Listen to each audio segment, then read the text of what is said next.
Gurge told the limiting factor to acknowledge the communications, but did not reply directly. The calls left him feeling a little alone, but he threw himself back into the game each time, and everything else was washed from his mind but that. He talked to the ship. It was more approachable than its remote drone had been.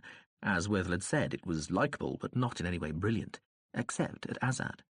In fact, it occurred to Gurge that the old warship was getting more out of the game than he was. It had learned it perfectly, and seemed to enjoy teaching him as well as simply glorying in the game itself as a complex and beautiful system. The ship admitted it had never fired its effectors in anger, and that perhaps it was finding something in Azad that it had missed in real fighting. The limiting factor was Murderer Class General Offensive Unit number 50017, and as such was one of the last built, constructed 716 years earlier in the closing stages of the Adiran War, when the conflict in space was almost over. In theory, the craft had seen active service, but at no point had it ever been in any danger. After 30 days, Gurge started to handle the pieces. A proportion of Azad game pieces were biotechs, sculpted artifacts of genetically engineered cells which changed character from the moment they were first unwrapped and placed on the board. Part vegetable, part animal, they indicated their values and abilities by colour, shape and size. The limiting factor claimed the pieces it had produced were indistinguishable from the real things, though Gurge thought this was probably a little optimistic. It was only when he started to try to gauge the pieces, to feel and smell what they were and what they might become, weaker or more powerful, faster or slower, shorter or longer-lived, that he realised just how hard the whole game was going to be. He simply could not work the biotechs out. They were just like lumps of carved, coloured vegetables, and they lay in his hands like dead things. He rubbed them until his hands stained. He sniffed them and stared at them, but once they were on the board, they did quite unexpected things, changing to become cannon fodder when he thought they were battleships, altering from the equivalent of philosophical premises stationed well back in his own territories to become observation pieces best suited for the high ground or a front line. After 4 days, he was in despair, and seriously thinking of demanding to be returned to Chark, admitting everything to Contact and just hoping they would take pity on him and either keep Morinskell on or keep it silenced. Anything rather than go on with this demoralising, appallingly frustrating charade. The limiting factor suggested he forgot about the biotechs for the moment and concentrated on the subsidiary games, which, if he won them, would give him a degree of choice over the extent to which biotechs had to be used in the following stages. Gurge did as the ship suggested, and got on reasonably well, but he still felt depressed and pessimistic, and sometimes he would find that the limiting factor had been talking to him for some minutes while he'd been thinking about some quite different aspect of the game, and he had to ask the ship to repeat itself. The days went by, and now and again the ship would suggest Gurge handled a biotech and would advise him which secretions to build up beforehand. It even suggested he take some of the more important pieces into bed with him, so that he would lie asleep, hands clutched or arms cradled round a biotech as though it was a tiny baby. He always felt rather foolish when he woke up, and he was glad there was nobody there to see him in the morning. But then he wondered if that was true. His experience with Morinskell might have made him oversensitive, but he doubted he would ever be certain again that he wasn't being watched. Perhaps the limiting factor was spying on him, perhaps Contact was observing him, evaluating him, but, he decided, he no longer cared if they were or not. He took every 10th day off, again at the ship's suggestion. He explored the vessel more fully, though there was little enough to see. Gurge was used to civilian craft, which could be compared in density and design to ordinary human habitable buildings, with comparatively thin walls enclosing large volumes of space. But the warship was more like a single solid chunk of rock or metal, like an asteroid with only a few small hollowed-out tubes and tiny caves fit for humans to wander about in. He walked along or clambered through or floated up and down what corridors and passageways it did have, though, and stood in one of the 3 nose blisters for a while, gazing at the congealed-looking clutter of still unremoved machinery and equipment. The primary effector, surrounded by its associated shield disruptors, scanners, trackers, illuminators, displacers and secondary weaponry systems, bulked large in the dim light, and looked like some gigantic cone-lensed eyeball encrusted with gnarled metallic growths. The whole massy assemblage was easily 20 metres in diameter, but the ship told him, he thought with some pride, that when it was all connected up, it could spin and stop the whole installation so fast that to a human it would appear only to flicker momentarily, blink, and you'd miss it. He inspected the empty hangar in one of the waste blisters. It would eventually house a contact module, which was being converted on the GSV they were on their way to meet. That module would be Gergie's home when he arrived on Ia. He'd seen the hollows of how the interior would look. It was passably spacious, if hardly up to the standards of Icro. He learned more about the Empire itself, its history and politics, philosophy and religion, its beliefs and mores, and its mixtures of subspecies and sexes. It seemed to him to be an unbearably vivid tangle of contradictions. At the same time, pathologically violent and lugubriously sentimental, startlingly barbaric and surprisingly sophisticated, fabulously rich and grindingly poor, but also, undeniably, unequivocally fascinating. And it was true that, as he'd been told, there was one constant in all the numbing variety of Azadian life. The game of Azad permeated every level of society, like a single steady theme nearly buried in a cacophony of noise, and Gergie started to see what the drone Worthil had meant when it said Contact suspected it was the game that held the Empire together. Nothing else seemed to. He swam in the pool most days. The effector housing had been converted to include a hollow projector, and the limiting factor started out by showing a blue sky and white clouds on the inside surface of the 25-metre broad blister. But he grew tired of looking at that, and told the ship to produce the view he would see if they were travelling in real space, the adjusted equivalent view, as the ship called it. So he swam beneath the unreal blackness of space and the hard little light motes of the slowly moving stars, pulling himself through and diving beneath the gently underlit surface of the warm water, like a soft, inverted image of a ship himself. By about the 19th day, he felt he was just starting to develop a feel for the biotechs. He could play a limited game against the ship on all the minor boards and one of the major boards, and when he went to sleep, he spent the whole 3 hours each night dreaming about people and his life, reliving his childhood and his adolescence and his years since then in a strange mixture of memory and fantasy and unrealized desire.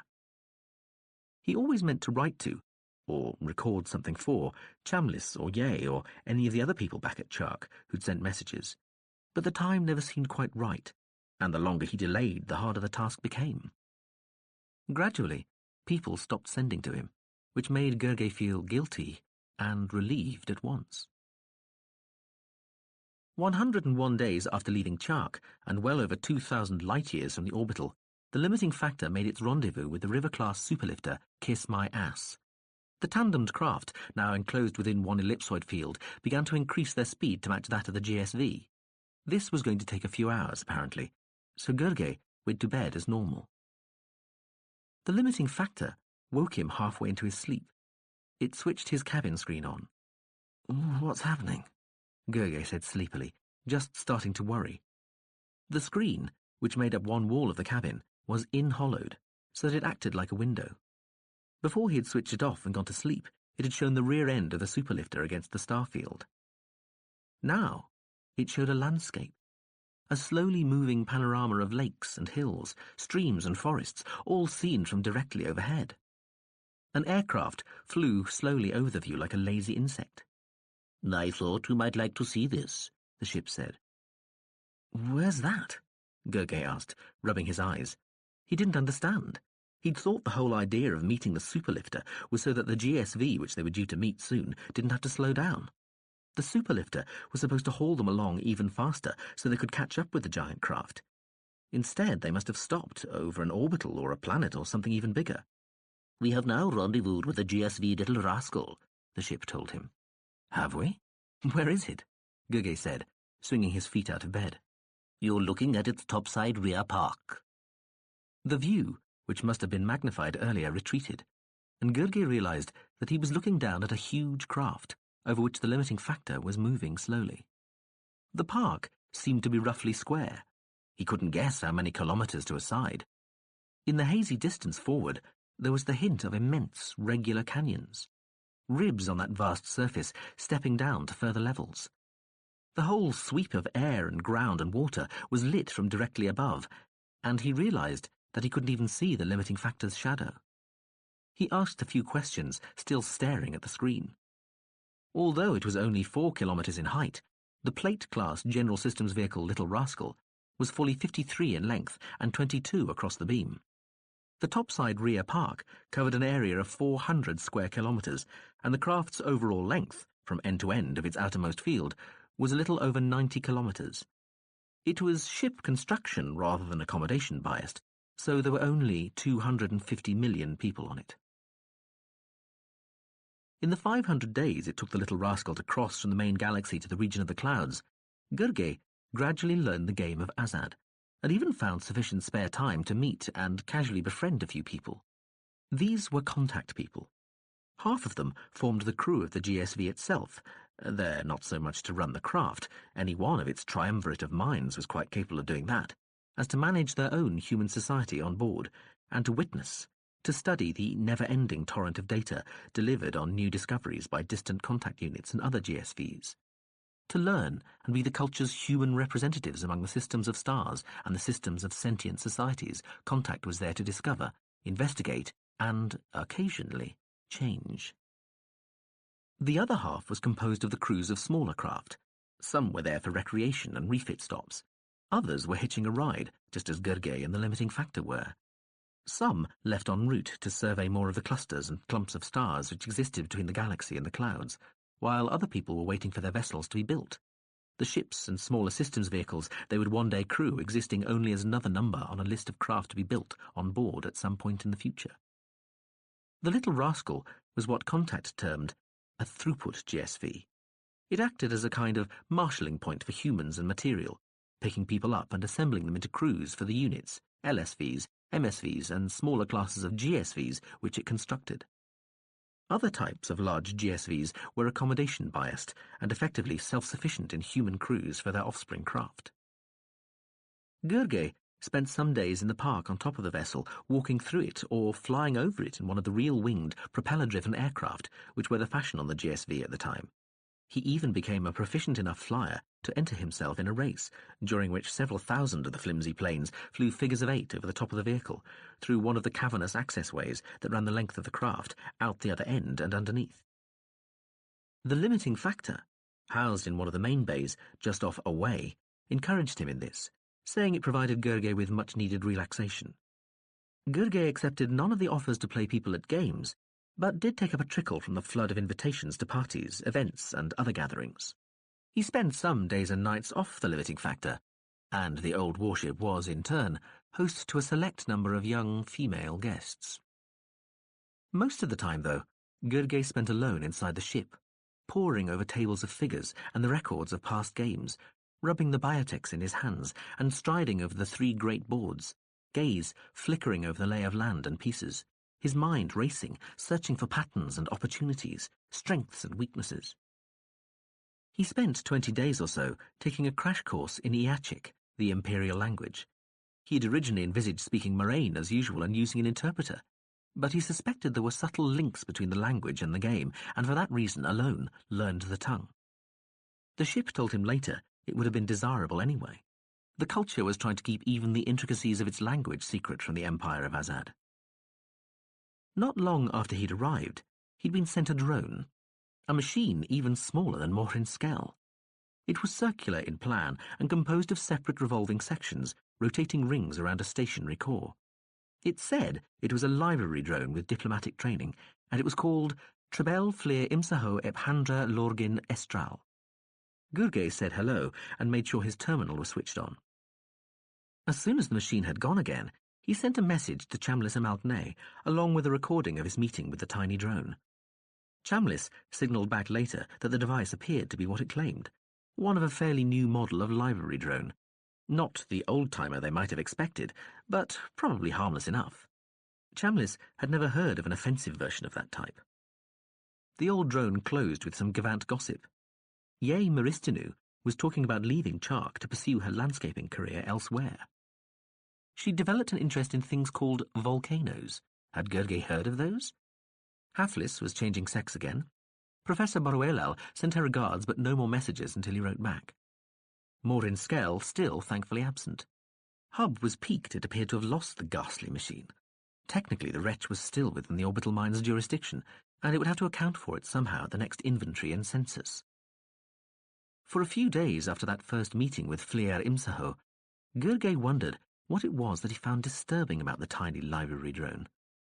Flir Imsaho was almost pathetically small. It could have hidden inside a pair of cupped hands. But there was something about it which made Gurgey feel oddly uncomfortable in its presence. He worked it out, or rather he woke up knowing one morning, after a nightmare in which he'd been trapped inside a metal sphere and rolled around in some bizarre and cruel game. Flir Imsaho, with its spinning outer sections and its disc-like white casing, looked rather like a hidden piece wafer from a possession game. Gurgey lounged in an envelopingly comfortable chair set underneath some lushly canopied trees and watched people skating in the rink below. He was dressed only in a waistcoat and shorts, but there was a leak field between the observation area and the ice rink itself, keeping the air around Gurgey warm. He divided his time between his terminal screen, from which he was memorizing some probability equations, and the rink, where a few people he knew were sweeping about the sculpted pastel surfaces. "Good day, Journo Gurgey," said the drone Flir Imsaho in its squeaky little voice, settling delicately on the plump arm of the chair. As usual, its aura field was yellow-green, mellow approachability. "Hello," Gurgey said, glancing at it briefly. "And what have you been up to?" He touched the terminal screen to inspect another set of tables and equations. "Oh, well, actually, I've been studying some of the species of birds which live here within the interior of the vessel. I do find birds interesting, don't you?" Gurgey nodded vaguely, watching the tables change. "What I haven't been able to work out," he said, "is when you go for a walk in the topside park, you find droppings, as you'd expect to, but inside here everything's spotless. Does the GSV have drones to clean up after the birds, or what? I know I could just ask it, but I wanted to work it out for myself. There must be some answer." "Oh, that's easy," the little machine said. "You just use birds and trees with a symbiotic relationship. The birds soil only in the balls of certain trees. Otherwise, the fruit they depend on doesn't grow." Gurgey looked down at the drone. "I see," he said coldly. "Well, I was growing tired of the problem anyway." He turned back to the equations, adjusting the floating terminal so that its screen hid Flir Imsaho from his sight. The drone stayed silent, went a confused medley of contrite purple and do not disturb silver, and flew away. Flir Imsaho kept itself to itself most of the time, only calling on Gurgey once a day or so, and not staying on board the limiting factor. Gurgey was glad of that. The young machine, it said it was only 13, could be trying at times. The ship reassured Gurgey that the little drone would be up to the task of preventing social gaffes and keeping him informed on the finer linguistic points by the time they arrived at the Empire, and, it told Gurgey later, reassured Flir Imsaho that the man didn't really despise it. There was more news from Gavant. Gurgey had actually written back to a few people, or recorded messages for them, now that he felt he was finally coming to grips with Azad and could spare the time. He and Chambliss corresponded every 50 days or so, though Gurgey found he had little to say, and most of the news came from the other direction. Hafliss was fully changed, broody but not pregnant. Chambliss was compiling a definitive history of some primitive planet it had once visited. Professor Boruelal was taking a half-year sabbatical, living in a mountain retreat on Osmalon Plate, terminalless. Altz Hap, the Wunderkind, had come out of her shell. She was already lecturing on games at the university and had become a brilliant regular on the best party circuits. She had spent some days staying at Icro just to be better able to relate to Gurgey. She'd gone on record as claiming he was the best player in the culture. Hap's analysis of the famous Stricken game at Hafliss's that night was the best received first work anybody could remember. Ye sent to say she was fed up with Chark. She was off, away. She'd had offers from other plate-building collectives, and she was going to take up at least one of them, just to show what she could do. She spent most of the communication explaining her theories on artificial volcanoes for plates, describing in gesticulatory detail how you could lend sunlight to focus it on the underside of the plate, melting the rock on the other side, or just use generators to provide the heat. She enclosed some film of eruptions on planets with explanations of the effects and notes on how they could be improved. Gurgey thought the idea of sharing a world with volcanoes made floating islands look like not such a bad idea after all. "Have you seen this?" Flir Imsaho yelped one day, floating quickly up to him in the pool's airstream cabinet, where Gurgey was drying off. Behind the little machine, attached to it by a thin strand of field, still coloured yellow-green, but speckled with angry white, there floated a large, rather old-fashioned and complicated-looking drone. Gurgey squinted at it. What about it? "I've got to wear the damn thing," Flir Imsaho wailed. The field strand joining it to the other drone flicked, and the old drone's casing hinged open. The old body shell appeared to be completely empty. But as Gurge, puzzled, looked closer, he saw that in the centre of the casing there was a little mesh cradle, just the right size to hold Flir Imsaho. "Oh," Gurge said, and turned away, rubbing the water from his armpits and grinning. "They didn't tell me this when they offered me the job," Flir Imsaho protested, slamming the body shell shut again. "They say it's because the Empire isn't supposed to know how small us drones are. Why couldn't they just have got a big drone then? Why saddle me with this... "Fancy dress?" Gurge suggested, rubbing a hand through his hair and stepping out of the airstream. "Fancy?" the little drone screamed. "Fancy? Dowdy's what it is. Rags. Worse than that. I'm supposed to make a humming noise and produce lots of static electricity just to convince these barbarian dingbats we can't build drones properly." The small machine's voice rose to a screech. "A humming noise, I ask you." "Perhaps you could ask for a transfer," Gurge said calmly, slipping into his robe. "Oh, yes," Flir Imsaho said bitterly, with a trace of what might have almost been sarcasm. "And get all the shit jobs from now on because I haven't been cooperative." It lashed a field out and thumped the antique casing. "I'm stuck with this heap of junk." "Drone," Gurge said, "I can't tell you how sorry I am." The limiting factor nosed its way out of the main bay. 2 lifters nudged the craft round until it faced down the 20-kilometre length of corridor. The ship and its little tugs eased their way forward, exiting from the body of the GSV at its nose. Other ships and craft and pieces of equipment moved inside the shell of air surrounding the little rascal. GCUs and superlifters, planes and hot air balloons, vacuum dirigibles and gliders, people floating in modules or cars or harnesses. Some watched the old warship go.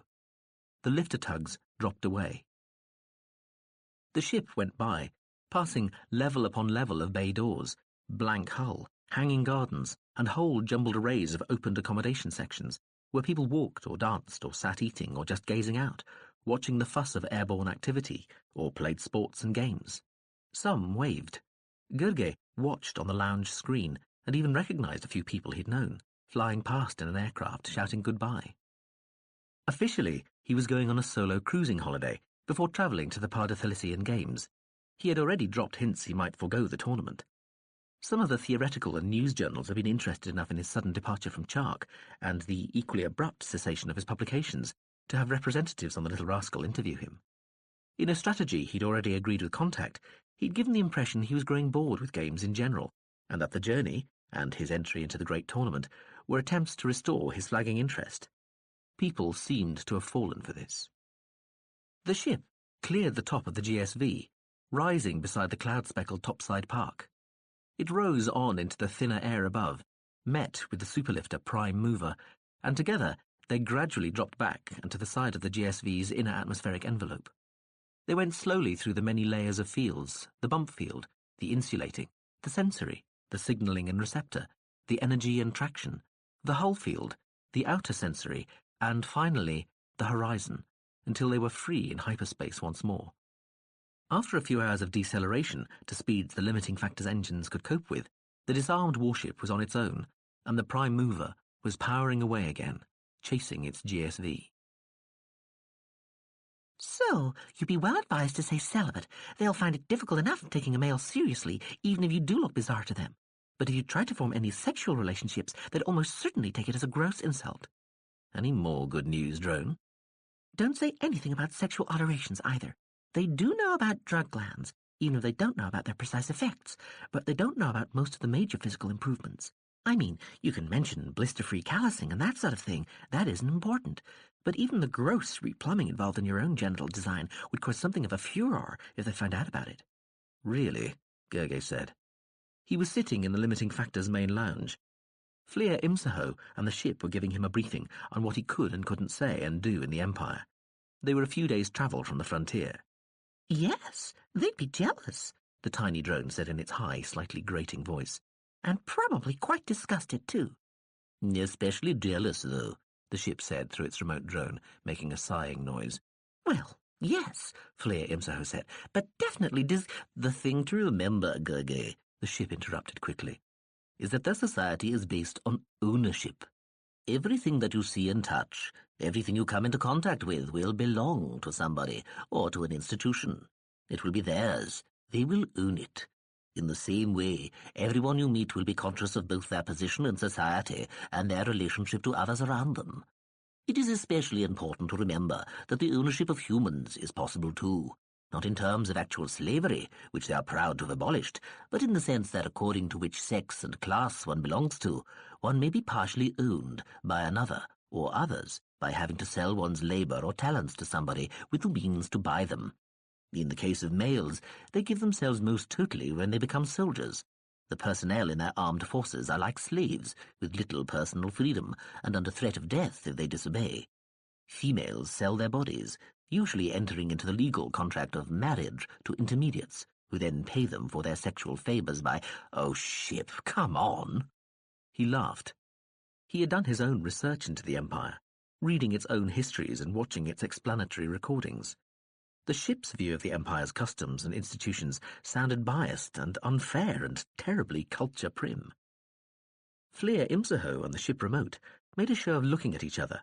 Then the small library drone flushed grey-yellow with resignation and said in its high voice, "All right, let's go back to the beginning." The limiting factor lay in space above Ia, the beautiful blue-white planet Gerge had seen for the first time almost 2 years earlier in the screen room at Icro. On either side of the ship lay an Imperial battlecruiser, each twice the length of the culture craft. The 2 warships had met the smaller vessel at the limits of the star clump Ia's system lay in, and the limiting factor, already on a slow warp drive rather than its normal hyperspace propulsion, something else the Empire was being kept in the dark about, had stopped. Its 8 effector blisters were transparent, showing the 3 game boards, module hangar and pool in the waste housings, and the empty spaces in the 3 long nose emplacements, the weaponry having been removed on the little rascal. Nevertheless, the Azadians sent a small craft over to the ship with 3 officers in it.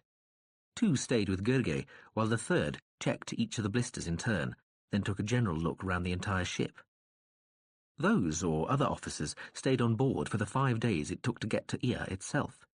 They were much as Gerge had expected, with flat, broad faces and the shaven, almost white skin. They were smaller than he was, he realized when they stood in front of him, but somehow their uniforms made them look much larger. These were the first real uniforms Gerge had ever seen, and he felt a strange dizzying sensation when he saw them, a sense of displacement and foreignness, as well as an odd mixture of dread and awe. Knowing what he did, he wasn't surprised at the way they acted toward him. They seemed to try to ignore him, rarely speaking to him, and never looking him in the eyes when they did. He had never felt quite so dismissed in life. The officers did appear to be interested in the ship, but not in either Fleer Imsaho, which was keeping well out of their way anyway, or in the ship's remote drone. Fleer Imsaho had, only minutes before the officers arrived on board, finally, and with extreme and voluble reluctance, enclosed itself in the fake carapace of the old drone casing. It had fumed quietly for a few minutes while Gerge told it how attractive and valuably antique the ancient, auraless casing looked. Then it had floated quickly off when the officers came aboard. So much, thought Gerge, for its helping with awkward linguistic points and the intricacies of etiquette. The ship's remote drone was no better. It followed Gerge around, but it was playing dumb, and made a show of bumping into things now and again. Twice, Gerge had turned round and almost fallen over the slow and clumsy cube. He was very tempted to kick it. It was left to Gerge to try to explain that there was no bridge or flight deck or control room that he knew of in the ship, but he got the impression the Azadian officers didn't believe him. When they arrived over Ia, the officers contacted their battlecruiser and talked too fast for Gerge to understand. But the limiting factor broke in and started speaking too. There was a heated discussion. Gerge looked round for Fleer Imsaho to translate, but it had disappeared again.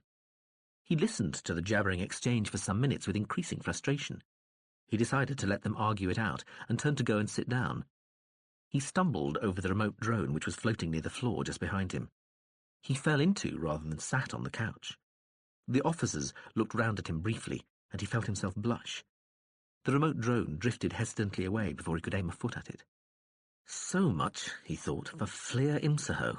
So much for Contact's supposedly flawless planning and stupendous cunning. Their juvenile representative didn't even bother to hang around and do its job properly. It preferred to hide, nursing its pathetic self-esteem. Gurgay knew enough about the way the Empire worked to realize that it wouldn't let such things happen. Its people knew what duties and orders meant, and they took their responsibilities seriously, or if they didn't, they suffered for it. They did as they were told. They had discipline. Eventually, after the three officers had talked among themselves for a while, and then to their ship again, they left him and went to inspect the module hangar. When they'd gone, Gurgay used his terminal to ask the ship what they'd been arguing about. They wanted to bring some more personnel and equipment over, the limiting factor told him. I told them they couldn't. Nothing to worry about. You'd better get your stuff together and go to the module hangar. I'll be heading out of Imperial space within the hour. Gurgay turned to head toward his cabin. Wouldn't it be terrible, he said, if you forgot to tell Iain M you were going, and I had to visit Iain all by myself? He was only half joking. It would be unthinkable, the ship said. Gurgay passed the remote drone in the corridor, spinning slowly in mid-air and bobbing erratically up and down. And is this really necessary, he asked it. Just doing what I'm told, the drone replied testily. Just overdoing it, Gurgay muttered, and went to pack his things. As he packed, a small parcel fell out of a cloak he hadn't worn since he'd left Icro. It bounced on the soft floor of the cabin. He picked it up and opened the ribbon-tied packet, wondering who it might be from. Any one of several ladies on the little rascal, he imagined. It was a thin bracelet, a model of a very broad, fully completed orbital, its inner surface half light and half dark. Bringing it up to his eyes, he could see tiny, barely discernible pinpricks of light on the nighttime half. The daylight side showed bright blue sea and scraps of land under minute cloud systems. The whole interior scene shone with its own light, powered by some source inside the narrow band. Gurgay slipped it over his hand. It glowed against his wrist. A strange present for somebody on a GSV to give, he thought. Then he saw a note in the package, picked it out and read, "Just to remind you when you're on that planet. Chambliss." He frowned at the name, then, distantly at first, but with a growing and annoying sense of shame, remembered the night before he'd left Gavant 2 years earlier. Of course. Chambliss had given him a present. He'd forgotten. "What's that?" Gurgay said. He sat in the front section of the converted module the limiting factor had picked up from the GSV. He and Iain M had boarded the little craft and said their au revoirs to the old warship, which was to stand off the Empire, waiting to be recalled. The hangar blister had rotated, and the module, escorted by a couple of frigates, had fallen toward the planet, while the limiting factor made a show of moving very slowly and hesitantly away from the gravity well with the 2 battlecruisers. "What's what?" Iain M said, floating beside him, disguise discarded and lying on the floor. "That," Gurgay said, pointing at the screen, which displayed the view looking straight down. The module was flying over land toward Grosnacek, Eir's capital city. The Empire didn't like vessels entering the atmosphere directly above its cities, so they'd come in over the ocean. "Oh," Iain M said. That's the Labyrinth prison." "A prison?" Gurgay said. The complex of walls and long geometrically contorted buildings slid away beneath them as the outskirts of the sprawling capital invaded the screen. "Yes. The idea is that people who've broken laws are put into the labyrinth, the precise place being determined by the nature of the offense. As well as being a physical maze, it is constructed to be what one might call a moral and behavioristic labyrinth as well. Its external appearance offers no clues to the internal layout, by the way. That's just for show. The prisoner must make correct responses, act in certain approved ways, or he will get no further, and may even be put further back. In theory, a perfectly good person can walk free of the labyrinth in a matter of days, while a totally bad person will never get out. To prevent overcrowding, there's a time limit which, if exceeded, results in the prisoner being transferred for life to a penal colony." The prison had disappeared from beneath them by the time the drone finished. The city swamped the screen instead, its swirling patterns of streets, buildings and domes like another sort of maze. "Sounds ingenious," Gurgay said. "Does it work?" "So they'd have us believe. In fact, it's used as an excuse for not giving people a proper trial. And anyway, the rich just bribe their way out.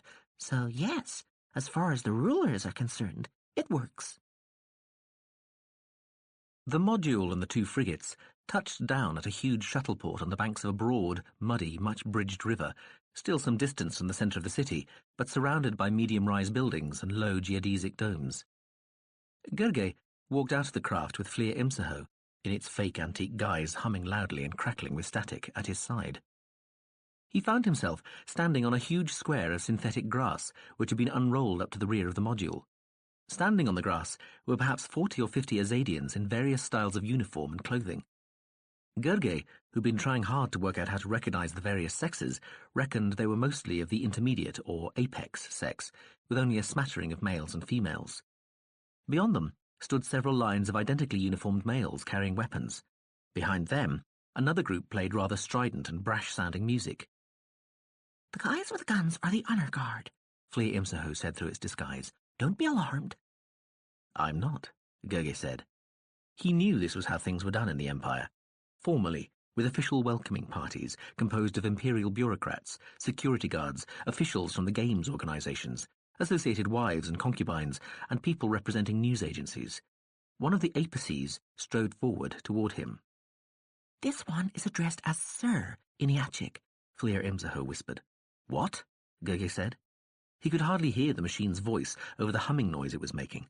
It was buzzing and crackling loud enough to all but drown the sound of the ceremonial band, and the static the drone was producing made Gergely's hair stick out on one side. "I said he's called Sir in Iachic," Flir Imsaho hissed over the hum.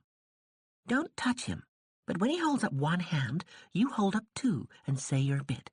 Remember, don't touch him." The apex stopped just in front of Gergely, held up one hand and said, "Welcome to Grosnashek Ea, in the Empire of Azad, Murat Gergi." Gergely controlled a grimace, held up both hands to show they were empty of weapons, the old books explained, and said, "I am honoured to set foot upon the holy ground of Ea, in careful Iachic." "Great start," muttered the drone. The rest of the welcoming passed in something of a daze. Gergely's head swam. He sweated under the heat of the bright binary overhead while he was outside. He was expected to inspect the honor guard, he knew, though quite what he was supposed to be looking for had never been explained. And the alien smells of the shuttleport buildings, once they passed inside to the reception, made him feel more strongly than he'd expected that he really was somewhere quite foreign. He was introduced to lots of people, again mostly apices, and sensed they were delighted to be addressed in what was apparently quite passable Iachic. Flir Imsaho told him to do and say certain things, and he heard himself mouth the correct words and felt himself perform the acceptable gestures. But his overall impression was of chaotic movement and noisy, unlistening people, rather smelly people too, though he was sure they thought the same of him. He also had an odd feeling that they were laughing at him somewhere behind their faces. Apart from the obvious physical differences, the Azadians all seemed very compact and hard and determined compared to culture people, more energetic and even, if he was going to be critical, neurotic. The apices were, anyway. From the little he saw of the males, they seemed somehow duller, less fraught and more stolid, as well as being physically bulkier, while the females appeared to be quieter, somehow deeper and more delicate-looking. He wondered how he looked to them. He was aware he stared a little at the oddly alien architecture and confusing interiors as well as at the people. But on the other hand, he found a lot of people, mostly apices again, staring at him. On a couple of occasions, Flir Imsaho had to repeat what it said to him before he realized it was talking to him. Its monotonous hum and crackling static, never far away from him that afternoon, seemed only to add to the air of dazed, dreamlike unreality. They served food and drink in his honor. Culture and Azadian biology was close enough for a few foods and several drinks to be mutually digestible, including alcohol. He drank all they gave him, but bypassed it. They sat in a long, low shuttleport building, simply styled outside, but ostentatiously furnished inside, around a long table loaded with food and drink. Uniformed males served to them. He remembered not to speak to them. He found that most of the people he spoke to either talked too fast or painstakingly slowly, but struggled through several conversations nevertheless. Many people asked why he had come alone, and after several misunderstandings, he stopped trying to explain he was accompanied by the drone and simply said he liked travelling by himself. Some asked him how good he was at Azad. He replied truthfully he had no idea. The ship had never told him. He said he hoped he would be able to play well enough not to make his hosts regret they had invited him to take part. A few seemed impressed by this, but Gerge thought only in the way that adults are impressed by a respectful child. One apex, sitting on his right and dressed in a tight, uncomfortable-looking uniform similar to those worn by the 3 officers who'd boarded the limiting factor, kept asking him about his journey and the ship he'd made it on. Gerge stuck to the agreed story. The apex continually refilled Gerge's ornate crystal goblet with wine. Gerge was obliged to drink on each occasion a toast was proposed. Bypassing the liquor to avoid getting drunk meant he had to go to the toilet rather often, for a drink of water as much as to urinate. He knew this was a subject of some delicacy with the Azadians, but he seemed to be using the correct form of words each time. Nobody looked shocked, and Fleer Imsaho seemed calm. Eventually, the apex on Gerge's left, whose name was Lo Pequil Moninine Sr., and who was a liaison official with the Alien Affairs Bureau, asked Gerge if he was ready to leave for his hotel. Gerge said he thought he was supposed to be staying on board the module. Pequil began to talk rather fast and seemed surprised when Fleer Imsaho cut in, talking equally quickly. The resulting conversation went a little too rapidly for Gerge to follow perfectly, but the drone eventually explained that a compromise had been reached. Gerge would stay in the module, but the module would be parked on the roof of the hotel. Guards and security would be provided for his protection, and the catering services of the hotel, which was one of the very best, would be at his disposal. Gerge thought this all sounded reasonable. He invited Pequil to come along in the module to the hotel, and the apex accepted gladly. "Before you ask our friend what we're passing over now," Fleer Imsaho said, hovering and buzzing at Gerge's elbow, "that's called a shantytown, and it's where the city draws its surplus unskilled labor from." Gerge frowned at the bulkily disguised drone. Lo Pequil was standing beside Gerge on the rear ramp of the module, which had opened to make a sort of balcony. The city unrolled beneath them. "I thought we weren't to use moraine in front of these people," Gerge said to the machine. "Oh, we're safe enough here. This guy's bugged, but the module can neutralize that." Gerge pointed at the shantytown. "What's that?" he asked Pequil. "That is where people who have left the countryside for the bright lights of the big city often end up. Unfortunately, many of them are just loafers. Driven off the land," Fleer Imsaho added in moraine, "by an ingeniously unfair property tax system and the opportunistic top-down reorganization of the agricultural production apparatus." Gerge wondered if the drone's last phrase meant farms, but he turned to Pequil and said, "I see." "What does your machine say?" Pequil inquired. "It was quoting some poetry," Gerge told the apex, "about a great and beautiful city." "Ah." Pequil nodded, a series of upward jerks of the head. "Your people like poetry, do they?" Gerge paused and said, "Well, some do and some don't, you know." Pequil nodded wisely. The wind above the city drifted in over the restraining field around the balcony and brought with it a vague smell of burning. Gerge leaned on the haze of field and looked down at the huge city slipping by underneath. Pequil seemed reluctant to come too near the edge of the balcony. "Oh, I have some good news for you," Pequil said, with a smile, rolling both lips back. "What's that?" "My office," Pequil said, seriously and slowly, "has succeeded in obtaining permission for you to follow the progress of the main series games all the way to Ekronadal." "Ah, where the last few games are played?" "Why, yes. It is the culmination of the full 6-year grand cycle on the Fire Planet itself. I assure you, you are most privileged to be allowed to attend. Guest players are rarely granted such an honor." "I see. I am indeed honored. I offer my sincere thanks to you and your office. When I return to my home, I shall tell my people that the Azadians are a most generous folk. You have made me feel very welcome. Thank you. I am in your debt." Pequil seemed satisfied with this. He nodded, smiled. Gerge nodded too, though he thought the better of attempting the smile. "Well?" "Well, what, Jernau Gerge?" Fleer Imsaho said, its yellow-green fields extending from its tiny casing like the wings of some exotic insect. It laid a ceremonial robe on Gerge's bed. They were in the module, which now rested on the roof garden of Grosnashek's Grand Hotel. "How did I do?" "You did very well. You didn't call the minister sir when I told you to, and you were a bit vague at times, but on the whole you did all right. You haven't caused any catastrophic diplomatic incidents or grievously insulted anybody, I'd say that's not too bad for the first day. Would you turn round and face the reverser? I want to make sure this thing fits properly. Gurgey turned round and held out his arms as the drone smoothed the robe against his back. He looked at himself in the reverser field. "It's too long and it doesn't suit me," he said. You're right, but it's what you have to wear for the grand ball in the palace tonight. It'll do. I might take the hem up. The module tells me it's bugged, incidentally, so watch what you say once you're outside the module's fields. Bugged? Gurgey looked at the image of the drone in the reverser. Position monitor and mic. Don't worry, they do this to everybody. Stand still. Yes, I think that hem needs to come up. Turn around. Gurgey turned round.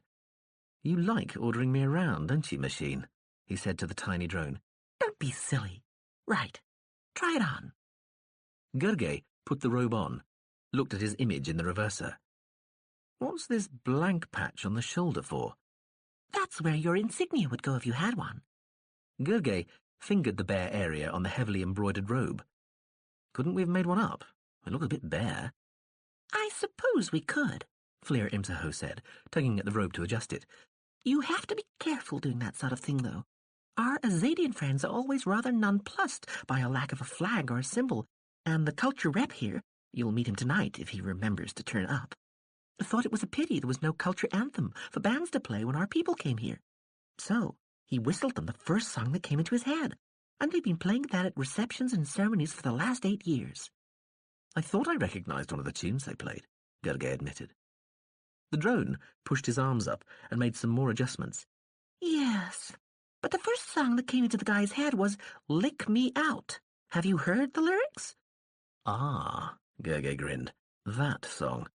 Yes, that could be awkward." Damn right. If they find out, they'll probably declare war. Usual contact snafu. Gurgey laughed, and I used to think Contact was so organized and efficient. He shook his head. Nice to know something works, the drone muttered.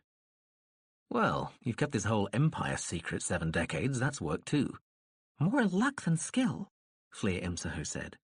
It floated round in front of him, inspecting the robe. "Do you really want an insignia? We could rustle something up if it'd make you feel happier." "Don't bother." "Right. We'll use your full name when they announce you at the ball tonight. Sounds reasonably impressive. They can't grasp we don't have any real ranks either, so you may find they use Morat as a kind of title." The little drone dipped to fix a stray gold thread near the hem. "It's all to the good in the end. They're a bit blind to the culture, just because they can't comprehend it in their own hierarchical terms. Can't take us seriously." "What a surprise." I've got a feeling it's all part of a plan. Even this delinquent ambassador, is part of it. You too, I think." "You think?" Gurgey said. "They've built you up, Gurgey," the drone told him, rising to head height and brushing his hair back a little. Gurgey, in turn, brushed the meddlesome field away from his brow. "Contacts told the Empire you're one hotshot game player. They've said they reckon you can get to Colonel Bishop Junior Ministerial level." "What?" Gurgey said, looking horrified. "That's not what they told me." "Or me," the drone said. "I only found it myself looking at a news roundup an hour ago. They're setting you up, man. They want to keep the Empire happy, and they're using you to do it. First, they get them good and worried, telling them you can beat some of their finest players.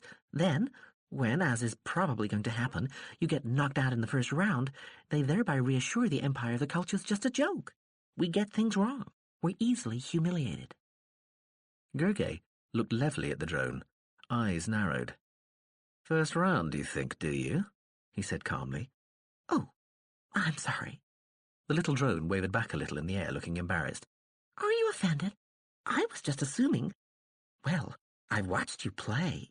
The machine's voice trailed off. Gurgey removed the heavy robe and dropped it onto the floor. "I think I'll take a bath," he told the drone. The machine hesitated, then picked up the robe and quickly left the cabin. Gurgey sat on the bed and rubbed his beard. In fact, the drone hadn't offended him. He had his own secrets.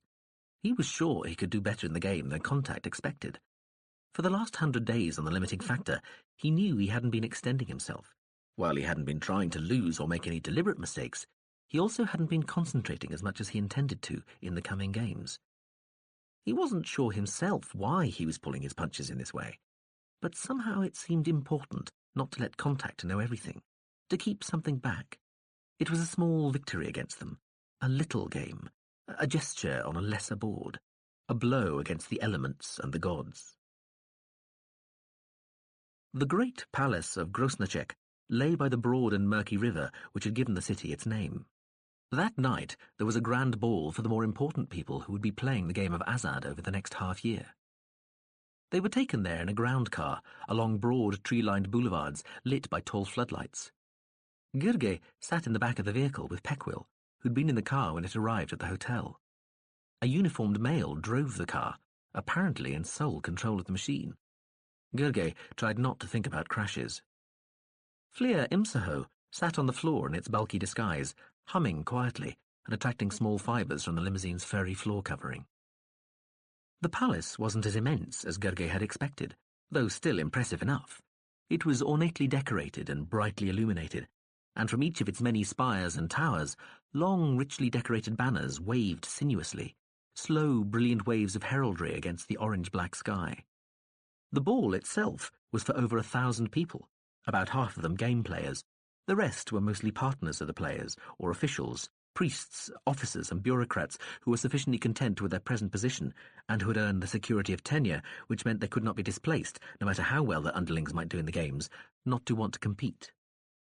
The mentors and administrators of the Azad colleges, the game's teaching institutions, formed the remainder of the gathering and were similarly exempt from the need to take part in the tournament. The night was too warm for Gurge's taste, a thick heat filled with the city smell and stagnant. The robe was heavy and surprisingly uncomfortable. Gurge wondered how soon he could politely leave the ball. They entered the palace through a huge doorway flanked by massive open gates of polished, jewel-studded metal. The vestibules and halls they passed through glittered with sumptuous decorations standing on tables or hanging from walls and ceilings. The people were as fabulous as their surroundings.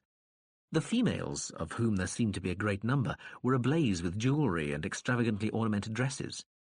Gurge guessed that, measuring from the bottom of their bell-shaped gowns, the women must have been as broad as they were tall. They rustled as they went by and smelled strongly of heavy, obtrusive perfumes.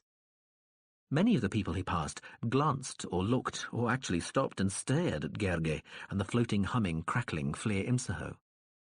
Every few metres along the walls, and on both sides of every doorway, gaudily uniformed males stood stock still, their trousered legs slightly apart, gloved hands clasped behind their rod-straight backs, their gaze fixed firmly on the high, painted ceilings. "What are they standing there for?" Gurge whispered to the drone in Iachik, low enough so that Peckwill couldn't hear. "Show?" the machine said. Gurge thought about this. Show? Yes.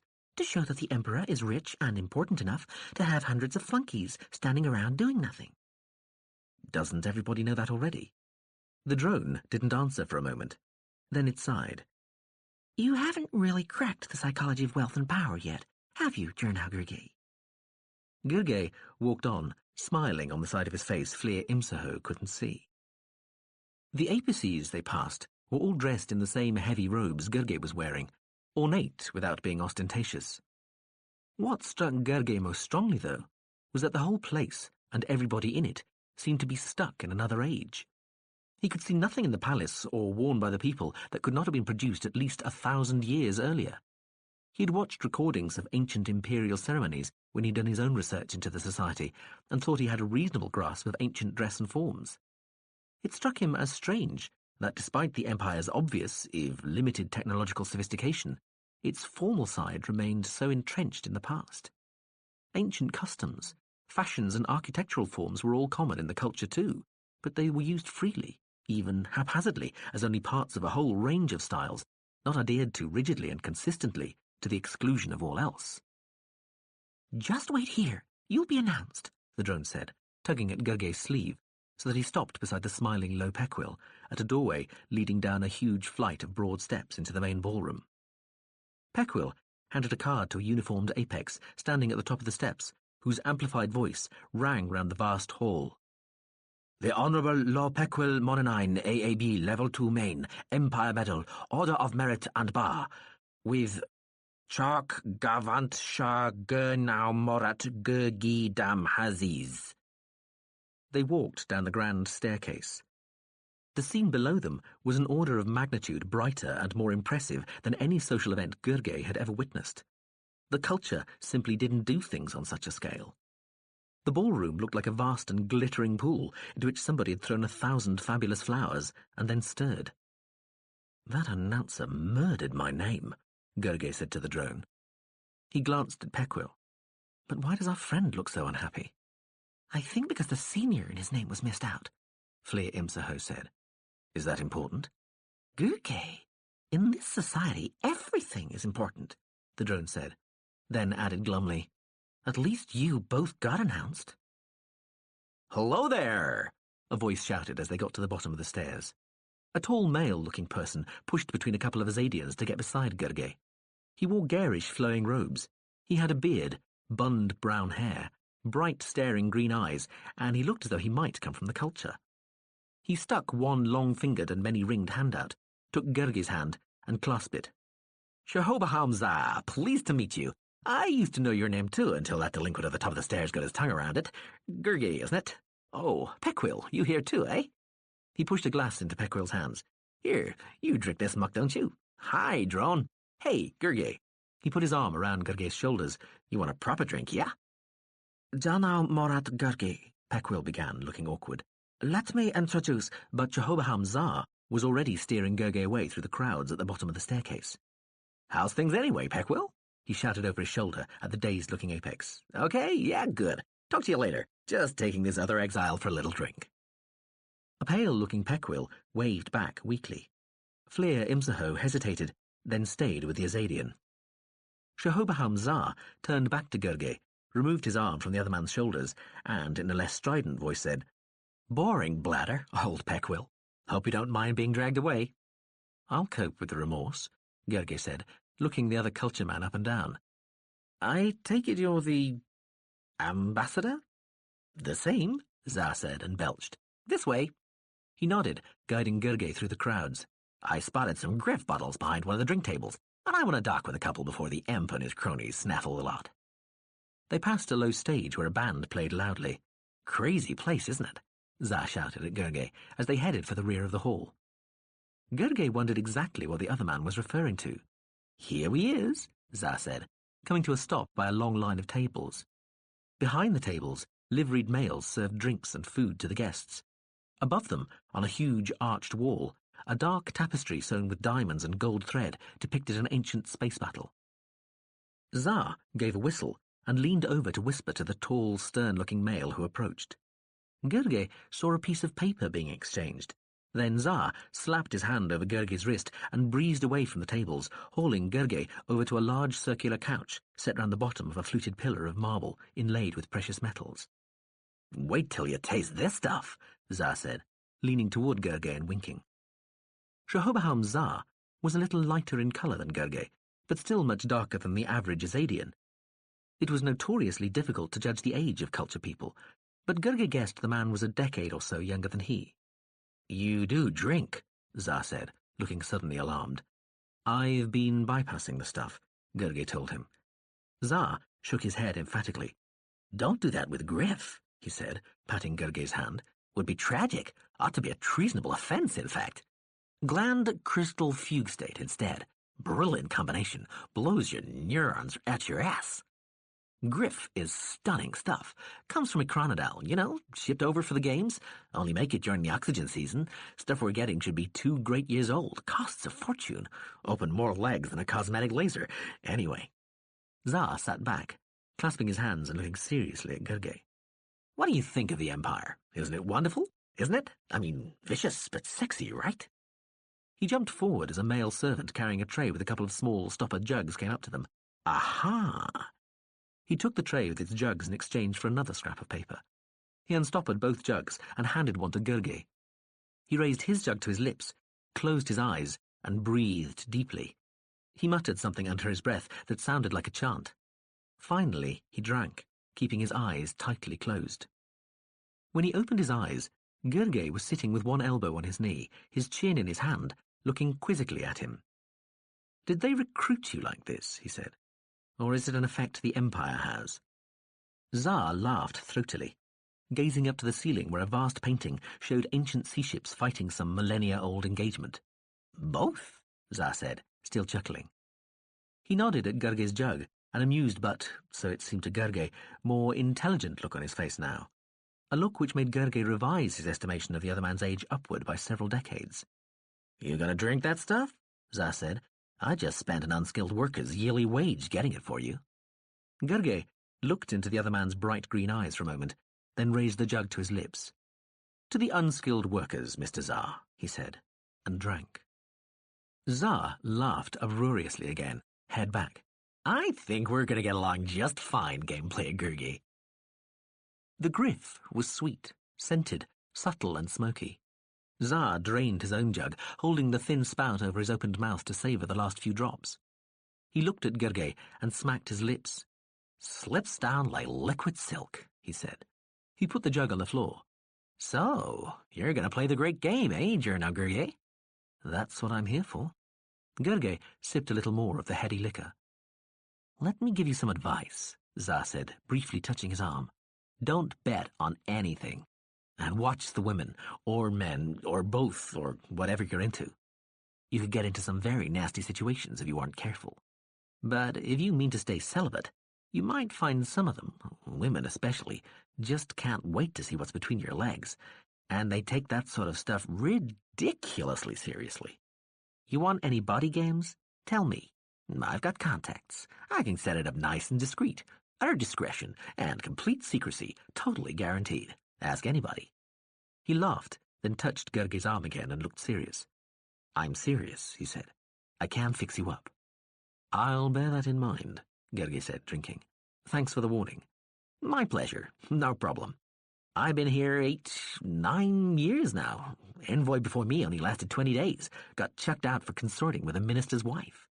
Tsar shook his head and chuckled. "I mean, I like her style, but shit. A minister? Crazy bitch was lucky she was only thrown out. If she'd been one of their own, they'd have been up her orifices with acid leeches before the prison gate had shut. Makes me cross my legs just thinking about it." Before Gergely could reply or Tsar could continue, there was a terrific crashing noise from the top of the great staircase, like the sound of thousands of breaking bottles. It echoed through the ballroom. "Damn, the Emperor," Tsar said, standing. He nodded at Gergely's jug. "Drink up, man." Gergely stood up slowly. He pushed the jug into Tsar's hands. "You have it. I think you appreciate it more." Tsar restoppered the jug and shoved it into a fold in his robe. There was a lot of activity at the top of the stairs. People in the ballroom were milling about too, apparently forming a sort of human corridor which led from the bottom of the staircase to a large glittering seat set on a low dais covered with gold cloth. "Better get into your place," Tsar said. He went to grab Gergely's wrist again, but Gergely raised his hand suddenly, smoothing his beard. Tsar missed. Gergely nodded forward. "After you," he said. Tsar winked and strode off. They came up behind the group of people in front of the throne. "Here's your boy, Peckwell," Tsar announced to the worried-looking Apex, then went to stand further away. Gergely found himself standing beside Peckwell, with Fleer Imsaho floating behind him at waist level, humming assiduously. "Mr. Gergely, we were starting to worry about you," Peckwell whispered, glancing nervously up at the staircase. "Were you?" Gergely said. "How comforting." Peckwell didn't look very pleased. Gergely wondered if the Apex had been addressed strongly again. "I have good news, Gergely," Peckwell whispered. He looked up at Gergely, who tried hard to look inquisitive. "I have succeeded in obtaining for you a personal introduction to their Royal Highness, the Emperor Regent Nikosar." "I am greatly honoured." Gergely smiled. Indeed, a most singular and exceptional honour." Peckwell gulped. "So don't fuck up," Fleer Imsaho muttered from behind. Gergely looked at the machine. The crashing noise sounded again, and suddenly, sweeping down the staircase, quickly filling its breadth, a great gaudy wave of people flowed down toward the floor. Gergely assumed the one in the lead, carrying a long staff, was the Emperor, or Emperor Regent, as Peckwell had called him. But at the bottom of the stairs, that Apex stood aside and shouted, The Imperial Highness of the College of Kansev, Prince of Space, Defender of the Faith, Duke of Grosnachek, Master of the Fires of Ekronidal, the Emperor Regent Nikosar I.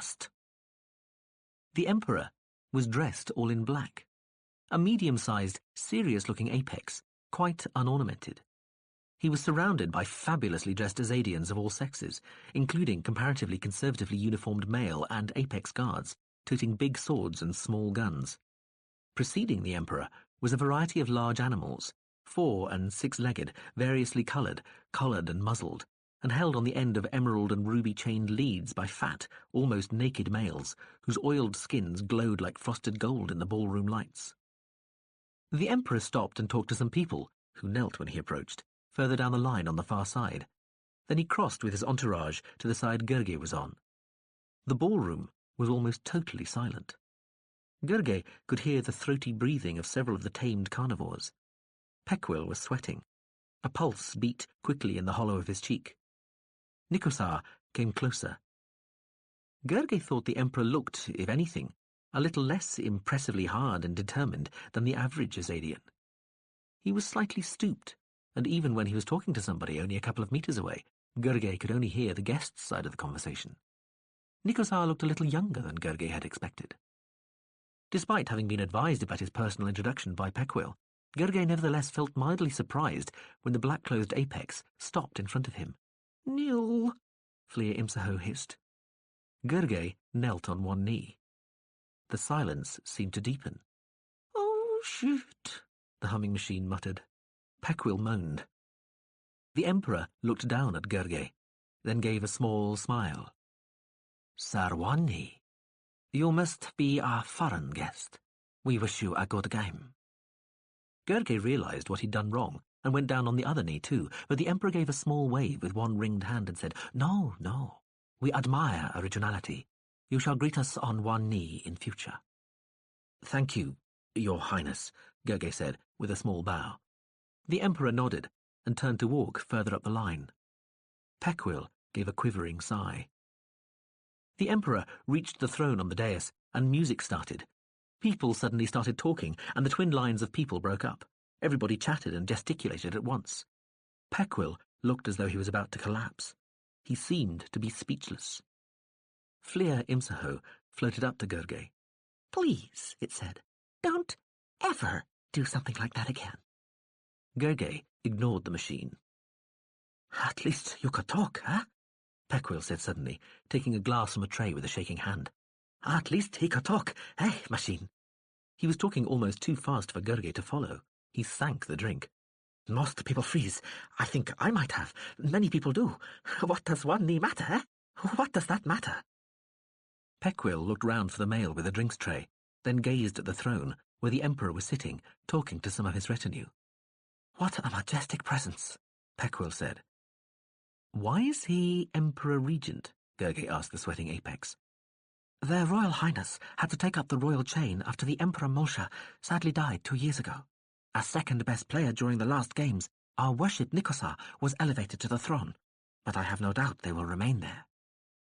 Gurgey, who'd read about Molsha dying, but hadn't realized Nikosar wasn't regarded as a full emperor in his own right, nodded, and looking at the extravagantly accoutred people and beasts surrounding the imperial dais, wondered what additional splendors Nikosar could possibly merit if he did win the games.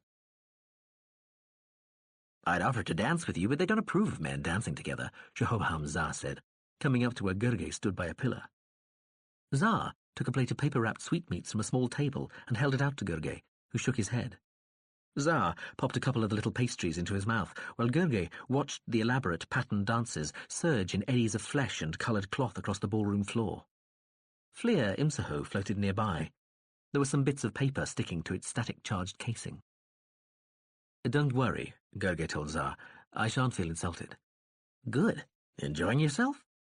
Zah leaned against the pillar. "Thought you looked a bit lonely standing here. Where's Peckwill?"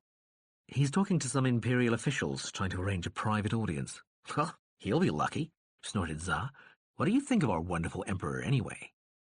"He seems very imperious," Gurgey said, and made a frowning gesture at the robes he was wearing, and tapped one ear. Zah looked amused, then mystified. Then he laughed. Oh, the microphone. He shook his head and wrapped another couple of pastries and ate them. Don't worry about that. Just say what you want. You won't be assassinated or anything. They don't mind. Diplomatic protocol. We pretend the robes aren't bugged and they pretend they haven't heard anything. It's a little game we play. If you say so, Gurgir said, looking over at the imperial dais. Not much to look at the moment, young Nikasar, Za said, following Gurgir's gaze. He gets his full regalia after the game, theoretically in mourning for Malshir at the moment. Black's their colour for mourning, something to do with space, I think.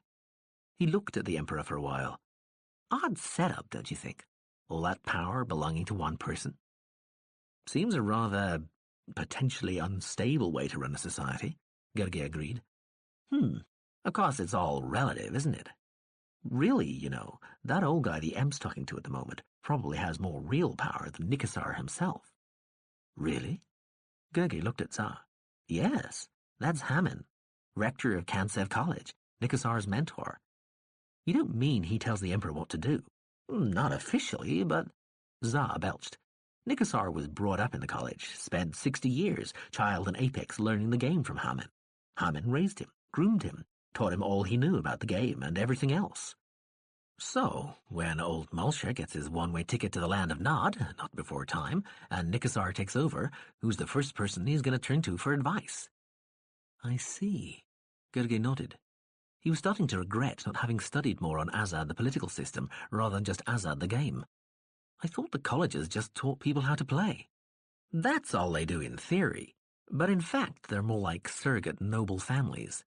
Where the Empire gains over the usual bloodline setup is they use the game to recruit the cleverest, most ruthless and manipulative apices from the whole population to run the show, rather than have to marry new blood into some stagnant aristocracy and hope for the best when the genes shake out. Actually, quite a neat system. The game solves a lot. I can see it lasting. Contact seems to think it's all going to fall apart at the seams one day, but I doubt it myself. This lot could outlast us. They are impressive, don't you think? Come on, you have to admit you're impressed, aren't you? Unspeakably, Gurgir said, but I'd like to see more before I come to any final judgment. You'll end up impressed. You'll appreciate its savage beauty. No, I'm serious, you will. You'll probably end up wanting to stay. Oh, and don't pay any attention to that dingbat drone they've sent to nursemaid you. They're all the same, those machines. Want everything to be like the culture, peace and love and all that same bland crap. They haven't got the... Za belched. The sensuality to appreciate the... He belched again. Empire. Believe me, ignore the machine. Gurgir was wondering what to say to that when a brightly dressed group of apices and females came up to surround him and Shahobaham Za. An apex stepped out of the smiling, shining group, and with a bow Gurgir thought looked exaggerated, said to Za, "Would our esteemed envoy amuse our wives with his eyes?" "I'd be delighted," Za said. He handed the sweetmeat tray to Gurgir, and while the women giggled and the apices smirked at each other, he went close to the females and flicked the nicitating membranes in his eyes up and down. "There," he laughed, dancing back. One of the apices thanked him. Then the group of people walked away, talking and laughing. "They're like big kids," Za told Gurgir, then patted him on the shoulder and wandered off, a vacant look in his eyes. Flia Imsaho floated over, making a noise like rustling paper. "I heard what that asshole said about ignoring machines," it said. Gurgir said. "I said... Oh, it doesn't matter. Not feeling left out because you can't dance, are you?" "No, I don't enjoy dancing." "Just as well.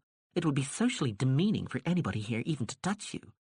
"What a way with words you have, machine," Gurgir said. He put the plate of savouries in front of the drone and then let go and walked off. Flia Imsaho yelped and just managed to grab the falling plate before all the paper-wrapped pastries fell off. Gurgir wandered around for a while, feeling a little angry and more than a little uncomfortable. He was consumed with the idea that he was surrounded by people who were in some way failed, as though they were all the unpassed components from some high-quality system which would have been polluted by their inclusion. Not only did those around him strike him as foolish and boorish, but he felt also that he was not much different himself. Everybody he met seemed to feel he'd come here just to make a fool of himself. Contact sent him out here with a geriatric warship hardly worthy of the name, gave him a vain, hopelessly gauche young drone, forgot to tell him things which they ought to have known would make a considerable difference to the way the game was played. The college system, which the limiting factor had glossed over, was a good example, and put him at least partly in the charge of a drunken, loud-mouthed fool, childishly infatuated with a few imperialist tricks and a resourcefully inhumane social system. During the journey here, the whole adventure had seemed so romantic, a great and brave commitment, a noble thing to do. That sense of the epic had left him now. All he felt at this moment was that he, like Jehoboam Zar or Fleer Imsaho, was just another social misfit, and this whole spectacularly seedy empire had been thrown to him like a scrap. Somewhere, he was sure, minds were loafing in hyperspace within the field fabric of some great ship, laughing. He looked about the ballroom. Reedy music sounded. The paired apices and luxuriously dressed females moved about the shining marquetry floor in preset arrangements, their looks of pride and humility equally distasteful, while the servant males moved carefully around like machines, making sure each glass was kept full, each plate covered. He hardly thought it mattered what their social system was. It simply looked so crassly, rigidly over-organized.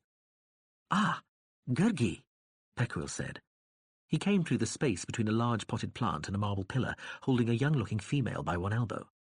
"There you are. Gurgi, please meet Trinev Dudley's daughter." The apex smiled from the girl to the man and guided her forward. She bowed slowly. "Trinev is a game player too," Pekuil told Gurgi. "Isn't that interesting?" "I'm honoured to meet you, young lady," Gurgi said to the girl, bowing a little too. She stood still in front of him, her gaze directed at the floor. Her dress was less ornate than most of those he'd seen, and the woman inside it looked less glamorous. "Well, I'll leave you two odd ones out to talk, shall I?" Pekuil said, taking a step back, hands clasped. "Miss Dudley's daughter's father is over by the rear bandstand, Gurgi, if you wouldn't mind returning the young lady when you've finished talking." Gurgi watched Pekuil go, then smiled at the top of the young woman's head. He cleared his throat. The girl remained silent. Gurgi said, I'd thought that only intermediates, apices, played Azad." The girl looked up as far as his chest. "No, sir. There are some capable female players, of minor rank, of course." She had a soft, tired-sounding voice. She still did not raise her face to him, so he had to address the crown of her head, where he could see the white scalp with the black tied hair. "Ah," he said. "I thought it might have been forbidden. I'm glad it isn't. Do males play too?" "They do, sir. Nobody is forbidden to play. That is embodied in the Constitution. It is simply made... It is only that it is more difficult for either." The woman broke off and brought her head up with a sudden, startling look. "For either of the lesser sexes to learn, because all the great colleges must take only apex scholars." She looked back down again. "Of course, this is to prevent the distraction of those who study." Gurgi wasn't sure what to say. "I see," was all he could come up with at first. "Do you hope to do well in the games?"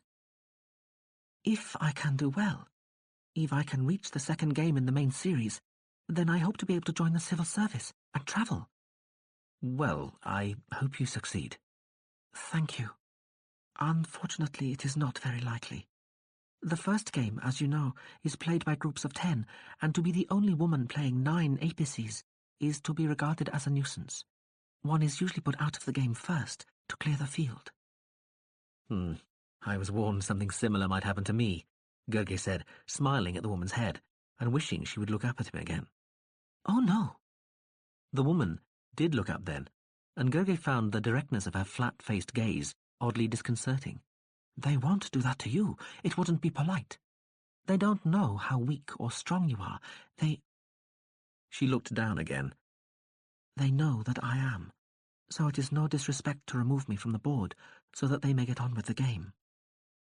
Gurgi looked round the huge, noisy, crowded ballroom where the people talked and danced and the music sounded loud. "Is there nothing you can do?" he asked. "Wouldn't it be possible to arrange that 10 women play each other in the first round?" She was still looking down, but something about the curve of her cheek told him she might have been smiling. "Indeed, sir, But I believe there has never been an occasion in the Great Games series when two lesser sexes have played in the same group. The draw has never worked out that way in all these years. Ah, Gurgay said. And single games, one against one? They do not count unless one has gone through the earlier rounds. When I do practice single games, I am told that I'm very lucky. I suppose I must be. But then, I know I am, for my father has chosen me a fine master and husband, and even if I do not succeed in the game, I shall marry well. What more can a woman ask for, sir? Gurgay didn't know what to say. There was a strange tingling feeling at the back of his neck. He cleared his throat a couple of times. In the end, all he could find to say was, "I hope you do win. I really hope you do." The woman looked briefly up at him, then down again. She shook her head. After a while, Gurgay suggested that he take her back to her father, and she assented. She said one more thing. They were walking down the great hall, threading their way through the clumps of people to where her father waited, and at one point they passed between a great carved pillar and a wall of battle murals. During the instant they were quite hidden from the rest of the room, the woman reached out one hand and touched him on the top of his wrist. With the other hand, she pressed a finger over a particular point on the shoulder of his robe, and with that one finger pressing and the others lightly brushing his arm, in the same moment whispered, "You win. You win." Then they were with her father, and after repeating how welcome he felt, Gurgay left the family group. The woman didn't look at him again. He had had no time to reply to her. "Are you all right, Jerna Gurgay?" Fleer Imsaho said, finding the man leaning against a wall and seemingly just staring into space, as though he was one of the liveried male servants. Gurgay looked at the drone. He put his finger to the point on the robe's shoulder the girl had pressed.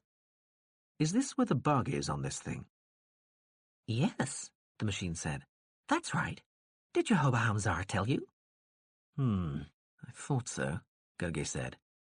He pushed himself away from the wall. Would it be polite to leave now? Now? The drone started back a little, humming loudly. "Well, I suppose so.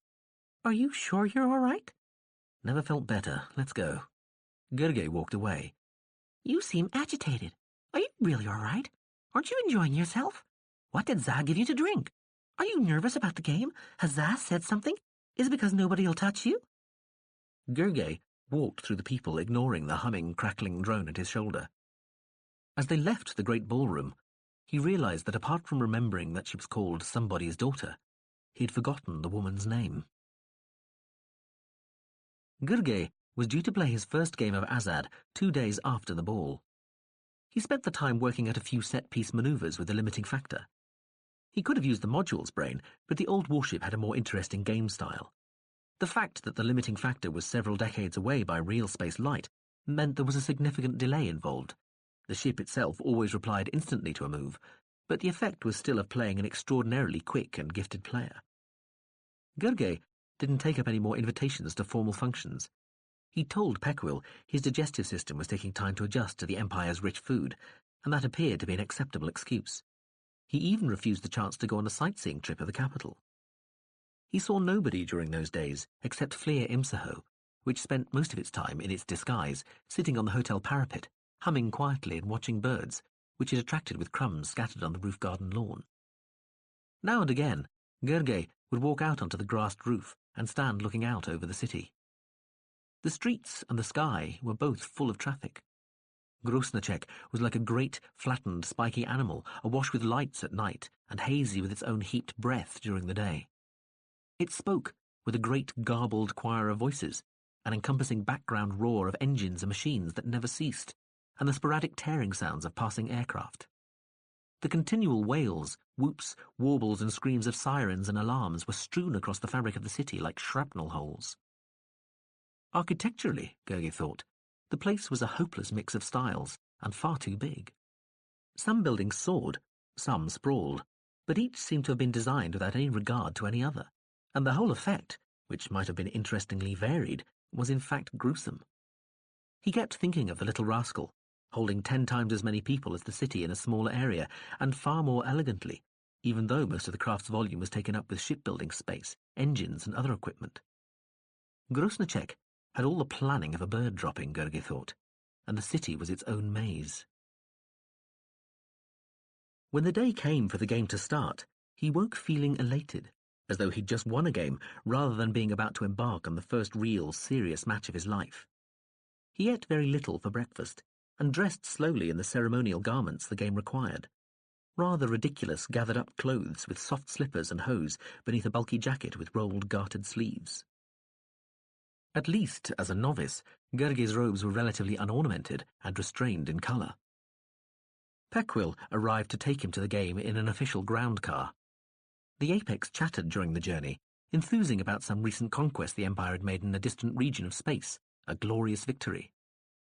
The car sped along the broad streets, heading for the outskirts of the city where the public hall Gerge would play in had been converted into a game room. All over the city that morning, people were going to their first game of the new series, from the most optimistic young player lucky enough to win a place in the games in the state lottery, right up to Nikasar himself. Those 12,000 people faced that day knowing that their lives might change utterly and forever, for better or worse, starting from right now. The whole city was alive with a game fever which infected it every 6 years. Grosnacek was packed with the players, their retinues, advisors, college mentors, relations and friends, the Empire's press and news services, and visiting delegations from colonies and dominions, there to watch the future course of imperial history being decided. Despite his earlier euphoria, Gerge discovered that his hands were shaking by the time they arrived at the hall, and as he was led into the place with its high white walls and its echoing wooden floor, an unpleasant sensation of churning seemed to emanate from his belly. It felt quite different from the normal feeling of being keyed up which he experienced before most games. This was something else, keener and more thrilling and unsettling than anything he'd known before. All that lightened this mood of tension was discovering that Fleer Imsaho had been refused permission to remain in the game hall when the match was in progress. It would have to stay outside. Its display of clicking, humming, crackling crudity had not been sufficient to convince the Imperial authorities that it was incapable of somehow assisting Gerge during the game. It was shown to a small pavilion in the grounds of the hall, to wait there with the Imperial guards on security duty. It complained loudly. Gerge was introduced to the other 9 people in his game. In theory, they had all been chosen at random. They greeted him cordially enough, though one of them, a junior Imperial priest, nodded rather than spoke to him. They played the lesser game of strategy cards first. Gerge started very cautiously, surrendering cards and points to discover what the others held. When it finally became obvious, he began playing properly, hoping he would not be made to look too silly in the rush. But over the next few turns, he realized the others were still unsure exactly who held what, and he was the only one playing the game as though it was in its final stages. Thinking that perhaps he'd missed something, he played a couple of more exploratory cards, and only then did the priest start to play for the end. Gerge resumed, and when the game finished before midday, he held more points than anybody else. So far, so good. Eh, Drone? He said to Fleer Imsaho. He was sitting at the table where the players, game officials and some of the more important spectators were at lunch. If you say so, the machine said grumpily. I don't get to see much, stuck in the outhouse with the jolly soldier boys. Well, take it from me. It's looking all right. Early days yet, Journal Gerge. You won't catch them that easily again.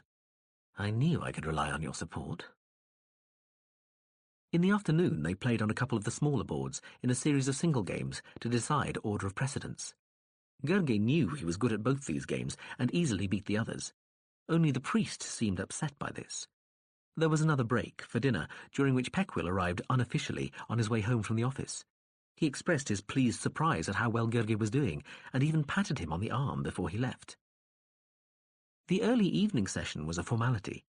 All that happened was that they were told by the game officials, amateurs from a local club with one Imperial official in charge, the exact configuration and order of play for the following day on the board of origin. As had now become obvious, Gerge was going to start with a considerable advantage. Sitting in the back of the car with only Fleer Imsaho for company and feeling quite pleased with himself, Gerge watched the city go by in the violet light of dusk. Not too bad, I suppose, the drone said, humming only a little as it lay on the seat by Gerge. I'd contact the shift tonight if I were you, to discuss what you're going to do tomorrow. Would you really? Yes, you're going to need all the help you can get. They'll gang up on you tomorrow, bound to. This is where you lose out, of course. If any of them were in this situation, they'd be getting in touch with one or more of the less well-placed players and doing a deal with them to go for yes. But as you never seem to tire of telling me, they would all demean themselves doing anything of the sort with me. On the other hand, though, with your encouragement and the limiting factor's help, how can I lose? The drone was silent. Gurge got in touch with the ship that night. Fleer Imsaho had declared itself bored. It had discarded its casing, gone black body, and floated off unseen into the night to visit a city park where there were some nocturnal birds. Gurge talked over his plans with the limiting factor, but the time delay of almost a minute made the conversation with the distant warship a slow business. The ship had some good suggestions, though. Gurge was certain that at this level, at least, he must be getting far better advice from the ship than any of his immediate opponents were receiving from their advisors, aides, and mentors. Probably only the top 100 or so players, those directly sponsored and supported by the leading colleges, would have access to such informed help. This thought cheered him further, and he went to bed happy. 3 days later, just as play was closing after the early evening session, Gurge looked at the board of origin and realized he was going to be put out of the game. Everything had gone well at first. He'd been pleased with his handling of the pieces, and sure he'd had a more subtle appreciation of the game's strategic balance. With his superiority in position and forces resulting from his successes during the early stages, he'd been confident he was going to win, and so stay in the main series to play in the second round of single games. Then, on the third morning, he realized he had been overconfident, and his concentration had lapsed. What had looked like a series of unconnected moves by most of the other players suddenly became a coordinated mass attack with the priest at its head. He'd panicked, and they'd trounced him. Now he was a dead man. The priest came up to Gurge when the session's play was over, and Gurge was still sitting in his high stool seat, looking down at the shambles on the board and wondering what had gone wrong. The apex asked the man if he was willing to concede. It was the conventional course when somebody was so far behind in pieces and territory, and there was less shame attached to an honourable admission of defeat than to a stubborn refusal to face reality, which only dragged the game out longer for one's opponents. Gurge looked at the priest, then at Fleer Imsaho, who'd been allowed into the hall once the play had ended. The machine wobbled a little in front of him, humming mightily and fairly buzzing with static. "What do you think, drone?" he said tiredly. "I think the sooner you get out of those ridiculous clothes, the better," the machine said. The priest, whose own robes were a more gaudy version of Gurge's, glanced angrily at the humming machine but said nothing. Gurge looked at the board again, then at the priest. He took a long, sighing breath and opened his mouth, but before he could speak, Fleer Imsaho said, "So, I think you should go back to the hotel and get changed and relax and give yourself an opportunity to think." Gurge nodded his head slowly, rubbing his beard and looking at the mess of tangled fortunes on the board of origin. He told the priest he'd see him tomorrow. "There's nothing I can do. They've won," he told the drone once they were back in the module. "If you say so, why not ask the ship?" Gurge contacted the limiting factor to give it the bad news. It commiserated, and rather than come up with any helpful ideas, told him exactly where he'd gone wrong, going into considerable detail. Gurge thanked it with little good grace and went to bed dispirited, wishing he'd resigned when the priest had asked him. Fleer Imsaho had gone off exploring the city again. Gurge lay in the darkness, the module quiet around him. He wondered what they'd really sent him here for. What did Contact actually expect him to do? Had he been sent to be humiliated, and so reassure the Empire the culture was unlikely to be any threat to it? It seemed as likely as anything else. He could imagine Chark Hub rattling off figures about the colossal amount of energy expended in sending him all this way. And even the culture, even Contact, would think twice about doing all it had just to provide one citizen with a glorified adventure holiday. The culture didn't use money as such, but it also didn't want to be too conspicuously extravagant with matter and energy either, so inelegant to be wasteful. But to keep the Empire satisfied that the culture was just a joke, no threat, how much was that worth? He turned over in the bed, switched on the float field, adjusted its resistance, tried to sleep, turned this way and that, adjusted the field again, but still could not get comfortable, and so, eventually, turned it off. He saw the slight glow from the bracelet Chambliss had given him shining by the bedside. He picked the thin band up, turning it over in his hands. The tiny orbital was bright in the darkness, lighting up his fingers and the covers on the bed. He gazed at its daylight surface and the microscopic whirls of weather systems over blue sea and dun-coloured land. He really ought to write to Chambliss, say thank you. It was only then he realised quite how clever the little piece of jewellery was. He'd assumed it was just an illuminated still picture, but it wasn't. He could remember how it had looked when he'd first seen it, and now the scene was different. The island continents on the daylight side were mostly different shapes to those he remembered, though he recognised a couple of them near the Dawn Terminator. The bracelet was a moving representation of an orbital, possibly even a crude clock. He smiled in the darkness, turned away. They all expected him to lose. Only he knew, or had known, he was a better player than they thought. But now he'd thrown away the chance of proving he was right, and they were wrong. Fool, fool, he whispered to himself in the darkness. He couldn't sleep. He got up, switched on the module screen and told the machine to display his game. The board of origin appeared, through-hollowed in front of him. He sat there and stared at it. Then he told the module to contact the ship. It was a slow, dreamlike conversation, during which he gazed as though transfixed at the bright game board, seemingly stretching away from him, while waiting for his words to reach the distant warship, and then for its reply to come back. Now, Gurgay? I want to know something, ship. Is there any way out of this? Stupid question. He could see the answer. His position was an incoherent mess. The only certain thing about it was that it was hopeless. Out of your present situation in the game? He sighed. What a waste of time. Yes. Can you see a way? The frozen hollow in the screen in front of him, his displayed position, was like some trapped moment of falling. The instant when the foot slips, the fingers lose their last strength, and the fatal accelerating descent begins. He thought of satellites, forever falling, and the controlled stumble that bipeds call walking. You are more points behind than anybody who's ever come back to win in any main series game. You have already been defeated, they believe. Gurgay waited for more. Silence. Answer the question, he told the ship. You didn't answer the question. Answer me. What was the ship playing at? Mess, a total mess. His position was a swirling, amorphous, nebulous, almost barbaric welter of pieces and areas, battered and crumbling and falling away. Why was he even bothering to ask? Didn't he trust his own judgment? Did he need a mind to tell him? Would only that make it real? Yes, of course there is a way, the ship said. Many ways, in fact, though they are all unlikely, near impossible. But it can be done.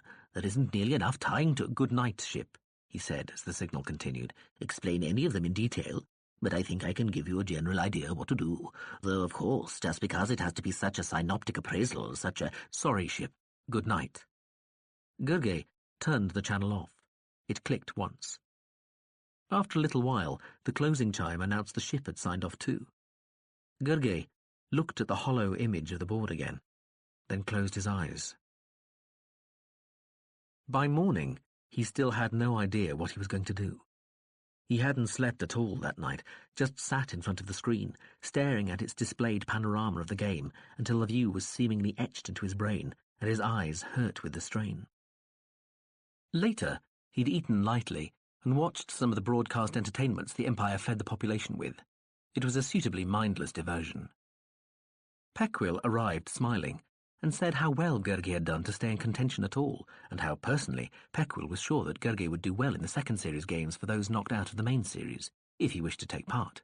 Of course, they were mostly of interest to those seeking promotion in their careers and led no further, but Gurgay might do better against other, unfortunates. Anyway, he was still going to Ekronadal to see the end of the games, and that was a great privilege, wasn't it? Gurgay hardly spoke, just nodded now and again. They rode out to the hall, while Peckwill went on and on about the great victory Nikosar had achieved in his first game the previous day. The Emperor Regent was already onto the second board, the Board of Form. The priest again asked Gurgay to resign, and again Gurgay said he wished to play. They all sat down around the great spread of board and either dictated their moves to the club players or made them themselves. Gurgay sat for a long time before placing his first piece that morning. He rubbed the biotech between his hands for minutes, Looking down, wide-eyed at the board for so long, the others thought he'd forgotten it was his turn and asked the adjudicator to remind him. Gurgey placed the piece. It was as though he saw two boards, one here in front of him and one engraved into his mind from the night before. The other players made their moves, gradually forcing Gurgey back into one small area of the board, with only a couple of free pieces outside it, hunted and fleeing. When it came, as he'd known it would without wanting to admit to himself that he did know, he could only think of it as a revelation, made him want to laugh. In fact, he did rock back in his seat, head nodding. The priest looked at him expectantly, as though waiting for the stupid human to finally give up. But Gurgey smiled over at the apex, selected the strongest cards from his dwindling supply, deposited them with the adjudicator, and made his next move. All he was banking on, it turned out, was the rest being too concerned with winning the game quickly. It was obvious that some sort of deal had been arranged which would let the priest win, and Gurgey guessed that the others wouldn't be playing at their best when they were competing for somebody else. It would not be their victory. They would not own it. Certainly they didn't have to play well. Sheer weight of numbers could compensate for indifferent play. But the moves could become a language, and Gurgey thought he could speak that language now, well enough, tellingly, to lie in it. So he made his moves, and at one moment, with one move, seemed to be suggesting that he'd given up. Then, with his next move, he appeared to indicate he was determined to take one of several players down with him, or two of them, or a different one. The lies went on. There was no single message, but rather a succession of contradictory signals, pulling the syntax of the game to and fro until the common understanding the other players had reached began to fatigue and tear and split. In the midst of this, Gurgey made some at first sight inconsequential, purposeless moves which, seemingly suddenly, apparently without any warning, threatened first a few, then several, then most of the troop pieces of one player, but at the cost of making Gurgey's own forces more vulnerable. While that player panicked, the priest did what Gurgey was relying on him doing, rushing into the attack. Over the next few moves, Gurgey asked for the cards he deposited with the game official to be revealed. They acted rather like mines in a possession game.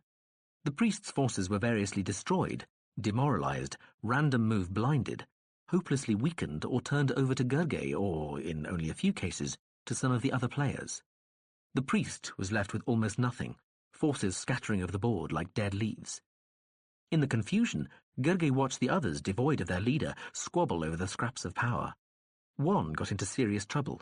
Gurgey attacked, annihilated most of his forces and captured the rest, and then kept on attacking without even waiting to regroup. He realized later he'd still been behind in points at that time, but the sheer momentum of his own resurrection from oblivion carried him on, spreading an unreasoning, hysterical, almost superstitiously intense panic among the others. From that point on, he made no more errors. His progress across the board became a combination of rout and triumphal procession. Perfectly adequate players were made to look like idiots as Gurgey's forces rampaged across their territories, consuming ground and material as though nothing could be easier or more natural. Gurgey finished the game on the board of origin before the evening session. He'd saved himself. He wasn't just through to the next board. He was in the lead. The priest, who'd sat looking at the game surface with an expression Gurgey thought he'd have recognized as stunned, even without his lessons in Azadian facial language, walked out of the hall without the customary end-of-game pleasantries, while the other players either said very little or were embarrassingly effusive about his performance. A crowd of people clustered round Gurgey, the club members, some press people and other players, some observing guests. Gurgey felt oddly untouched by the surrounding, chattering apices. Crowding up to him, but still trying not to touch him, somehow their very numbers lent an air of unreality to the scene. Gurgey was buried in questions, but he couldn't answer any of them. He could hardly make them out as individual inquiries anyway. The apices all talked too fast. Fleer Imsaho floated in above the heads of the crowd, but despite trying to shout people down to gain their attention, all it succeeded in attracting was their hair, with its static.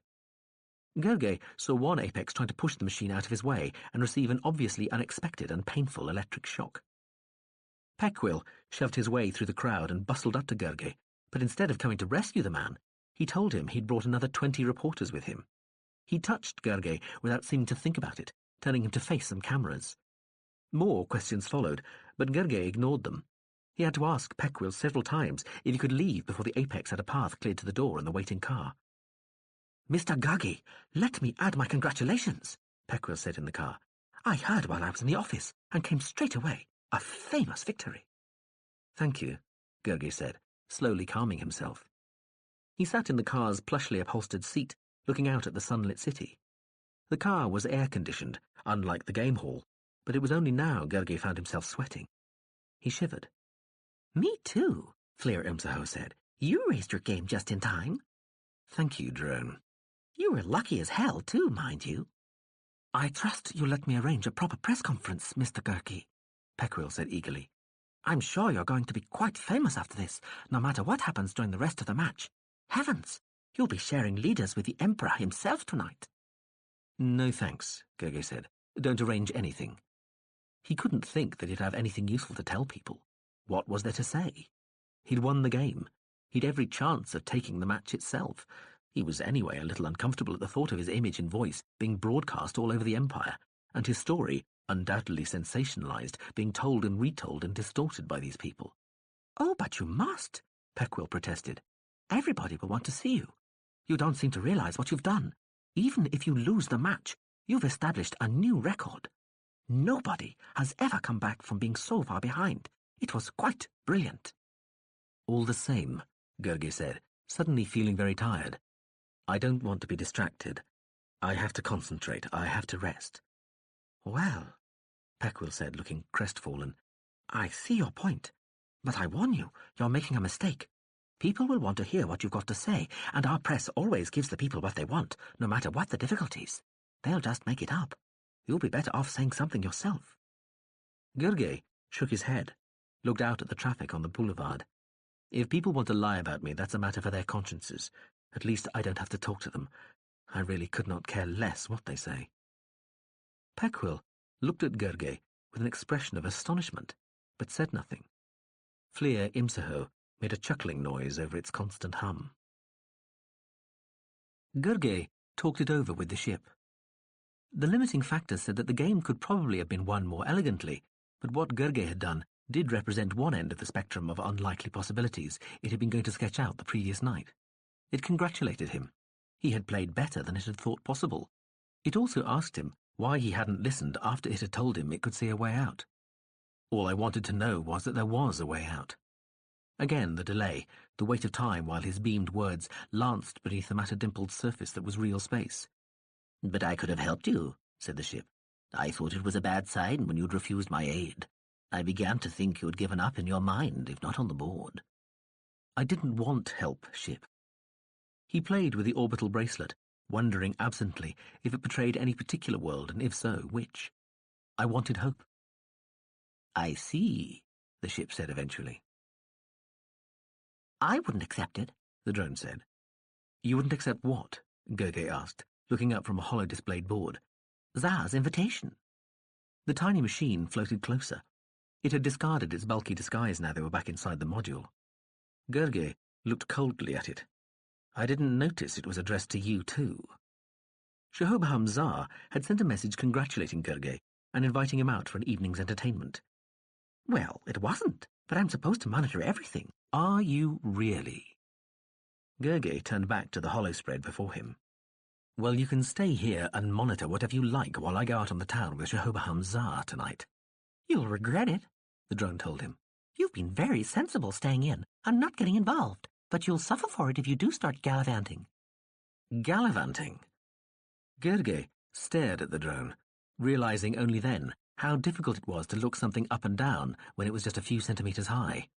What are you, drone, my mother? I'm just trying to be sensible about this, the machine said, voice rising.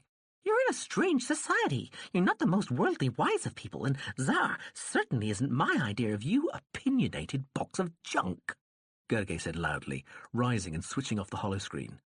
The drone jumped in midair. It backed off hastily. Now, Journal Gurgey, don't you now me, you patronizing adding machine. If I want to take an evening off, I will. And quite frankly, the thought of some human company for a change is looking more attractive all the time. He jabbed a finger at the machine. Don't read any more of my mail, and don't bother about escorting Zar and me this evening. He walked quickly past it, heading for his cabin. Now, I'm going to take a shower. Why don't you go watch some birds? The man left the module's lounge. The little drone hovered steadily in midair for a while. Oops, it said to itself, eventually. Then, with a shrug-like wobble, swooped away, fields vaguely rosy. Have some of this, Za said. The car swept along the city streets beneath the iridescent skies of dusk. Gurgey took the flask and drank.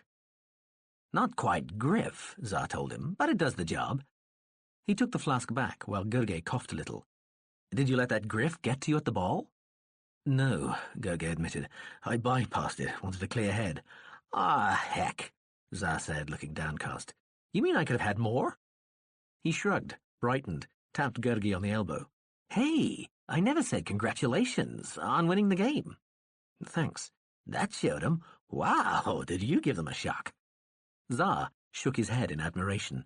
His long brown hair swung across his loose tunic top like heavy smoke. I had you filed as a prime loser, JG, but you're some kind of showman. He winked one bright green eye at Gurgey and grinned. Gurgey looked uncertainly at Za's beaming face for a moment, then burst out laughing. He took the flask from Za's hand and put it to his lips. To the showman, he said, and drank. Amen to that, my maestro. The Hole had been on the outskirts of the city once, but now it was just another part of one more urban district. The Hole was a set of vast artificial caverns burrowed out of the chalk centuries ago to store natural gas in. The gas had long since run out. The city ran on other forms of energy, and the set of huge linked caves had been colonized. First by Grosnachek's paw, then, by a slow process of osmosis and displacement, as though, gas or human, nothing ever really changed, by its criminals and outlaws, and finally, though not completely, by its effectively ghettoized aliens and their supporting cast of locals. Gurgey and Za's car drove into what had once been a massive above-ground gas storage cylinder, and it had become the housing for a pair of spiralling ramps taking cars and other vehicles down into and up out of the hole. In the centre of the still mostly empty, ringingly echoing cylinder, a cluster of variously sized lifts slid up and down inside ramshackle frameworks of girders, tubing and beams. The outer and inner surfaces of the ancient gasometer sparkled slatily under rainbow lights and the flickeringly unreal, grotesquely oversized images of advertising hollows. People milled about the surface level of the cavernous tower, and the air was full of shouting, screaming, haggling voices and the sound of labouring engines. Gurgey watched the crowds and the stalls and stands slide by as the car dipped and started its long descent. A strange, half-sweet, half-acrid smell seeped through the car's conditioning like a sweaty breath from the place. They quit the car in a long, low, crowded tunnel where the air was heavy with fumes and shouts. The gallery was choked with multifariously shaped and sized vehicles which rumbled and hissed and edged about among the swarmingly varied people like massive, clumsy animals wading in an insect sea. Za took Gurgey by the hand as their car trundled toward the ascending ramp. They went bustling through the buffeting crowds of Azadians and other humanoids toward a limily glowing tunnel mouth. "What do you think so far?" Za shouted back to Gurgey. "Crowded, isn't it? You should see it on a holiday." Gurgey looked round at the people. He felt ghost-like, invisible. Until now he'd been the centre of attention, a freak, stared and gawped and peered at, and kept entirely at arm's length. Now, suddenly, nobody gave a damn, hardly sparing him a second glance. They bumped into him, jostled him, shoved past him, brushed against him, all quite careless. And so varied, even in this sickly, sea-green tunnel light. So many different types of people mixed in with the Azadians he was becoming used to seeing. A few aliens that looked vaguely familiar from his memory of pan-human types, but mostly quite wildly different. He lost count of the variations in limbs, height, bulk, physiognomy and sensory apparatus he was confronted with during that short walk. They went down the warm tunnel and into a huge, brightly lit cavern, at least 80 metres tall and half as broad again. Lengthwise, its cream-coloured walls stretched away in both directions for half a kilometre or more, ending in great side-lit arches leading to further galleries. Its flat floor was chock-a-block with shack-like buildings and tents, partitions and covered walkways, stalls and kiosks, and small squares with dribbling fountains and gaily striped awnings. Lamps danced from wires strung on thin poles, and overhead brighter lights burned, high in the vaulted roof, a colour between ivory and pewter. Structures of stepped buildings and wall or roof-hung gantries lined the sides of the gallery, and whole areas of grimy grey wall were punctured by the irregular holes of windows, balconies, terraces and doors. Lifts and pulleys creaked and rattled, taking people to higher levels or lowering them to the bustling floor. "This way," Za said. They wove their way through the narrow streets of the gallery's surface until they came to the far wall, climbed some broad but rickety wooden steps, and approached a heavy wooden door guarded by a metal portcullis and a pair of lumberingly large figures, one a Zadian male and another whose species Gerge couldn't identify. Za waved, and without either guard appearing to do anything, the portcullis rose. The door swung ponderously open, and he and Za left the echoing cave behind for the relative quietness of a dim, wood-lined, heavily carpeted tunnel. The cavern light closed off behind them. A hazy cerise glow came through an arched ceiling of wafer-thin plaster. The polished wooden walls looked thick, were char-dark, and felt warm. Muffled music came from ahead. Another door, a desk set into an alcove where two apices eyed them both sullenly, then consented to smile at Za, who passed over a small hide pouch to them. The door opened. He and Gerge went through to the light and music and noise beyond. It was a jumble of a space, impossible to decide whether it was one confusingly subdivided, chaotically split-levelled hall, or a profusion of smaller rooms and galleries all knocked into one. The place was packed and loud with high-pitched atonal music. It could have been on fire, judging from the thick haze of smoke filling it, but the fumes smelled sweet, almost perfumed. Za guided Gerge through crowds to a wooden cupola raised a metre off a small covered walkway, and looking out from the rear onto a sort of staggered stage beneath. The stage was surrounded by similar circular boxes, as well as various stepped areas of seats and benches, all of which were crowded, mostly with Azadians. On the small, roughly circular stage below, some dwarfish alien, only vaguely pan-human, was wrestling, or perhaps copulating, with an Azadian female in a quivering tub full of gently steaming red mud, all seemingly held in a low-G field.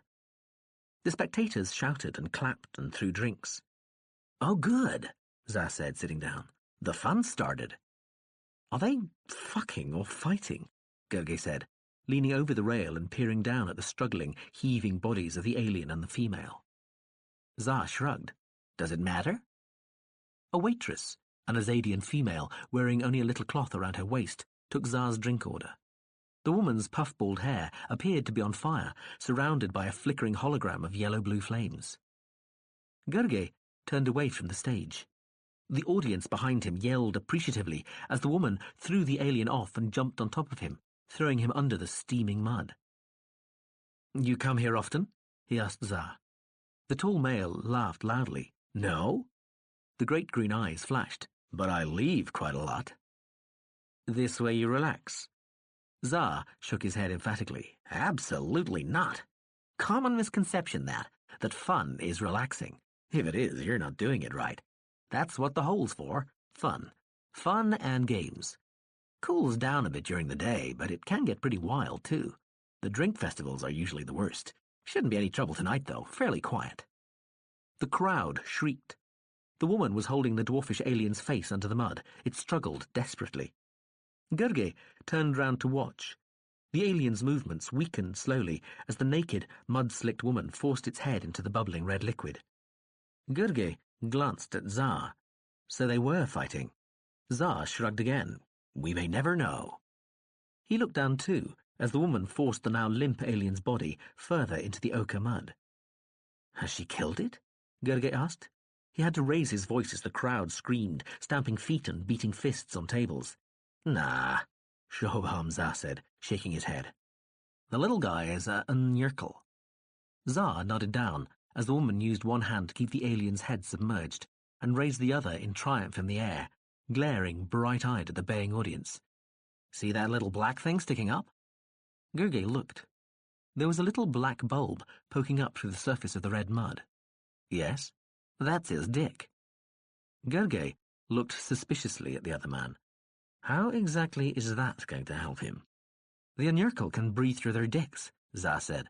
That guy's fine. He'll be fighting in another club tomorrow night, maybe even later this evening. Za watched the waitress place their drinks on the table. He leaned forward to whisper something to her. She nodded and walked off. Try glanding expand with this stuff, Za suggested.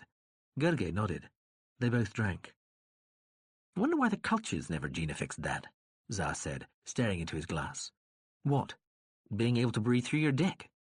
Gerge thought. Sneezing at certain moments could be messy. Za laughed. There might be compensations. The audience behind them went, ooh. Za and Gerge turned round to see the victorious woman pulling her opponent's body up out of the mud by its penis. The alien being's head and feet were still under the glutinous, slowly slopping liquid. Ouch, Za muttered, drinking.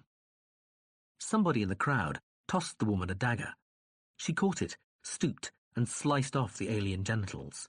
She brandished the dripping flesh aloft while the crowd went wild with delight, and the alien sank slowly beneath the cloying red liquid, the woman's foot on its chest. The mud gradually turned black where the blood oozed, and a few bubbles surfaced. Za sat back, looking mystified. Must have been some subspecies I haven't heard of. The low-G mud tub was trundled away, the woman still shaking her trophy at the baying crowd.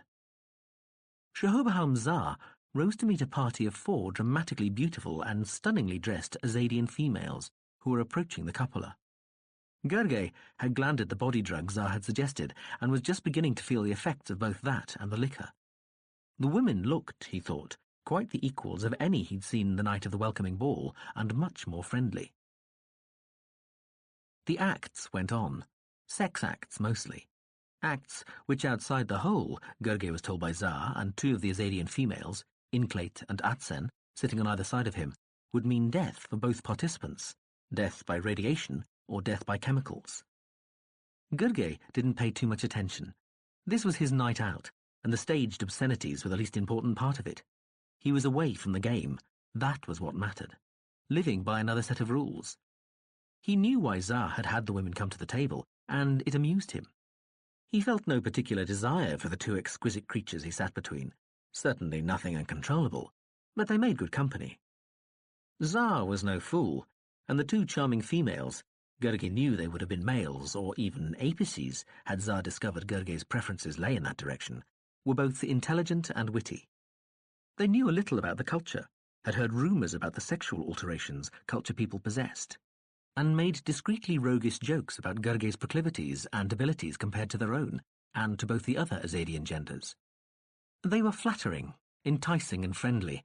They drank from small glasses, they sipped smoke from tiny, slender pipes. Gerge had tried a pipe too, but only coughed, much to everyone's amusement.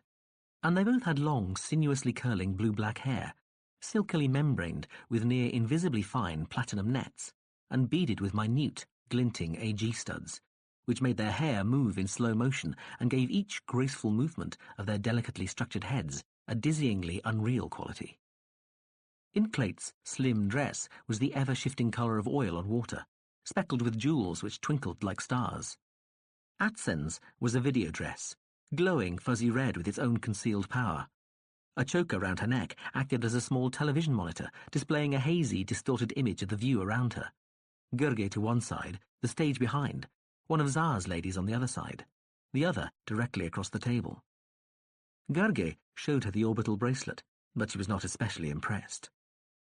Za, on the other side of the table, was playing small games of forfeit with his 2 giggling ladies, handling tiny, almost transparent, sliced jewel cards, and laughing a lot. One of the ladies noted the forfeits down in a little notebook, with much giggling and feigned embarrassment. "But dear now," Atsen said from Gerge's left, "you must have a scar portrait, so that we may remember you when you have gone back to the culture and its decadent many orifaced ladies." Inclate on his right giggled. "Certainly not," Gerge said, mock serious. "It sounds quite barbaric." "Oh, yes, yes, it is." Atsen and Inclate laughed into their glasses. Atsen pulled herself together, put her hand on his wrist. "Wouldn't you like to think there was some poor person walking around on Ia with your face on their skin?" "Yes, but on which bit?" Gerge asked. They thought this hilariously funny. Za stood, One of his ladies packed the tiny slivers of the game cards away in a little chain purse. "Gergay," Za said, knocking back the last of his drink. "We're off for a more private chat. You three too?" Za grinned wickedly at Inklate and Atsen, producing gales of laughter and small shrieks. Atsen dipped her fingers in her drink and flicked some liquor at Za, who dodged. "Yes, come, now," Inklate said, taking hold of Gergay's arm with both hands. "Let's all go. The air is so stuffy here, and the noise so loud." Gergay smiled, shook his head. "No, I'd only disappoint you." "Oh, no. Slim fingers tugged at his sleeves, curled round his arms.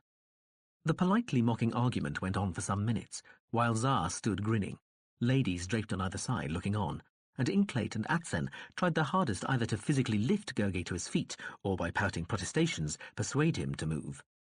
All failed. Za shrugged. His ladies imitated the alien gesture before dissolving into laughter and said, "Okay, just stay there, all right, game player?" Za looked at Inklate and Atsen, who were temporarily subdued and petulant. "You two look after him, right?" Za told them. "Don't let him talk to any strangers." Atsen sniffed imperiously. "Your friend declines all, strange or familiar." Inklate snorted despite herself. "Or both in one," she blurted. Whereupon she and Atsen started laughing again and reaching behind Gergay to slap and pinch each other's shoulders. Za shook his head. "Now, try and control those two as well as you control yourself." Gergay ducked a few flicked drops of drink while the female squealed on either side of him. "I'll try," he told Za. "Well," Za said, "I'll try not to be too long. Sure you won't join in? Could be quite an experience." "I'm sure, but I'm fine here." "Okay, don't wander. See you soon." Za grinned at the giggling girls on either side of him, and then they turned together, walked away. "Ish," Za shouted back over his shoulder. "Soon-ish, game player." Gergay waved goodbye. Inklate and Atsen quietened fractionally and set about telling him what a naughty boy he was for not being more naughty. Gergay ordered more drinks and pipes to keep them quiet. They showed him how to play the game of elements, chanting, "Blade cuts cloth, cloth wraps stone, stone dams water, water quenches fire, fire melts blade," like serious schoolgirls, and showing him the appropriate hand shapes so that he could learn. It was a truncated, two-dimensional version of the elemental die matching from the Board of Becoming, minus air and life.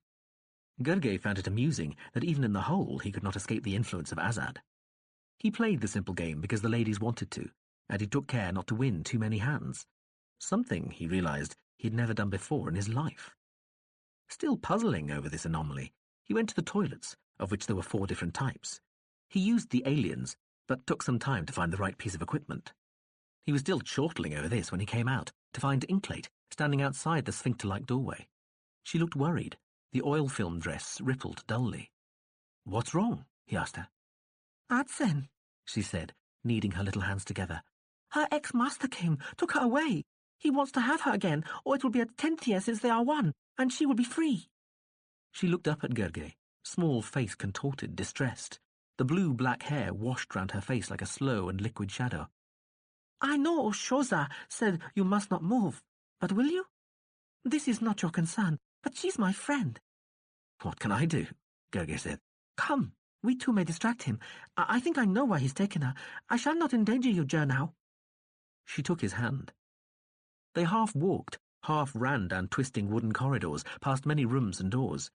He was lost in a maze of sensation, a welter of sounds, music, laughter, screams, sights, servants, erotic pictures, glimpsed galleries of packed, swaying bodies, and smells, food, perfume, alien sweats. Suddenly, Inklate stopped. They were in a deep, bold room, like a theatre, where a naked human male stood on stage, turning slowly, this way and that, in front of a giant screen, showing a close-up of his skin. Deep, booming music played.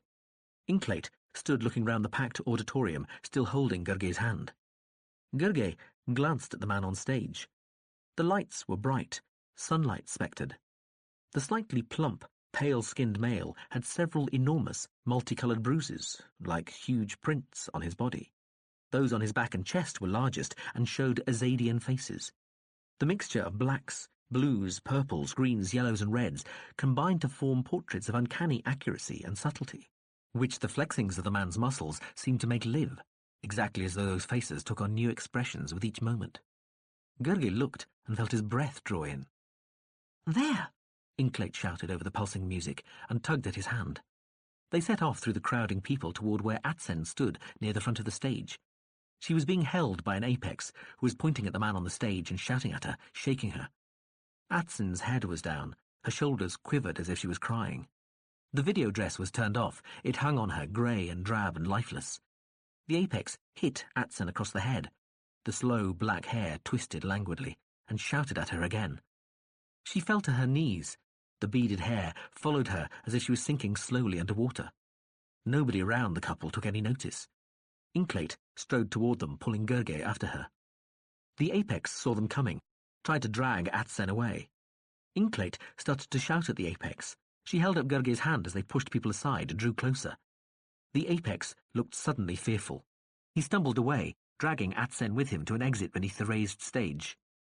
Inklate started forward, but her way was blocked by a cluster of large Azadian males, standing, staring open-mouthed at the man on the stage. Inklate beat at their backs with her fists. Gurgey watched Atsen disappear, dragged through the door beneath the stage. He pulled Inklate to one side and used his greater mass and strength to force a way between two of the protesting males. He and the girl ran to the swinging door. The corridor curved sharply. They followed the sounds of screams, down some narrow stairs, over a step where the broken monitor collar lay snapped and dead, down to a quiet corridor where the light was jade and there were many doors. Atsen was lying on the floor, the apex above her screaming at her. He saw Gurgey and Inklate, shook his fist at them. Inklate screamed incoherently at him. Gurgey started forward. The apex took a gun from a pocket. Gurgey stopped. Inklate went quiet. Atsen whimpered on the floor. The apex started talking, far too fast for Gurgey to follow. He pointed at the woman on the floor, then gestured at the ceiling. He began to cry, and the gun shook in his hand, and part of Gurgey, sitting back calmly, analysing, thought, "Am I frightened? Is this fear yet? I'm looking death in the face, staring at it through that little black hole, the little twisted tunnel in this alien's hand, like another element the hand can show. And I'm waiting to feel fear. And it hasn't happened yet. I'm still waiting. Does this mean that I shan't die now, or that I shall?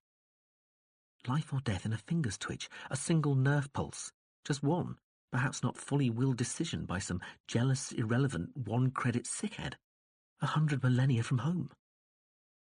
The apex backed away, gesturing imploringly, pathetically to Atsen and at Gurgey and Inklate.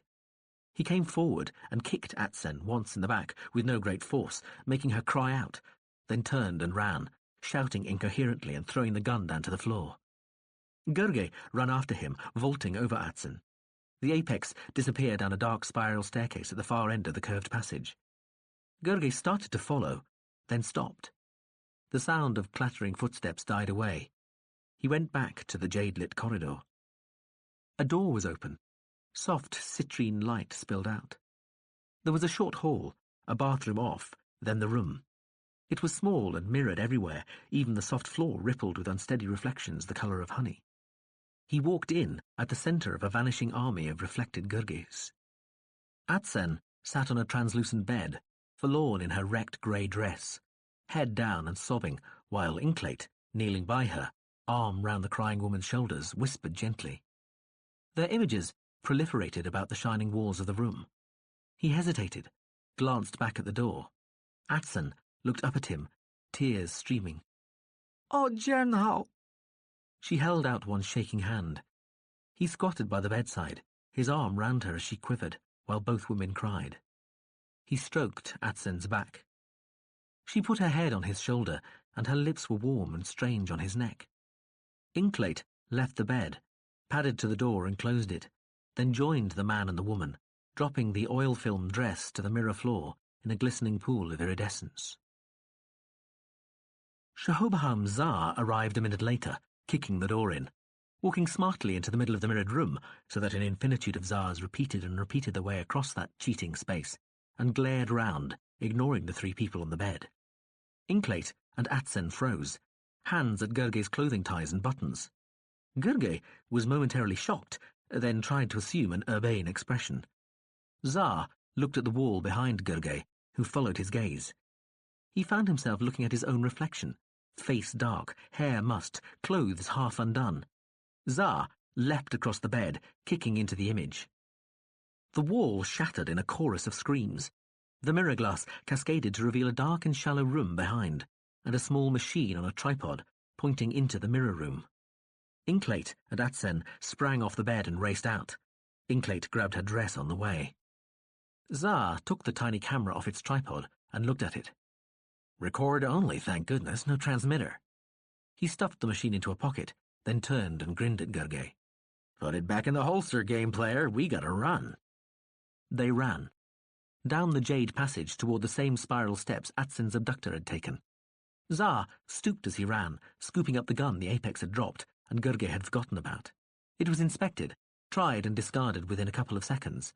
They got to the spiral steps and leapt up them. Another corridor, darkly russet. Music boomed above. Tsar skidded to a stop as two large apices ran toward them. Oops, Tsar said, doing an about-turn.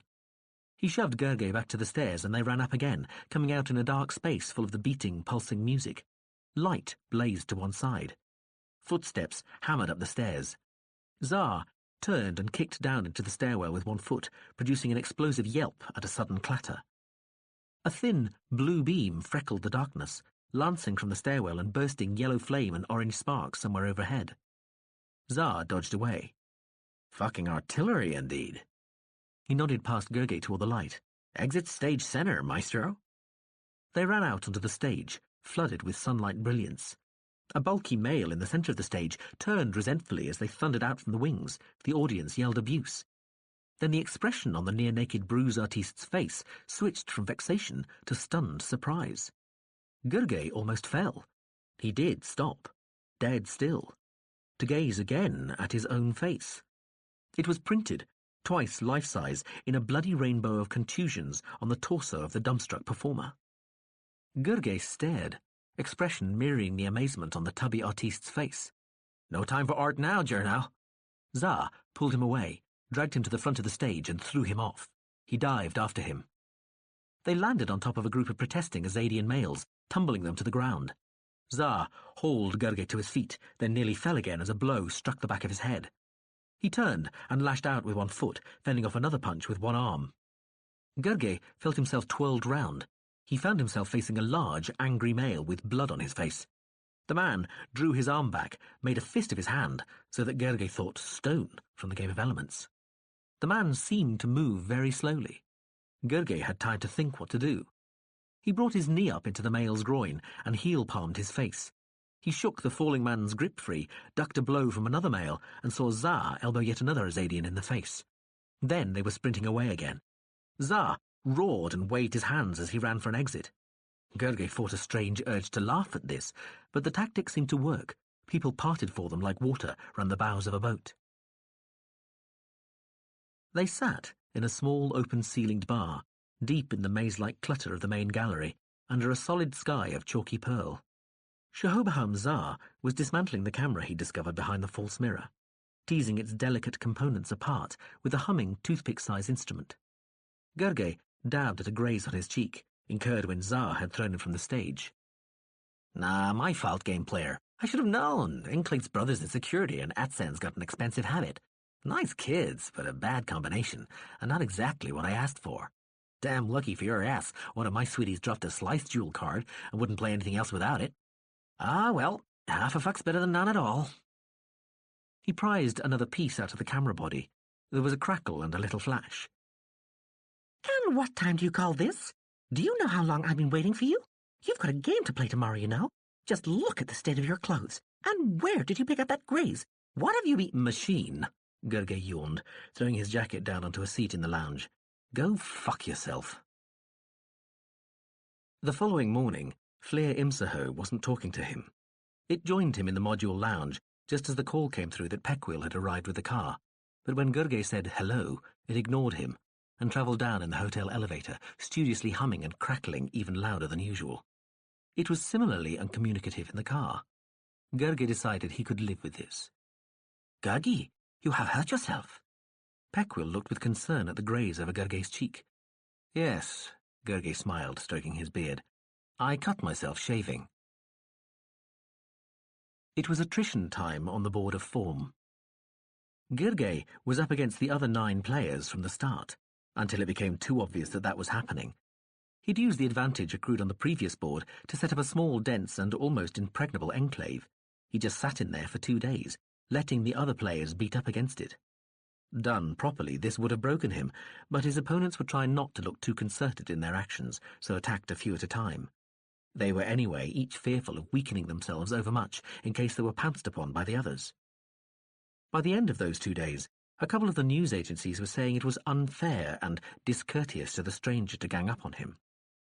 Fleer Imsaho, over its huff by then and talking to him again, reckoned this reaction might be genuine and unprompted, but was more likely to be the result of imperial pressure. Certainly it thought the church, which had doubtless been instructing the priest as well as financing the deals he'd been making with the other players, had been leaned on by the imperial office. Whatever, on the 3rd day, the massed attacks against Gerge fell away, and the game resumed a more normal course. The game hall was crowded with people. There were many more paying spectators. Numerous invited guests had changed venue to come and see the alien play, and the press agencies had sent extra reporters and cameras. The club players, under the stewardship of the adjudicator, succeeded in keeping the crowd quiet, so Gerge didn't find the extra people caused any great distraction during the game. It was difficult to move around the hall during the breaks, though. People were constantly accosting him, asking him questions, or just wanting to look at him. Peckwill was there most of the time, but seemed more taken up with going in front of the cameras himself than shielding Gerge from all the people wanting to talk to him. At least he helped to divert the attentions of the news people and let Gerge concentrate on the game.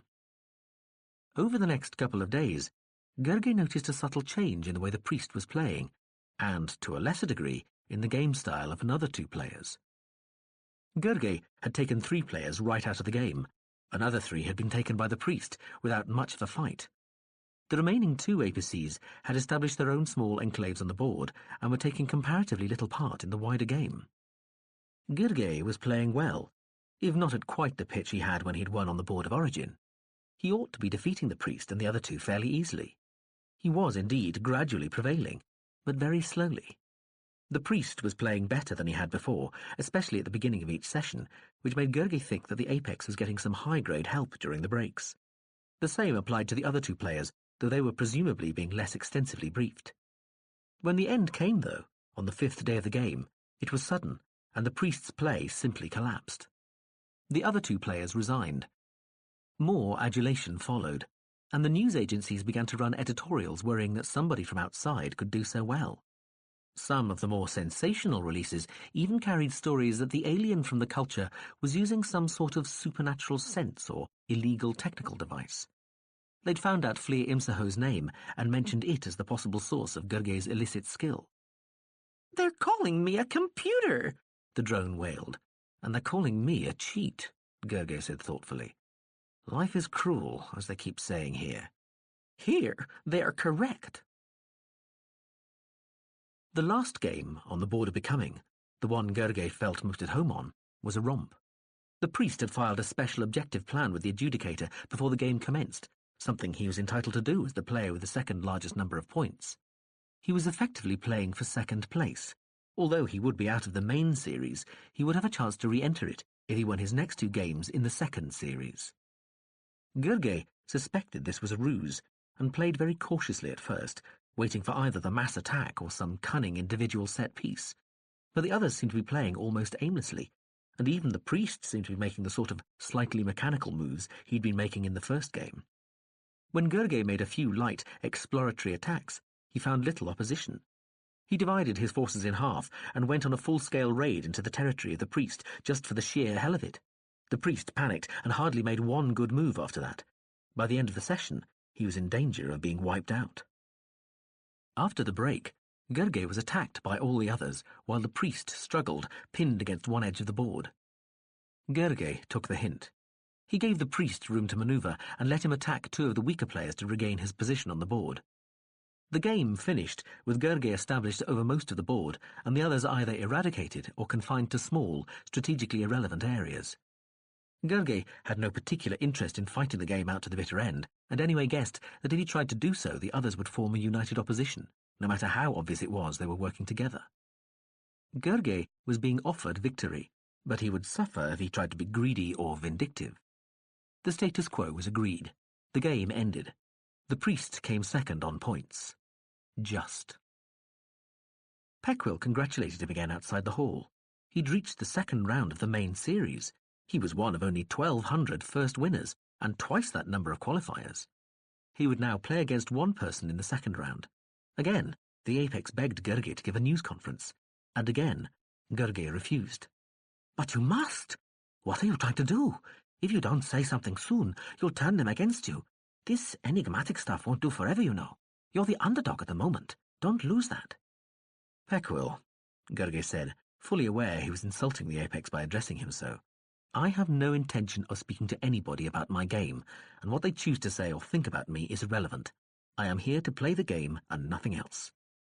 "You are our guest," Peckwill said coldly, "and you are my hosts."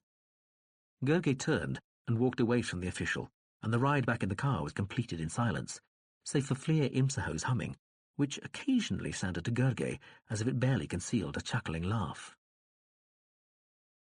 "Now the trouble starts." "Why do you say that, Ship?" It was night. The rear doors of the module lay open. Gerge could hear the distant buzz of the police hoverplanes stationed over the hotel to keep news agency craft away. The smell of the city, warm and spicy and smoky, drifted in too. Gerge was studying a set-piece problem in a single game and taking notes. This seemed to be the best way of talking to the limited factor with a time delay. Talk, then switch off and consider the problem while the HS light flashed to and fro. Then, when the reply came, switch back to speech mode. It was almost like having a real conversation. "Because now you have to show your moral cards. It's the single match, so you have to define your first principles, register your philosophical premises. Therefore, you'll have to give them some of the things you believe in. I believe this could prove troublesome." "Ship," Gerge said, writing some notes on a scratch tablet as he studied the hollow in front of him. "I'm not sure I have any beliefs." "I think you do, Journal Gerge, and the Imperial Game Bureau will want to know what they are for the record. I'm afraid you'll have to think of something." "Why should I? What does it matter? I can't win any posts or ranks. I'm not going to gain any power out of this, so what difference does it make what I believe in? I know they need to find out what people in power think, but I just want to play the game." "Yes, but they will need to know for their statistics. Your views may not matter a jot in terms of the elective properties of the game, but they do need to keep a record of what sort of player wins what sort of match. Besides which, they will be interested in what sort of extremist politics you give credence to." Gerge looked at the screen camera. "Extremist politics? What are you talking about?" "Journal Gerge," the machine said, making a sighing noise. "A guilty system recognizes no innocence. As with any power apparatus, which thinks everybody's either for it or against it, we're against it. You would be too if you thought about it. The very way you think places you among its enemies. This might not be your fault, because every society imposes some of its values on those raised within it. But the point is that some societies try to maximize that effect, and some try to minimize it. You come from one of the latter, and you're being asked to explain yourself to one of the former. Prevarication will be more difficult than you might imagine. Neutrality is probably impossible. You cannot choose not to have the politics you do. They are not some separate set of entities somehow detachable from the rest of your being. They are a function of your existence.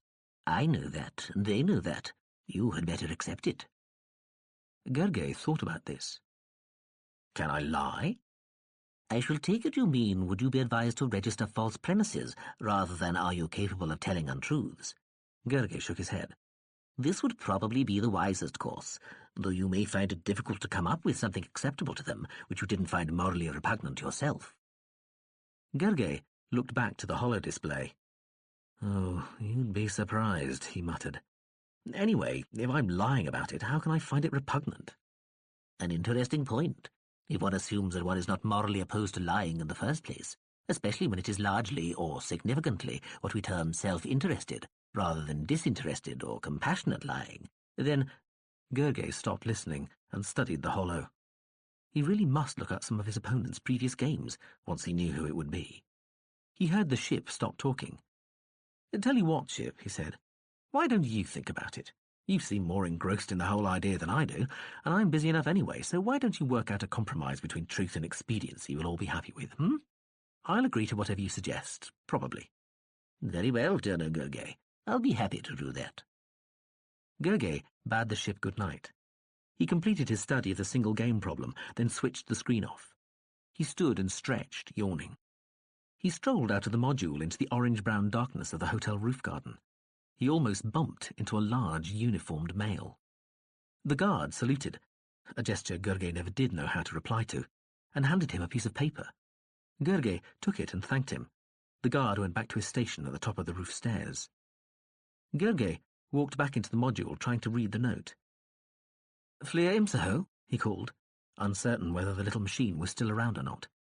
It came floating through from another part of the module in its undisguised quiet form, carrying a large, richly illustrated book on the avian fauna of Ia.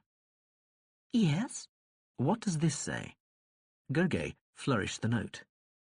The drone floated up to the piece of paper. "Minus the Imperial embroidery, it says they'd like you to go to the palace tomorrow, so they can add their congratulations. What it means is they want to take a look at you." "I suppose I have to go." "I would say so." "Does it mention you?" "No, but I'll come along anyway. They can only throw me out. What were you talking to the ship about?" "It's going to register my premises for me. It was also giving me a lecture on sociological conditioning."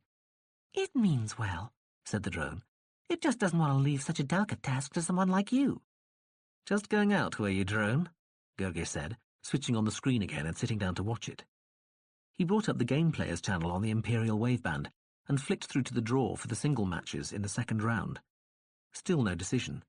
The draw was still being decided, expected any minute. "Well," Fleer Imsaho said, "there is a very interesting species of nocturnal fish hunter that inhabits an estuary just 100 kilometers from here, and I was thinking—" "Don't let me keep you," Gurgay said, just as the draw started to come through on the Imperial game channel. The screen started to fill with numbers and names. "Right. I'll say good night then." The drone floated away. Gurgay waved without looking round. "Good night," he said. He didn't hear whether the drone replied or not. He found his place in the draw. His name appeared on the screen beside that of Lo Wishekebold Ram, governing director of the Imperial Monopolies Board.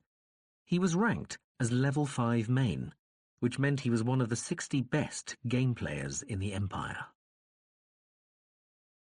The following day was Pequil's day off. An Imperial aircraft was sent for Gurgay and landed beside the module. Gurgay and Fleer Imsaho, which had been rather late returning from its estuarial expedition, were taken out of the city to the palace. They landed on the roof of an impressive set of office buildings overlooking one of the small parks set within the palace grounds, and were led down wide, richly carpeted stairs to a high-ceilinged office where a male servant asked Gurgay if he wanted anything to eat or drink. Gurgay said no, and he and the drone were left alone. Fleer Imsaho drifted over to the tall windows. Gurgay looked at some portrait paintings hanging on the walls. After a short while, a youngish apex entered the room. He was tall, dressed in a relatively unfussy and businesslike version of the uniform of the imperial bureaucracy. "Mr. Gurgay, good day. I'm Lo Shav Olos." "Hello," Gurgay said. They exchanged polite nods. Then the apex walked quickly to a large desk in front of the windows and set a bulky sheaf of papers down on it before sitting down. Lo Shav Olos looked round at Fleer Imsaho, buzzing and hissing away nearby. "And this must be your little machine?" "Its name is Fleer Imsaho. It helps me with your language." "Of course." The apex gestured to an ornate seat on the other side of the desk. "Please, sit down." Gurgay sat, and Fleer Imsaho came to float near him. The male servant returned with a crystal goblet and placed it on the desk near Olos, who drank before saying, "Not that you must need much help, Mr. Gurgay." The young apex smiled. "Your Iachik is very good." "Thank you." "Let me add my personal congratulations to those of the Imperial Office, Mr. Gurgay. You have done far better than many of us expected you to do. I understand you are learning the game only for about a third of one of our great years. Yes, but I found Azad so interesting I did little else during that time, and it does share concepts with other games I've studied in the past. Nevertheless, you've beaten people who've been learning the game all their lives. The priest, Lin Gofori of Tans, was expected to do well in these games. So I saw. Gerge smiled. Perhaps I was lucky. The apex gave a little laugh and sat back in his chair. Perhaps you were, Mr. Gerge. I'm sorry to see your luck didn't extend to cover the draw for the next round. Loeshekebold Ram is a formidable player, and many expect him to better his previous performance. I hope I can give him a good game. So do we all. The apex drank from his goblet again, then got up and went to the windows behind him, looking out over the park. He scratched at the thick glass as though there was a speck on it. While not, strictly speaking, my province, I confess I'd be interested if you could tell me a little about your plans for the registration of premises. He turned and looked at Gerge. I haven't decided quite how to express them yet, Gerge said. I'll register them tomorrow, probably. The apex nodded thoughtfully. He pulled at one sleeve of the imperial uniform. I wonder if I might advise you to be somewhat circumspect, Mr. Gerge. Gerge asked the drone to translate circumspect. Olos waited, then continued. Of course, you must register with the Bureau, but as you know, your participation in these games is in a purely honorary capacity, and so exactly what you say in your premises has only statistical value, shall we say. Gerge asked the drone to translate capacity. Garbleness, game playeroid, Flea Imsaho muttered darkly in Moraine. Twiddle-dee-dee, you that word capacity befoley used ish iachik in. Placey wacy's buggy-wuggied, stoppy-toppy-dees guys, spladdity-bliddity-dada more cluettes on the lingo offering, righty? Gerge suppressed a smile. Olos went on. As a rule, contestants must be prepared to defend their views with arguments, should the Bureau find it necessary to challenge any of them. But I hope you will understand that this will hardly be likely to happen to you. The Imperial Bureau is not blind to the fact that the values of your society may be quite different from our own. We have no wish to embarrass you by forcing you to reveal things the press and the majority of our citizens might find offensive. He smiled. Personally, off the record, I would imagine that you could be quite, one might almost say, vague, and nobody would be especially bothered. Especially? Gerge said innocently to the humming, crackling drone at his side. More gibberish, Biltrivnik ner Plinfords. You're, constiplish, trying, nomono vertsishi, my zozlik zibidik dick fucking patience, Gerge. Gerge coughed loudly. Excuse me, he said to Olos. Yes, I see. I'll bear that in mind when I draw up my premises.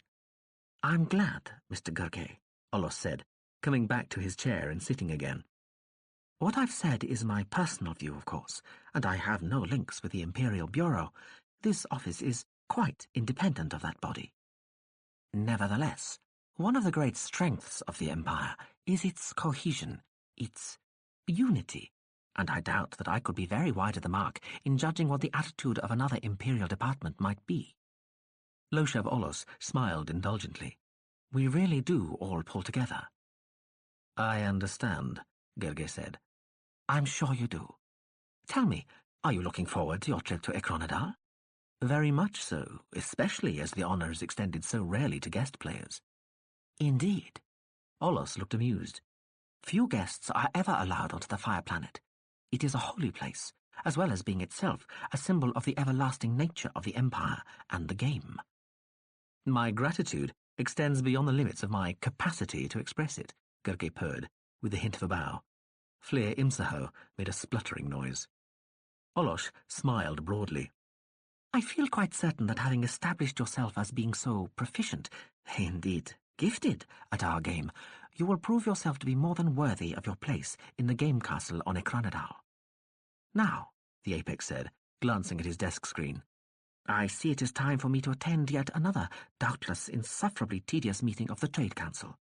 I'd far prefer to continue our own exchange, Mr. Gerge, but unhappily it must be curtailed in the interests of the efficiently regulated exchange of goods between our many worlds.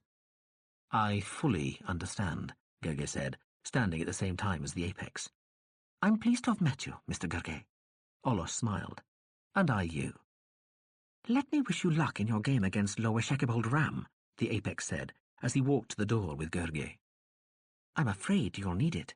I'm sure it will be an interesting game. I hope so, Gerge said. They left the room. Olos offered his hand. Gerge clasped it, allowing himself to look a little surprised. Good day, Mr. Gerge. Goodbye. Then Gerge and Fleer Imsaho were escorted back to the aircraft on the roof, while Loshav Olos strode off down another corridor to his meeting.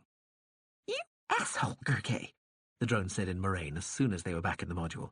First you ask me 2 words you already know, and then you use both of them, and the— Gerge was shaking his head by this time and interrupted. You really don't understand very much about game playing, do you, drone? I know when people are playing the fool. Better than playing a household pet machine. The machine made a noise like an indrawn breath, then seemed to hesitate and said, Well, anyway, at least you don't have to worry about your premises now. It gave a rather forced-sounding chuckle. They're as frightened of you telling the truth as you are. Gerge's game against Lower Shekebold Ram attracted great attention. The press, fascinated by this odd alien who refused to speak to them, sent their most acerbic reporters, and the camera operators best able to catch any fleeting facial expression which would make the subject look ugly, stupid, or cruel, and preferably all three at once. Gerge's off-world physiognomy was regarded as a challenge by some camera people, and as a large fish in a small barrel by others. Numerous paying game fans had traded tickets for other games so they could watch this one, and the guests' gallery could have been filled many times over, even though the venue had been changed from the original hall Gerge had played in before to a large marquee, erected in a park only a couple of kilometres from both the Grand Hotel and the Imperial Palace. The marquee held 3 times as many people as the old hall, and was still crowded. Peckwil had arrived as usual in the Alien Affairs Bureau car in the morning and taken Gerge to the park. The apex no longer tried to put himself in front of the cameras, but busily hurried them out of the way to clear a path for Gerge. Gerge was introduced to Lower Shekebold Ram. He was a short, bulky apex with a more rugged face than Gerge had expected, and a military bearing. Ram played quick, incisive lesser games, and they finished 2 on the first day, ending about even. Gerge only realised how hard he'd been concentrating that evening when he fell asleep watching the screen. He slept for almost 6 hours. The next day, they played another 2 of the lesser games, but the play extended by agreement into the evening session. Gerge felt the apex was testing him, trying to wear him out, or at least see what the limits of his endurance were. They would be playing all 6 of the lesser games before the 3 main boards, and Gerge already knew he was under much more strain playing Ram alone than he'd been competing against 9 others. After a great struggle, almost to midnight, Gerge finished fractionally ahead. He slept 7 hours and woke up just in time to get ready for the next day's play. He forced himself awake, glanding the culture's favourite breakfast drug, Snap, and was a little disappointed to see Ram look just as fresh and energetic as he felt. That game became another war of attrition, dragging through the afternoon, and Ram didn't suggest playing into the evening. Gerge spent a couple of hours discussing the game with the ship during the evening, then, to wash it from his mind, watched the Empire's broadcast channels for a while. There were adventure programs and quizzes and comedies, news stations and documentaries. He looked for reports on his own game.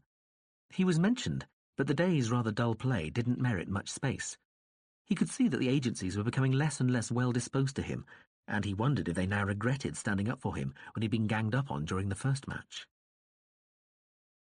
Over the next 5 days, the news stations became even less happy with Alien Gerge.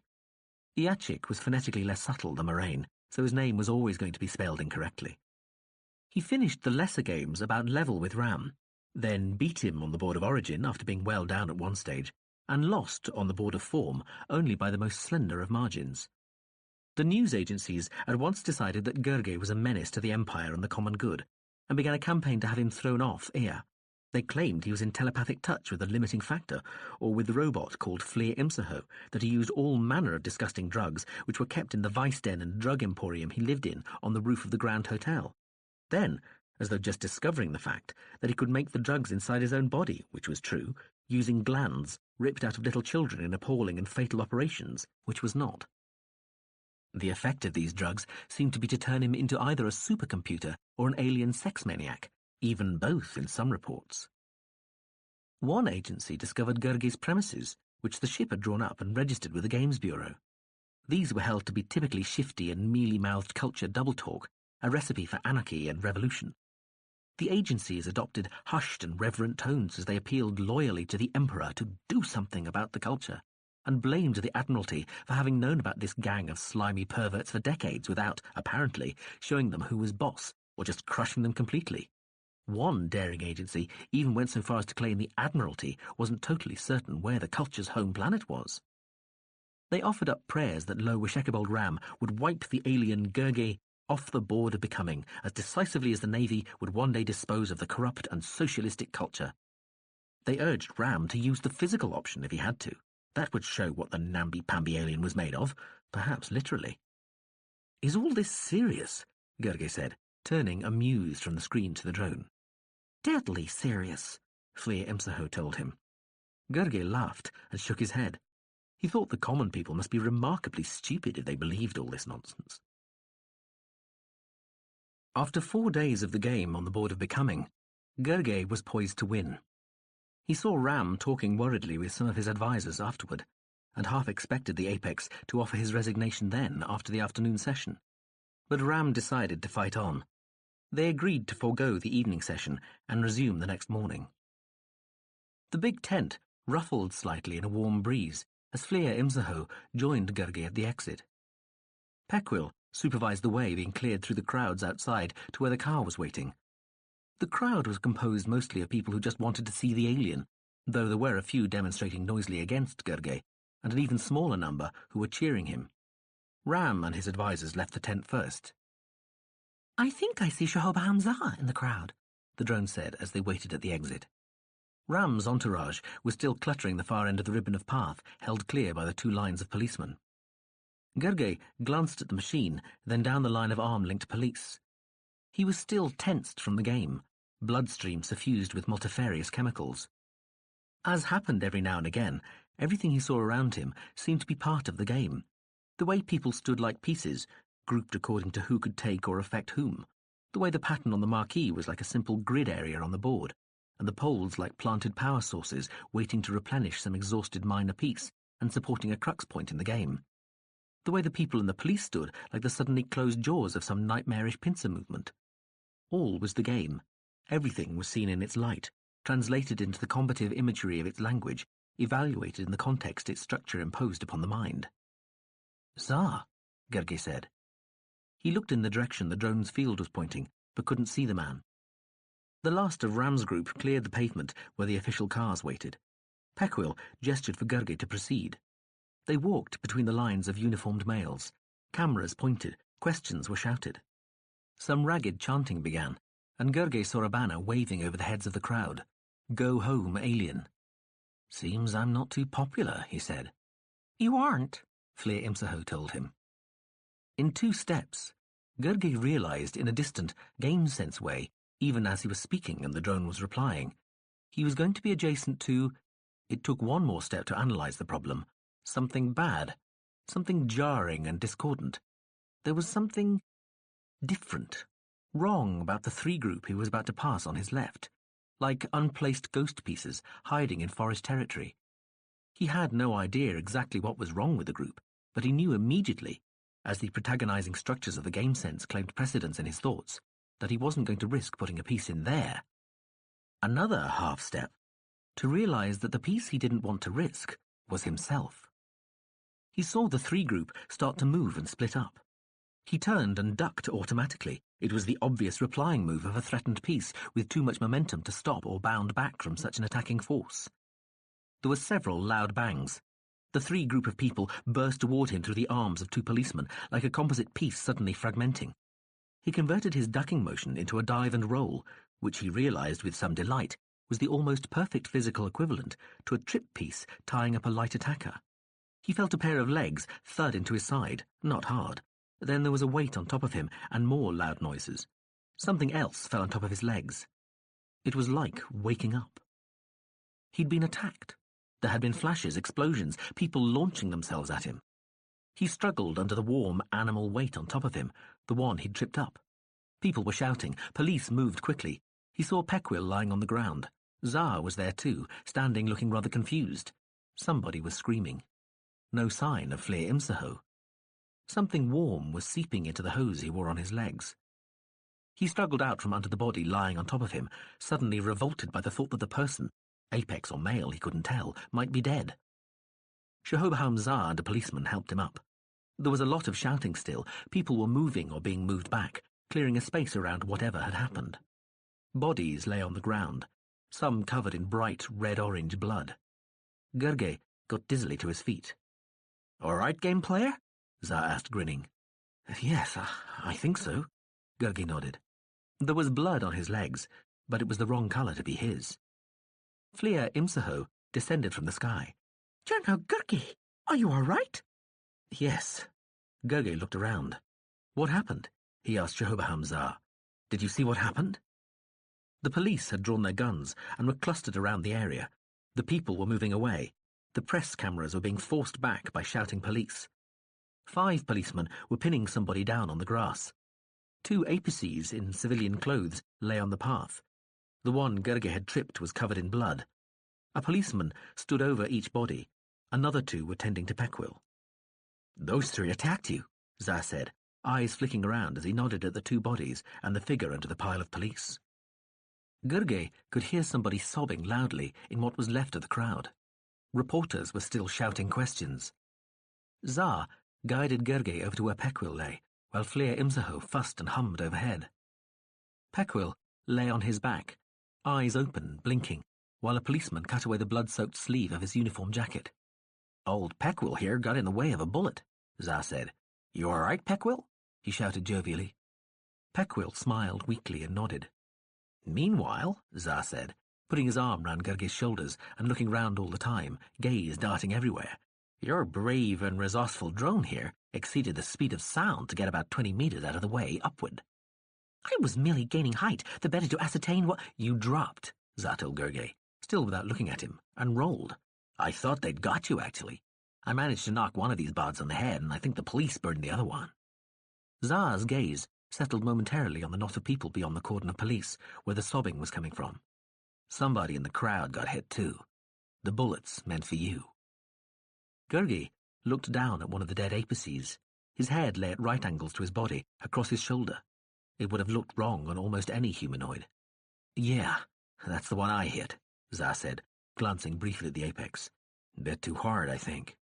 "I repeat," Fleer Imsaho said, moving round in front of Gurge and Zar, "I was merely gaining height in order to—" "Yes, we're glad you're safe, drone," Zar said, waving the buzzing bulk of the machine away like a large and cumbersome insect, and guiding Gurge forward to where an apex in police uniform was gesturing toward the cars. Whooping noises sounded in the sky and the surrounding streets. "Ah, here's the boys," Zar said, as a wailing noise dopplered its way over the park, and a large orange-red air van rushed out of the sky to land in a storm of dust on the grass nearby. The marquee fabric flapped and banged and rippled in the blast of air. More heavily armed police jumped out of the van. There was some confusion about whether they ought to go back to the cars or not. Finally, they were taken back into the marquee, and statements were taken from them and some other witnesses. 2 cameras were confiscated from protesting newspeople. Outside, the 2 dead bodies and the wounded attacker were loaded onto the air van. An air ambulance arrived for Peckwill, who was lightly wounded in the arm. As Gurge, Zar and the drone finally left the marquee to be taken back to the hotel in a police aircraft, a ground car ambulance was pulling in through the park gates to pick up the 2 males and a female, also injured in the attack. "Nice little module," Shahobaham Zar said, throwing himself into a form seat. Gurge sat down too. The noise of the departing police craft echoed through the interior. Fleer Imsaho went quiet as soon as they got in and disappeared through to another part of the module. Gurge ordered a drink from the module and asked Zar if he would like anything. "Module," Zar said, sprawling out over the seat and looking thoughtful. "I'd like a double standard measure of stale and chilled Shungasteering warp-wing liver wine, bottoming a mouth of white Iflar Spin Cruchen spirit in a slush of medium Cascallo, topped with roasted weirberries and served in a number 3 strength Tiprolic Osmosis bowl, or your best approximation thereof. Male or female warp-wing, the module said. In this place? Za laughed. Hell, both. It will take some minutes. That is perfectly all right. Za rubbed his hands together and then looked at Gurge. So, you survived. Well done. Gurge looked uncertain for an instant, then said, Yes, thanks. Think comparatively little of it. Za flapped one hand. Quite enjoyed myself, actually. Just sorry I killed the guy. I wish I could take such a magnanimous view, Gurge said. He was trying to kill me, and with bullets. Gurge found the idea of being hit by a bullet particularly horrible. Well, Za shrugged, I'm not sure it makes much difference whether you're killed by a projectile or a crew. You're just as dead. Anyway, I still feel sorry for those guys. Poor bastards were probably just doing their jobs. Their jobs? Gurge said, mystified. Za yawned and nodded, stretching out in the folds of the accommodating form seat. Yeah, they'll be Imperial Secret Police or Bureau 9 or something like that. He yawned again. Oh, the story'll be they're disaffected civilians. Thought they might try to hang it on the Revs, but that'd be a bit unlikely. Za grinned, shrugged. Nah, they might try it anyway, just for a laugh. Gurge thought. No, he said finally. I don't understand. You said these people were police. How secret police, Jurnau? But how can you have a secret policeman? I thought one of the points of having a uniform for the police was so that they could be easily identified and act as a deterrent. Good grief, Za said, covering his face with his hands. He put them down and gazed at Gurge. He took a deep breath. Right. Well, the secret police are people who go about listening to what people say when they aren't being deterred by the sight of a uniform. Then, if the person hasn't actually said anything illegal, but has said something they think is dangerous to the security of the Empire, they kidnap them and interrogate them and, as a rule, kill them. Sometimes they send them to a penal colony, but usually they incinerate them or throw them down an old mine shaft. The atmosphere here is rich with revolutionary fervor, Jurno Gurge, and there are some rich seams of loose tongues beneath the city streets. They do other things as well, these secret police. What happened to you today was one of those other things. Za sat back and made an expansive shrugging gesture. Or, on the other hand, I suppose it isn't impossible they really were Revs or disaffected citizens, except that they moved all wrong. But that's what secret police do. Take it from me. Ah! A tray approached bearing a large bowl in a holder.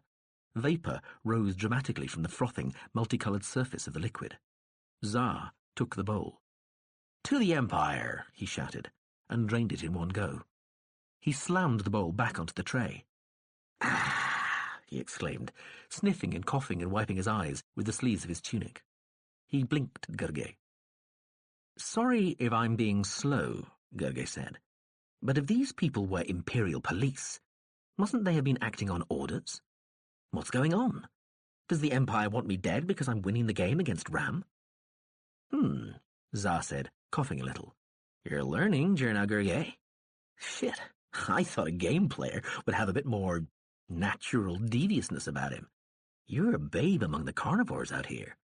Anyway, yes, somebody in a position of power wants you dead. Think they'll try it again? Za shook his head.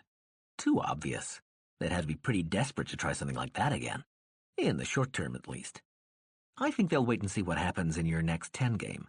Then, if they can't ditch you in that, they'll get your next single opponent to use the physical option on you, and hope you'll scare off, if you get that far. Am I really such a threat to them? Hey, Gurge. They realize now they've made a mistake. You didn't see the casts before you got here. They were saying you were the best player in the whole culture, and you were some sort of decadent slob, a hedonist who'd never worked a day in your life, that you were arrogant and totally convinced you were going to win the game, that you had all sorts of new glands sewn into your body, that you'd fucked your mother, men, animals for all I know, that you were half computer. Then the Bureau saw some of your games you'd been playing on the way here and announced—" "What?" Gergely said, sitting forward. "What do you mean they'd seen some of the games I'd been playing?" "They asked me for some recent games you'd played. I got in touch with the limiting factor. Isn't that thing a bore? And had it send me the moves in a couple of your recent games against it. The Bureau said on the strength of those they were more than happy to let you play, using your drug glands and everything else. I'm sorry. I'd assumed the ship asked your permission first. Didn't it?" "No," Gergely said. "Well, anyway, they said you could play without restrictions. I don't think they really wanted to. Purity of the game, you know. But the orders must have been handed down. The Empire wanted to prove that even with your unfair advantages, you still weren't capable of staying in the main series. Your first couple of days' play against that priest and his squaddies must have had them rubbing their little hands with glee. But then that out-of-the-hat stunt win dropped their chins in their soup. Having you drawn against Ram in the single game probably seemed like a really good wheeze too. But now you're about to kick his latrine boards out from under him and they've panicked." Za hiccuped, hence the bungled splat job today. "So the draw against Ram wasn't really random either?" "God's balls, Gergely," Za laughed. "No, man. Holy shit. Are you really this naive?" He sat shaking his head and looking at the floor and hiccuping every now and again. Gergely stood up and went to the opened module doors. He looked out at the city, shimmering in the late evening haze. Long tower shadows lay on it like widely spaced hairs on some near-bald pelt. Aircraft glinted sunset red above it. Gergely didn't think he'd ever felt so angry and frustrated in his life. Another uncomfortable feeling to add to those he'd been experiencing lately. Feelings he'd put down to the game and to really playing seriously for the first time. Everybody seemed to be treating him like a child. They happily decided what he need and need not be told. They kept things back from him that he ought to have been told, and when they did tell him, they acted as if he should have known all the time. He looked back at Za, but the man was sitting rubbing his belly and looking distracted.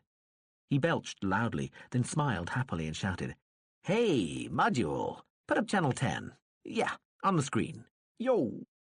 He got up and trotted forward to stand right in front of the screen and stood there, arms folded, whistling tunelessly, and grinning vacantly at the moving pictures. Gergely watched from the side. The news showed film of Imperial troopers landing on a distant planet. Towns and cities burned, refugee lines snaked, bodies were shown. There were interviews with the tearful families of slain troopers.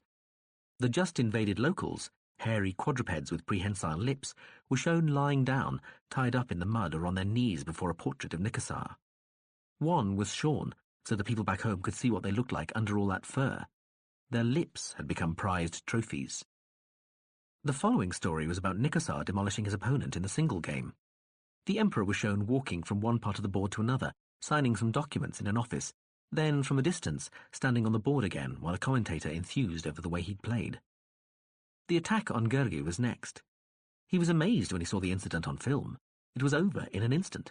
A sudden leap, him falling, the drone disappearing upward, some flashes, Za springing forward out of the crowd, confusion and movement, then his face in close-up, a shot of Peckwill on the ground, and another of the dead attackers. He was described as being dazed but unharmed, thanks to the prompt action of the police. Peckwill was not seriously wounded. He was interviewed in hospital, explaining how he felt. The attackers were described as extremists. "That means they might decide to call up revs later on," Za said. He told the screen to turn off, then turned to Gergely. "Didn't you think I was quick there, though?" he said, grinning widely, and throwing his arms wide. "Did you see the way I moved? It was beautiful." He laughed and spun round, then half-walked, half-danced to the form seat again and fell into it. "Shit! I was only there to see what sort of loonies they had out protesting against you, but wow, am I glad I went. What speed! Fucking animal grace, maestro." Gergely agreed Za had moved very quickly.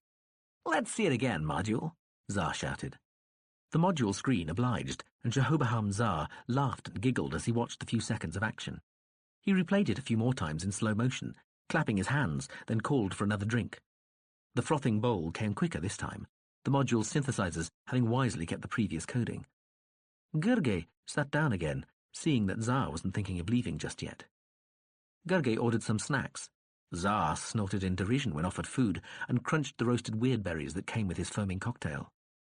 They watched Imperial broadcasts while Tsar slurped slowly at his drink. Outside, one sun went down and the city lights sparkled in the half-light. Fleer Imsaho appeared without its disguise. Tsar took no notice of it, and announced it was on its way out, making yet another foray into the avian population of the planet. "Don't think that thing fucks birds, do you?" Tsar said after it had disappeared. "No," Gerge said, drinking his light wine. Tsar snorted. "Hey, you want to come out again sometime? That visit to the hole was a real hoot. I really enjoyed it in a weird sort of way. How about it? Except let's go totally wild this time. Show these constipated bone brains what culture guys are like when they really put their minds to it." "I don't think so," Gerge said. "Not after that last time." "You mean you didn't enjoy it?" Tsar said, astonished. "Not that much. But we had a great time. We got drunk, we got stoned, well, one of us got laid, and you nearly did. We had a fight, which we won, damn it, and then we ran away. Holy shit, what more do you want?" "Not more, less. Anyway, I have other games to play." "You're crazy. That was a wonderful night out. Wonderful." He rested his head on the seat back and breathed deeply. "Tsar," Gerge said, sitting forward, chin in hand, elbow on knee. "Why do you drink so much? You don't need to. You've got all the usual glands. Why?" "Why?" Tsar said, his head coming upright again. He looked round as though startled to see where he was for a moment. "Why?" he repeated. He hiccuped. "You asked me why," he said. Gerge nodded. Tsar scratched under one armpit, shook his head and looked apologetic. "What was the question again?" "Why do you drink so much?" Gerge smiled tolerantly. "Why not?" Tsar's arms flapped once. "I mean, have you never done something just because? I mean, it's, empathy. This is what the locals do, you know? This is their way out. This is how they escape their place in the glorious Imperial machine. And a grand fucking position it is to appreciate its finer points from, too. It all makes sense, you know, Gerge. I worked it out." Tsar nodded wisely, tapped the side of his head very slowly with one limp finger. "Worked it out," he repeated. "Think about it. The culture with all its—" The same finger made a twirling motion in the air. "Built-in glands, hundreds of secretions and thousands of effects, any combination you like, and all for free. But the Empire? Aha!" The finger pointed upward. "In the Empire, you gotta pay. Escape is a commodity like anything else. And it's this stuff. Drink. Lowers the reaction time, makes the tears come easier." Tsar put two swaying fingers to his cheeks. "Makes the fists come easier." Now his hands were clenched, and he pretended to box, jabbing. "And," he shrugged, "it eventually kills you." He looked more or less at Gerge. "See?" He spread his arms wide again, and then let them fall back limply on the seat. "Besides," he said, in a suddenly weary voice, "I don't have all the usual glands." Gerge looked up in surprise. "You don't?" "No. Too dangerous. The Empire would disappear me and do the most thorough PM you ever seen. Want to find out what a culture nick's like inside, see?" Tsar closed his eyes. "Had to have almost everything taken out, and then, when I got here, let the Empire do all sorts of tests and take all sorts of samples. Let them find out what they wanted without causing a diplomatic incident, disappearing an ambassador." "I see. I'm sorry." Gerge didn't know what else to say. He honestly hadn't realized. "So, all those drugs you were advising me to gland. Guesswork and memory," Tsar said, eyes still shut. "Just trying to be friendly." Gerge felt embarrassed, almost ashamed. Tsar's head went back, and he started to snore. Then suddenly his eyes opened and he jumped up. "Well, must be toddling," he said, making what looked like a supreme effort to pull himself together. He stood, swaying in front of Gerge. "Do you think you could call me an air cab?" Gerge did that. A few minutes later, after receiving clearance from Gerge by the guards on the roof, the machine arrived and took Shehobaham Tsar away, singing. Gurgé sat for a little while as the evening wore on and the second sun set. Then he finally dictated a letter to Chambliss and Malkney, thanking the old drone for the orbital bracelet, which he still wore. He copied most of the letter to Ye too, and told them both what had happened to him since he'd arrived. He didn't bother to disguise the game he was playing, or the Empire itself, and wondered how much of this truth would actually get through to his friends. Then he studied some problems on the screen and talked over the next day's play with the ship. He picked up Shahobaham Zar's discarded bowl at one point, discovering there were still a few mouthfuls of drink left inside. He sniffed it, then shook his head and told a tray to tidy the debris up. Gurgé finished Lower Ram off the next day with what the press described as contempt. Peckwill was there, looking little the worse for wear save for a sling bandage on his arm. He said he was glad Gurgé had escaped injury. Gurgé told him how sorry he was Peckwill had been hurt at all. They went to, and returned from, the game tent in an aircraft. The Imperial office had decided Gurgé was at too much risk travelling on the ground. When he got back to the module again, Gurgé discovered he was to have no interval between that game and the next. The Games Bureau had couriered a letter to say his next 10 game would start the following morning. "I'd have preferred a break," Gurgé confessed to the drone.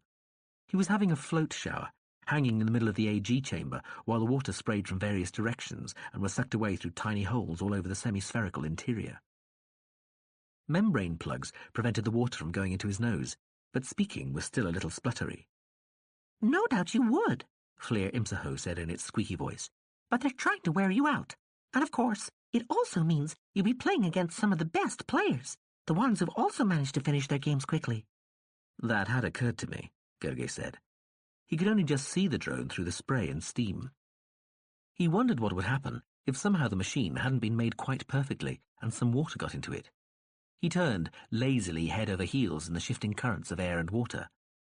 "You could always appeal to the Bureau. I think it's obvious you're being discriminated against." "So do I. So do they. So what?" "It might do some good to make an appeal." "You make it then." "Don't be stupid. You know they ignore me." Gurgé started humming to himself, eyes closed. One of his opponents in the 10 game was the same priest he'd beaten in the first one, Lyn Gofori of Tants. He'd won through his second string games to rejoin the main series. Gurgé looked at the priest when the Apex entered the hall of the entertainment complex where they'd be playing and smiled. It was an Azadian facial gesture he'd found himself practicing occasionally, unconsciously, rather like a baby attempts to imitate the expressions on the faces of the adults around it. Suddenly, it seemed like the right time to use it. He would never get it quite right, he knew. His face simply wasn't built quite the same as an Azadian's, but he could imitate the signal well enough for it to be unambiguous. Translated or not, though, Gurgé knew it was a smile that said, "Remember me? I've beaten you once and I'm looking forward to doing it again." A smile of self-satisfaction, of victory, of superiority. The priest tried to smile back with the same signal, but it was unconvincing and soon turned to a scowl. He looked away. Gurgé's spirits soared. Elation filled him, burning bright inside. He had to force himself to calm down. The other 8 players had all, like Gurgé, won their matches. 3 were Admiralty or Navy men. 1 was an army colonel, 1 a judge, and the other 3 were bureaucrats. All were very good players. At this third stage in the main series, the contestants played a mini-tournament of 1-against-1 lesser games, and Gurgé thought this would provide his best chance of surviving the match. On the main boards, he was likely to face some sort of concerted action, but in the single games, he had a chance of building up enough of an advantage to weather such storms. He found himself taking great pleasure in beating Tants, the priest. The Apex swept his arm across the board after Gurgé's winning move and stood up and started shouting and waving his fist at him, raving about drugs and heathens. Once, Gurgé was aware, such a reaction would have brought him out in a cold sweat, or at the very least left him dreadfully embarrassed. But now he found himself just sitting back and smiling coldly. Still, as the priest ranted at him, he thought the Apex might be about to hit him, and his heart did beat a little faster. But Tants stopped in mid-flow, looked round at the hushed, shocked people in the room, seemed to realize where he was, and fled.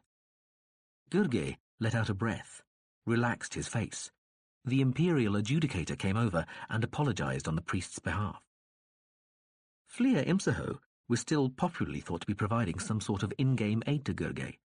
The Bureau said that, to allay uninformed suspicions of this sort, they would like the machine to be held in the offices of an Imperial computer company on the other side of the city during each session. The drone had protested noisily, but Gurgay readily agreed. He was still attracting large crowds to his games. A few came to glare and hiss until they were escorted off the premises by game officials, but mostly they just wanted to see the play. The entertainment complex had facilities for diagrammatic representations of the main boards so that people outside the main hall could follow the proceedings. And some of Gurgay's sessions were even shown in live broadcasts, when they didn't clash with the Emperor's. After the priest, Gurgay played 2 of the bureaucrats and the colonel, winning all his games, though by a slender margin against the army man. These games took a total of 5 days to play, and Gurgay concentrated hard for all that time. He'd expected to feel worn out at the end. He did feel slightly drained, but the primary sensation was one of jubilation. He'd done well enough to have at least a chance of beating the 9 people the Empire had set against him, and far from appreciating the rest, he found he was actually impatient for the others to finish their minor games so that the contest on the main boards could begin.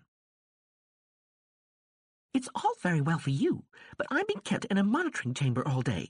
A monitoring chamber, I ask you. These meat brains are trying to probe me. Beautiful weather outside, and a major migratory season just starting, but I'm locked up with a shower of heinous sentientophiles trying to violate me. Sorry, drone, but what can I do?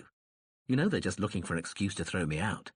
If you want, I'll make a request you're allowed to stay here in the module instead, but I doubt they'll let you. I don't have to do this, Journo Gurgay. I can do what I like. If I wanted to, I could just refuse to go. I'm not yours or theirs to be ordered around. I know that, but they don't. Of course you can do as you please, whatever you see fit. Gurgay turned away from the drone and back to the module screen, where he was studying some classic 10 games. Fleer Imsaho was grey with frustration. The normal green-yellow aura it displayed when out of its disguise had been growing increasingly pale over the past few days. Gurgay almost felt sorry for it. Well, Fleer Imsaho whined, and Gurgay got the impression that had it had a real mouth it would have spluttered too. It's just not good enough. And with that rather lame remark, the drone whirled out of the lounge. Gurgay wondered just how badly the drone felt about being imprisoned all day. It had occurred to him recently that the machine might even have been instructed to stop him from getting too far in the games. If so, then refusing to be detained would be an acceptable way of doing it. Contact could justifiably claim that asking the drone to give up its freedom was an unreasonable request, and one it had every right to turn down. Gurgay shrugged to himself. There was nothing he could do about it. He switched to another old game. 10 days later, it was over, and Gurgay was through to the 4th round. He had only one more opponent to beat, and then he would be going to Ikronadal for the final matches, not as an observer or guest, but as a contestant. He'd built up the lead he'd hoped for in the lesser games, and in the main boards had not even tried to mount any great offensives. He'd waited for the others to come to him, and they had. But he was counting on them not being so willing to cooperate with each other as the players in the first match. These were important people. They had their own careers to think about, and however loyal they might be to the Empire, they had to look after their own interests as well. Only the priest had relatively little to lose, and so might be prepared to sacrifice himself for the imperial good, and whatever not game-keyed post the church could find for him. In the game outside the game, Gurgay thought the Games Bureau had made a mistake in pitching him against the first 10 people to qualify.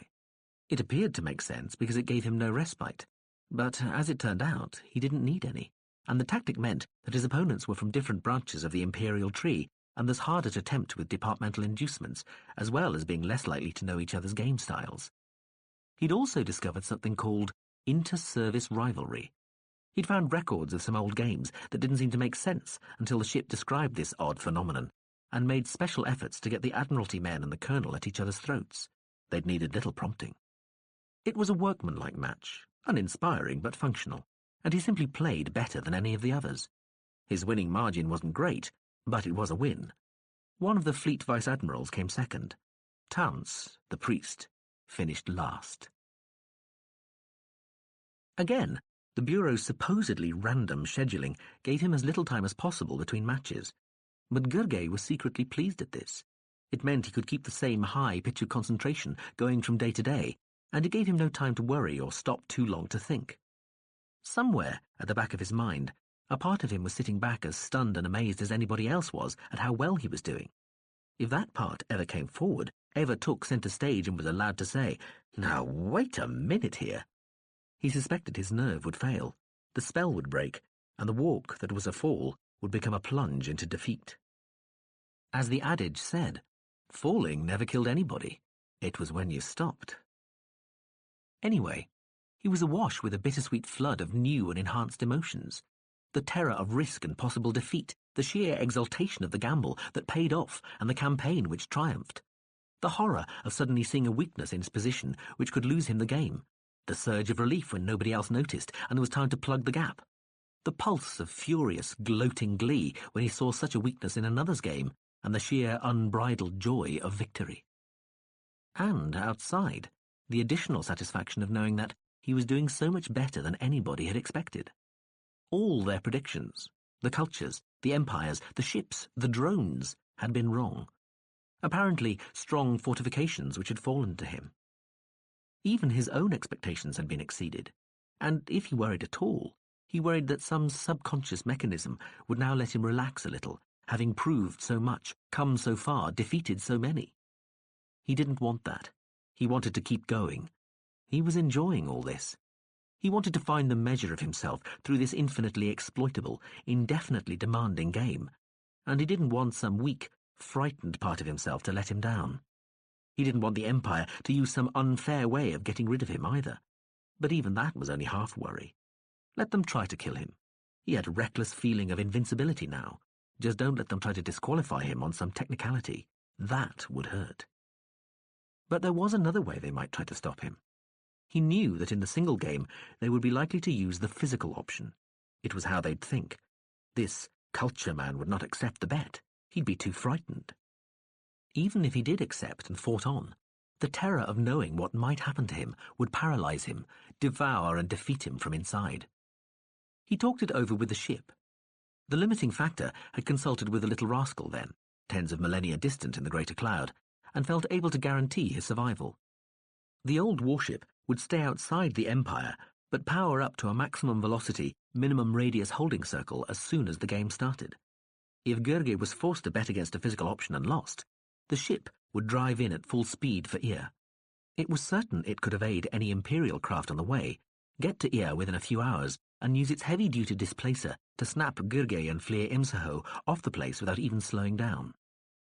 What's this? Gurge looked dubiously at the tiny spherical pellet Flir Imsaho had produced. Beacon and one-off communicator, the drone told him. It dropped the tiny pellet into his hand, where it rolled around.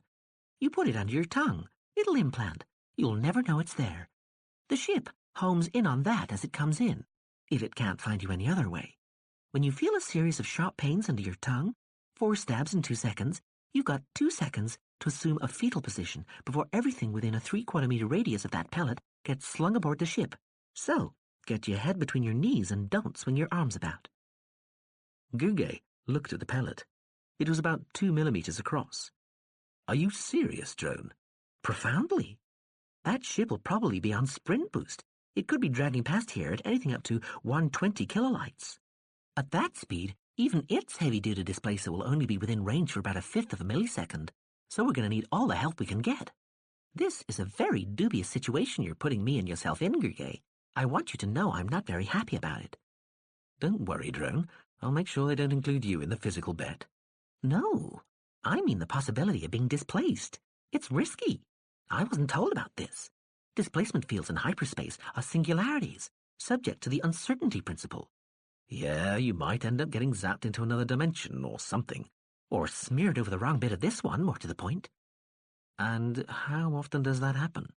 Well, about once in 83 million displacements. But that's not... So it still compares pretty favourably with the risk you take getting into one of this gang's ground cars or even an aircraft. Be a rascal, Flir Imsaho. Risk it. Well, that's all very well for you to say, but even if... Gurge let the machine witter on. He'd risk it. The ship, if it did have to come in, would take a few hours to make the journey. But death bets were never carried out until the next dawn, and Gurgey was perfectly capable of switching off the pain of any tortures involved. The limiting factor had full medical facilities. It would be able to patch him up if the worst happened. He popped the pellet under his tongue. There was a sensation of numbness for a second.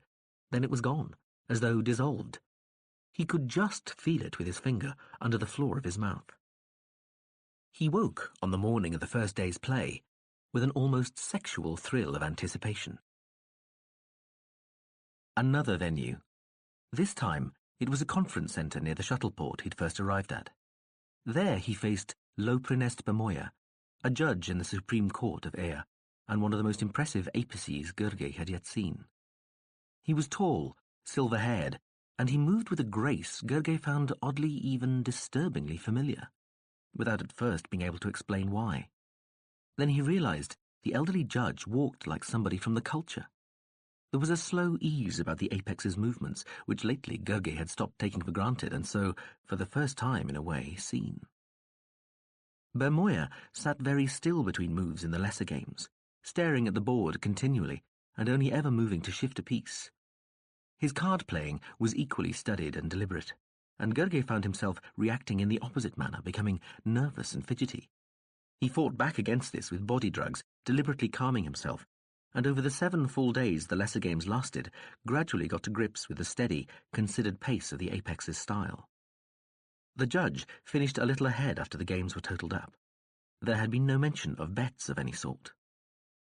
They started play on the board of origin, and at first Gurgey thought the Empire was going to be content to rely on Bemoya's obvious skill at Azad. But then, an hour into the game, the silver-haired apex raised his hand for the adjudicator to approach. Together, they came to Gurgey, standing at one corner of the board. Bemoya bowed. "Jarnau Gurgey," he said. The voice was deep, and Gurgey seemed to hear a whole tome of authority within each base syllable. "I must request that we engage in a wager of the body. Are you willing to consider this?" Gurgey looked into the large, calm eyes. He felt his own gaze falter. He looked down. He was reminded momentarily of the girl at the ball. He looked back up to the same steady pressure from that wise and learned face. This was someone used to sentencing his fellow creatures to execution, disfigurement, pain, and prison. An apex who dealt in torture and mutilation and the power to command their use, and even that of death itself, to preserve the Empire and its values. And I could just say no, Gurgey thought. I've done enough. Nobody would blame me. Why not? Why not accept they're better at this than I am? Why put yourself through the worry and the torment? Psychological torment, at least. Physical, perhaps. You've proved all you had to, all you wanted, more than they expected. Give in, don't be a fool. You're not the heroic sort. Apply a bit of game sense. You've won all you ever needed to. Back out now and show them what you think of their stupid physical option, their squalid, bullying threats. Show them how little it really means. But he wasn't going to. He looked levelly into the apex's eyes, and he knew he was going to keep playing. He suspected he was going slightly mad, but he wasn't going to give this up. He would take this fabulous, maniacal game by the scruff of the neck, jump up onto it and hold on, and see how far it would take him before it threw him off or turned and consumed him. "I'm willing," he said, eyes wide. "I believe you are a male." "Yes," Gurgey said. His palms started to sweat. "My bet is castration. Removal of the male member and testes against apicial gelding on this one game on the board of origin. Do you accept?" Gurgey swallowed, but his mouth stayed dry. It was absurd. He was in no real danger. The limiting factor would rescue him. Or he could just go through with it. He would feel no pain, and genitalia was some of the faster regrowing parts of the body. But still, the room seemed to warp and distort in front of him, and he had a sudden, sickening vision of cloying red liquid, slowly staining, black, bubbling. "Yes," he blurted, forcing it out. "Yes," he said to the adjudicator. The two apices bowed and retreated. "You could call the ship now if you want," Fleer Imsaho said. Gurgey stared at the screen. In fact, he was going to call the limiting factor, but only to discuss his present rather poor position in the game, not to scream for rescue. He ignored the drone. It was night, and the day had gone badly for him. Bermoya had played brilliantly, and the news services were full of the game. It was being hailed as a classic, and once again Gurge, with Bermoya, was sharing news leaders with Nikosar, who was still trampling all over the opposition, good though it was acknowledged to be. Peckwill, his arm still pinned up, approached Gurge in a subdued, almost reverent way after the evening session, and told him there was a special watch being kept on the module, which would last until the game was over. Peckwill was sure Gurge was an honourable person, but those engaging in physical bets were always discreetly watched, and in Gurge's case, this was being done by a high-atmosphere AG cruiser, one of a squadron which constantly patrolled the not-quite space above Grosnacek. The module would not be allowed to move from its position on the hotel roof garden. Gurge wondered how Bermoya was feeling now. He had noticed that the Apex had said must when he stated his intention of using the physical option. Gurge had come to respect the Apex's style of play, and therefore Bermoya himself. He doubted the judge had any great desire to use the option, but the situation had grown serious for the Empire. It had assumed he'd be beaten by now, and based its strategy of exaggerating the threat he posed to them on that assumption. This supposedly winning play was turning into a small disaster. Rumours were that heads had already rolled in the Imperial office over the affair.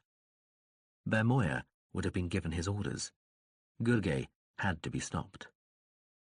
Gurge had checked on the fate the Apex would suffer in the now unlikely event it was he and not Gurge who lost. Apicial gelding meant the full and permanent removal of the reversible apex vagina and ovaries. Thinking about that, considering what would be done to the steady, stately judge if he lost, Gurge realized he hadn't properly thought through the implications of the physical option. Even if he did win, how could he let another being be mutilated? If Bermoya lost, it would be the end of him, career, family, everything. The Empire did not allow the regeneration or replacement of any wager-lost body parts. The judge's loss would be permanent and possibly fatal. Suicide was not unknown in such cases. Perhaps it would be best if Gurge did lose. The trouble was, he didn't want to. He didn't feel any personal animosity toward Bermoya, but he desperately wanted to win this game, and the next one, and the one after that. He hadn't realized how seductive Azad was when played in its home environment. While it was technically the same game he'd played on the limiting factor, the whole feeling he had about it, playing it where it was meant to be played, was utterly different. Now he realized, now he knew why the Empire had survived because of the game. Azad itself simply produced an insatiable desire for more victories, more power, more territory, more dominance. Fleer Imsaho stayed in the module that evening. Gurge contacted the ship and discussed his forlorn position in the game. The ship could, as usual, see some unlikely ways out, but they were ways he'd already seen for himself. Recognizing they were there was one thing, though. Following them through on the board itself in the midst of play was another matter, so the ship was no great help there. Gurge gave up analysing the game and asked the limiting factor what he could do about ameliorating the bet he had with Bermoya if, unlikely though it was, he won, and it was the judge who had to face the surgeon. The answer was nothing. The bet was on, and that was it. Neither of them could do anything. They had to play to a finish. If they both refused to play, then they would both suffer the bet penalties. "Jarno Gurge," the ship said, sounding hesitant. "I need to know what you would like me to do if things go badly tomorrow." Gurge looked down. He'd been waiting for this. "You mean, do I want you to come in and snatch me off here, or go through with it and be picked up later, with my tail but not much else between my legs, and wait for everything to regrow? But, of course, having kept the culture sweet with the Empire in the process." He didn't try to disguise the sarcasm in his voice. "More or less," the ship said after the delay. "The problem is, while it would cause less of a fuss if you did go through with it, I'll have to displace or destroy your genitals anyway if they are removed. The Empire would have access to rather too much information about us if they did a full analysis." Gurge almost laughed. You're saying my balls are some sort of state secret? Effectively. So, we're going to annoy the Empire anyway, even if you do let them operate on you. Gurgey was still thinking, even after the delayed signal arrived. He curled his tongue in his mouth, feeling the tiny lump under the soft tissue. Fuck it, he said eventually. Watch the game. If I've definitely lost, I'll try and hold out for as long as possible, somewhere, anywhere. When I'm obviously doing that, come in, zap us off here, and make my apologies to Contact. If I just cave in, let it happen. I'll see how I feel tomorrow. Very well, the ship said, while Gurgey sat stroking his beard, thinking that, if nothing else, he'd been given the choice. But if they hadn't been going to remove the evidence and possibly cause a diplomatic incident anyway, would Contact have been so accommodating? It didn't matter. But he knew in his heart, after that conversation, he'd lost the will to win. The ship had more news. It had just received a signal from Chambliss Amaltne, promising a longer message soon, but for the meantime, just letting him know that Alt-Tap had finally done it. She'd achieved a full web. A culture player had, at last, produced the ultimate stricken result. The young lady was the toast of Chark and the culture game players. Chambliss had already congratulated her on Gurgey's behalf, but expected he'd want to send her a signal of his own. It wished him well. Gurgey switched the screen off and sat back. He sat and stared at the blank space for a while, unsure what to know, or think, or remember, or even be.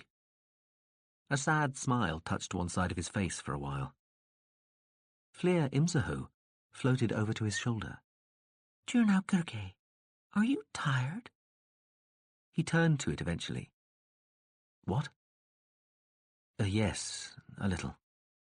He stood up, stretched. Doubt I'll sleep much, though. I thought that might be the case. I wondered if you would like to come with me. What? To look at birds? I don't think so, Drone. Thanks anyway. I wasn't thinking of our feathered friends, actually. I have not always gone to watch them when I've gone out at nights. Sometimes I went to different parts of the city to look for whatever species of birds might be there. At first. But later. Because... Gurgey frowned. Why do you want me to come with you? Because we might be leaving here rather quickly tomorrow, and it occurred to me that you've seen very little of the city.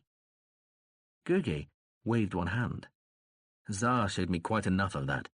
I doubt he showed you what I'm thinking of. There are many different things to see. I'm not interested in seeing the sights, Drone. The sights I'm thinking of will interest you. Would they now? I believe so. I think I know you well enough to tell. Please come, dear Gurgey. You'll be glad, I swear. Please come. You did say you wouldn't sleep, didn't you? Well then, what do you have to lose? The drone's fields were their normal green-yellow colour, quiet and controlled. Its voice was low, serious. The man's eyes narrowed. What are you up to, drone? Please come with me, Gurgey. The drone floated off toward the nose of the module. Gurgey stood watching it. It stopped by the door from the lounge. Please, Gurgey. I swear you won't regret this. Gurgey shrugged. Yeah, all right. He shook his head. Let's go out to play, he muttered to himself. He followed the drone as it moved toward the module nose. There was a compartment there with a couple of AG bikes, a few floater harnesses, and some other pieces of equipment. Put on a harness, please. I won't be a moment. The drone left Gurgey to fasten the AG harness over his shorts and shirt. It reappeared shortly afterward, holding a long black hooded cloak. Now, put this on, please. Gurgey put the cloak on over the harness. Fleer Imsaho shoved the hood up over his head and tied it so that Gurgey's face was hidden from the sides and in deep shadow from the front. The harness didn't show beneath the thick material. The lights in the compartment dimmed and went out, and Gurgey heard something move overhead. He looked up to see a square of dim stars directly above him. I'll control your harness, if that's all right with you, the drone whispered. Gurgey nodded. He was lifted quickly into the darkness. He did not dip again as he'd expected, but kept going up into the fragrant warmth of the city night. The cloak fluttered quietly around him. The city was a swirl of lights, a seemingly never-ending plane of scattered radiance. The drone was a small, still shadow by his shoulder. They set out over the city. They overflew roads and rivers and great buildings and domes, ribbons and clumps and towers of light, areas of vapour drifting over darkness and fire, rearing towers where reflections burned and lights soared, quivering stretches of dark water and broad dark parks of grass and trees. Finally, they started to drop. They landed in an area where there were relatively few lights, dropping between two darkened windowless buildings. His feet touched down in the dirt of an alley. "Excuse me," the drone said, and nudged its way into the hood until it was floating upended by Gergely's left ear. "Work down here," it whispered. Gergely walked down the alley. He tripped over something soft and knew before he turned it was a body. He looked closer at the bundle of rags, which moved a little. The person was curled up under tattered blankets, head on a filthy sack. He couldn't tell what sex it was. The rags offered no clue. "Shh," the drone said, as he opened his mouth to speak. "That is just one of the loafers Peckwill was talking about. Somebody shifted off the land. He's been drinking. That's part of the smell. The rest is him." It was only then that Gergely caught the stench rising from the still sleeping male. He almost gagged. "Leave him," Fleer Imsaho said. They left the alley. Gergely had to step over another two sleeping people. The street they found themselves on was dim and stank of something. Gergely suspected it was supposed to be food. A few people were walking about. "Stoop a little," the drone said. "You'll pass for Mean and Disciple dressed like this, but don't let the hood fall, and don't stand upright." Gergely did as he was told. As he walked up the street, under the dim, grainy, flickering light of sporadic, monochrome street lamps, he passed what looked like another drunk, lying against a wall.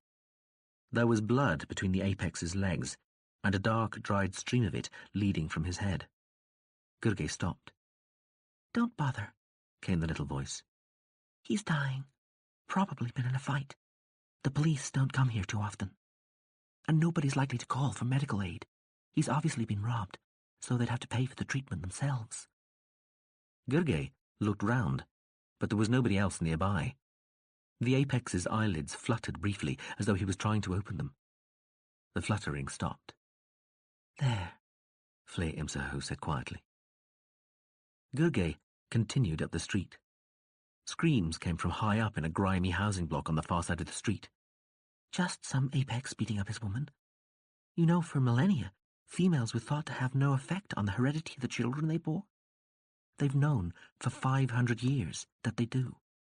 A viral DNA analog which alters the genes a woman's impregnated with. Nevertheless, under the law, females are simply possessions. The penalty for murdering a woman is a year's hard labor for an apex. A female who kills an apex is tortured to death over a period of days. Death by chemicals. Said to be one of the worst. Keep walking." They came to an intersection with a busier street.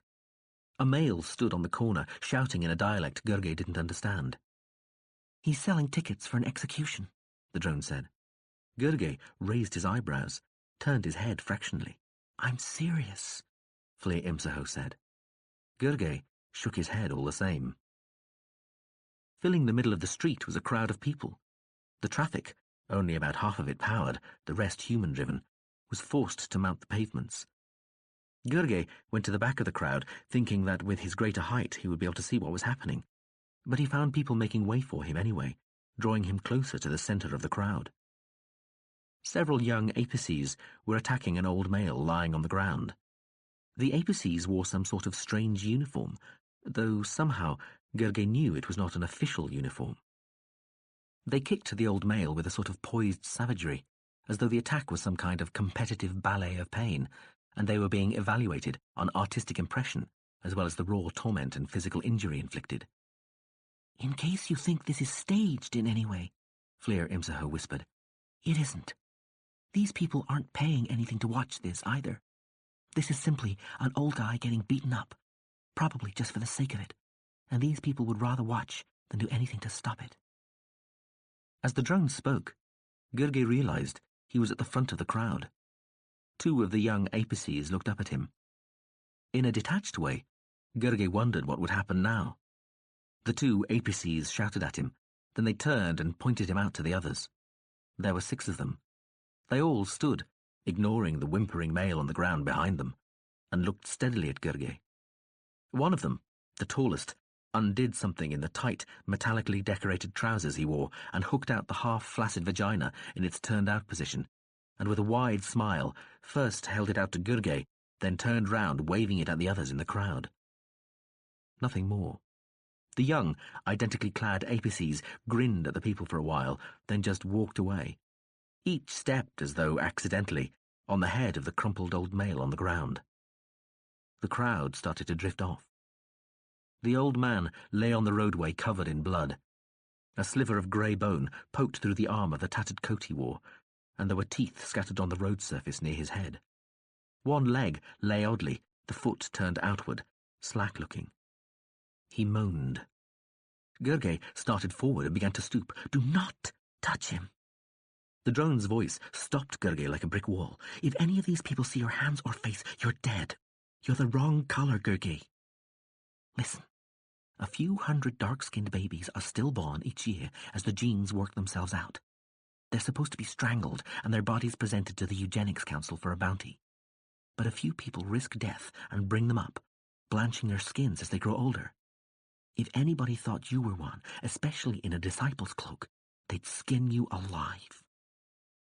Gurgey backed off, kept his head down, and stumbled off down the road.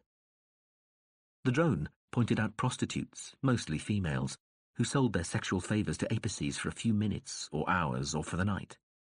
In some parts of the city, the drone said, as they travelled the dark streets, there were apices who had lost limbs and could not afford grafted arms and legs amputated from criminals. These apices hired their bodies to males. Gurgey saw many cripples. They sat on street corners selling trinkets, playing music on scratchy, squeaky instruments, or just begging. Some were blind, some had no arms, some had no legs. Gurgey looked at the damaged people and felt dizzy. The gritty surface of the street beneath him seemed to tip and heave. For a moment, it was as though the city, the planet, the whole empire swirled around him in a frantic, spinning tangle of nightmare shapes. A constellation of suffering and anguish, an infernal dance of agony and mutilation.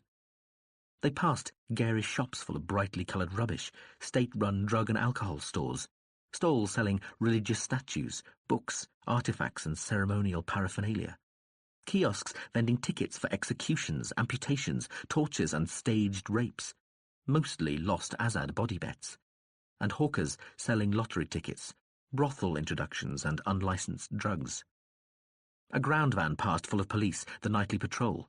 A few of the hawkers scuttled into alleyways, and a couple of kiosks slammed suddenly shut as the van drove by, but opened again immediately afterward. In a tiny park, they found an apex with 2 bedraggled males and a sick-looking female on long leads. He was making them attempt tricks, which they kept getting wrong. A crowd stood round laughing at their antics. The drone told him the trio were almost certainly mad and had nobody to pay for their stay in mental hospital, so they'd been de-citizenized and sold to the apex. They watched the pathetic, bedraggled creatures trying to climb lampposts or form a pyramid for a while. Then Gurgey turned away.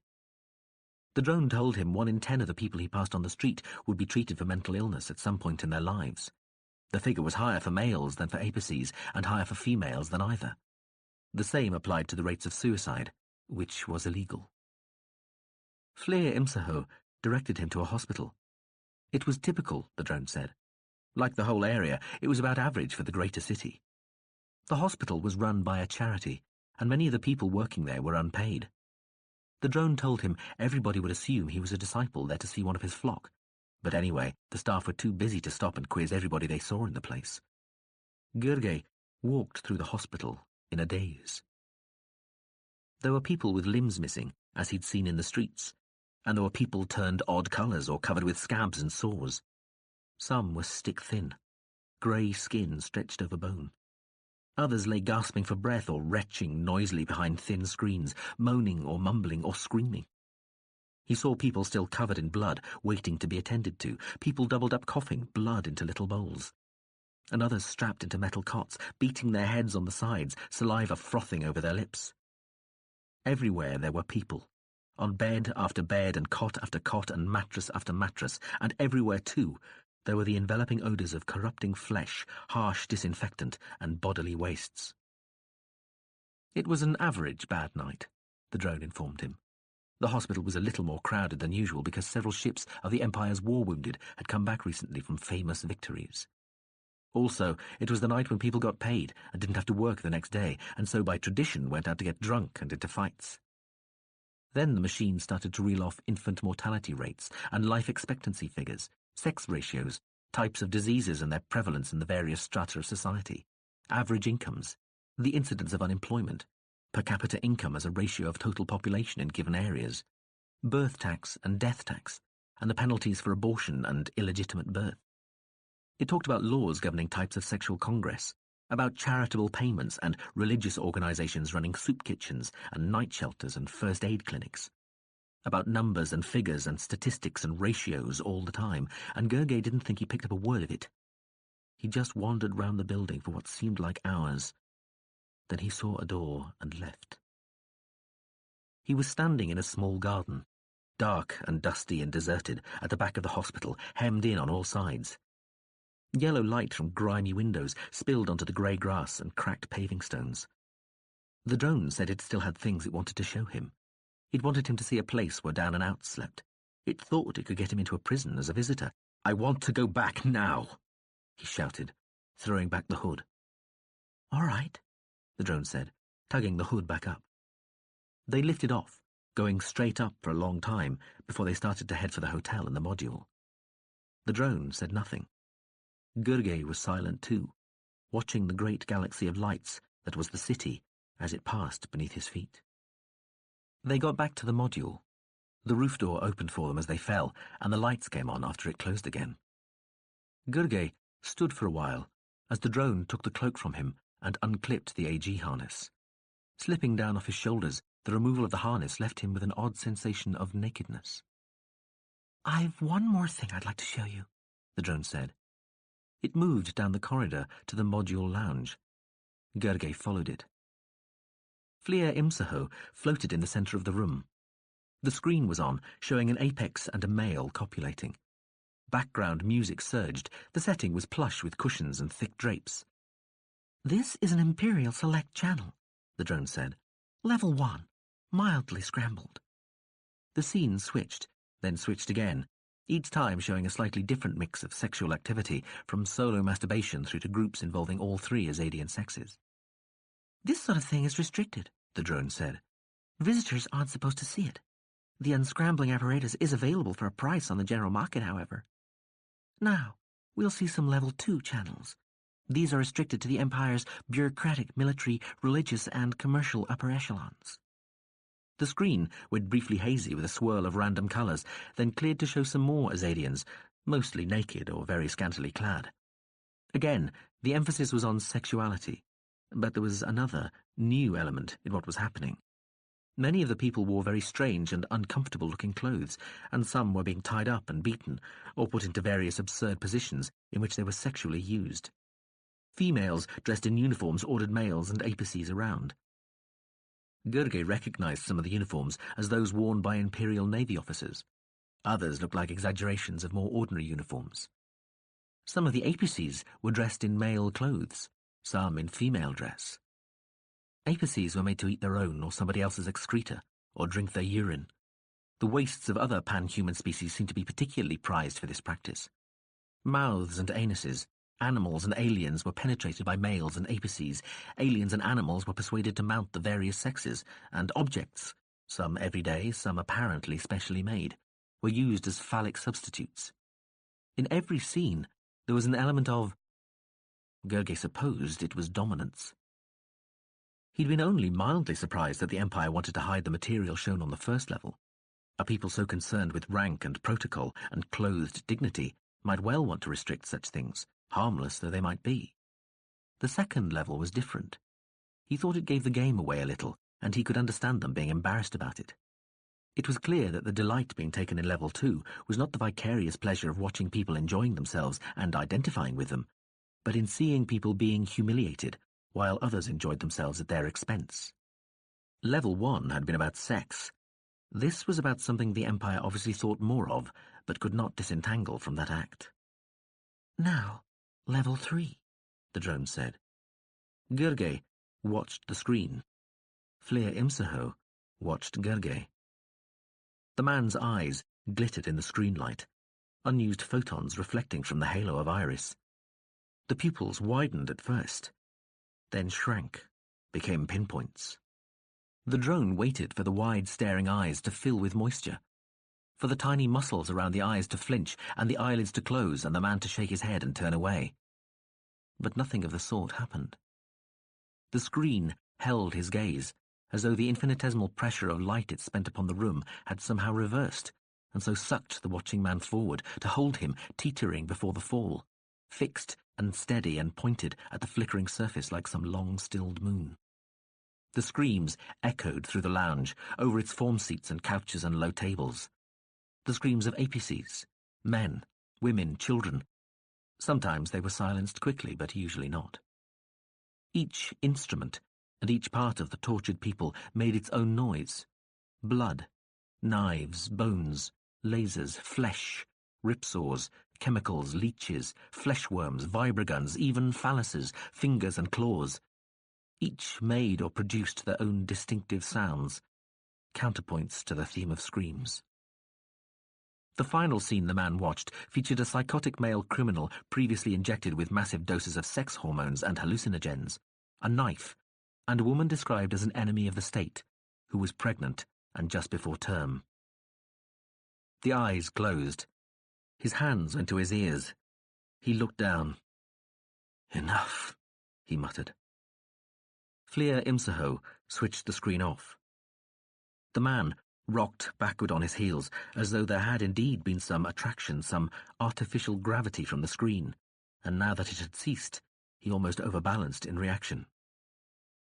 That one is live, Jernau Gurgey. It is taking place now. It is still happening, deep in some cellar under a prison or a police barracks. Gurgey looked up at the blank screen, eyes still wide and staring but dry. He gazed, rocked backward and forward, and breathed deeply. There was sweat on his brow, and he shivered. Level 3 is for the ruling elite only. Their strategic military signals are given the same encrypting status. I think you can see why. This is no special night, Gurgey. No festival of pseudo-erotica. These go out every evening. There is more, but you've seen a representative cross-section. Gurgey nodded. His mouth was dry. He swallowed with some difficulty, took a few more deep breaths, rubbed his beard. He opened his mouth to speak, but the drone spoke first. One other thing. Something else they kept from you. I didn't know this myself until last night, when the ship mentioned it. Ever since you played Ram, your opponents have been on various drugs as well. Cortex-keyed amphetamines, at least. But they have far more sophisticated drugs which they use too. They have to inject or ingest them. They don't have gene-affixed glands to manufacture drugs in their own bodies, but they certainly use them. Most of the people you've been playing have had far more artificial chemicals and compounds in their bloodstream than you've had. The drone made a sighing noise. The man was still staring at the dead screen. That's it, the drone said. I'm sorry if what I've shown you has upset you, Jernau Gurgey. But I didn't want you to leave here thinking the Empire was just a few venerable game players, some impressive architecture and a few glorified nightclubs. What you've seen tonight is also what it's about. And there's plenty in between that I can't show you. All the frustrations that affect the poor and the relatively well-off alike, caused simply because they live in a society where one is not free to do as one chooses. There's the journalist, who can't write what he knows is the truth. The doctor, who can't treat somebody in pain because they're the wrong sex. A million things every day. Things that aren't as melodramatic and gross as what I've shown you, but which are still part of it, still some of the effects. The ship told you a guilty system recognizes no innocence. I'd say it does. It recognizes the innocence of a young child, for example. And you saw how they treated that. In a sense, it even recognizes the sanctity of the body, but only to violate it.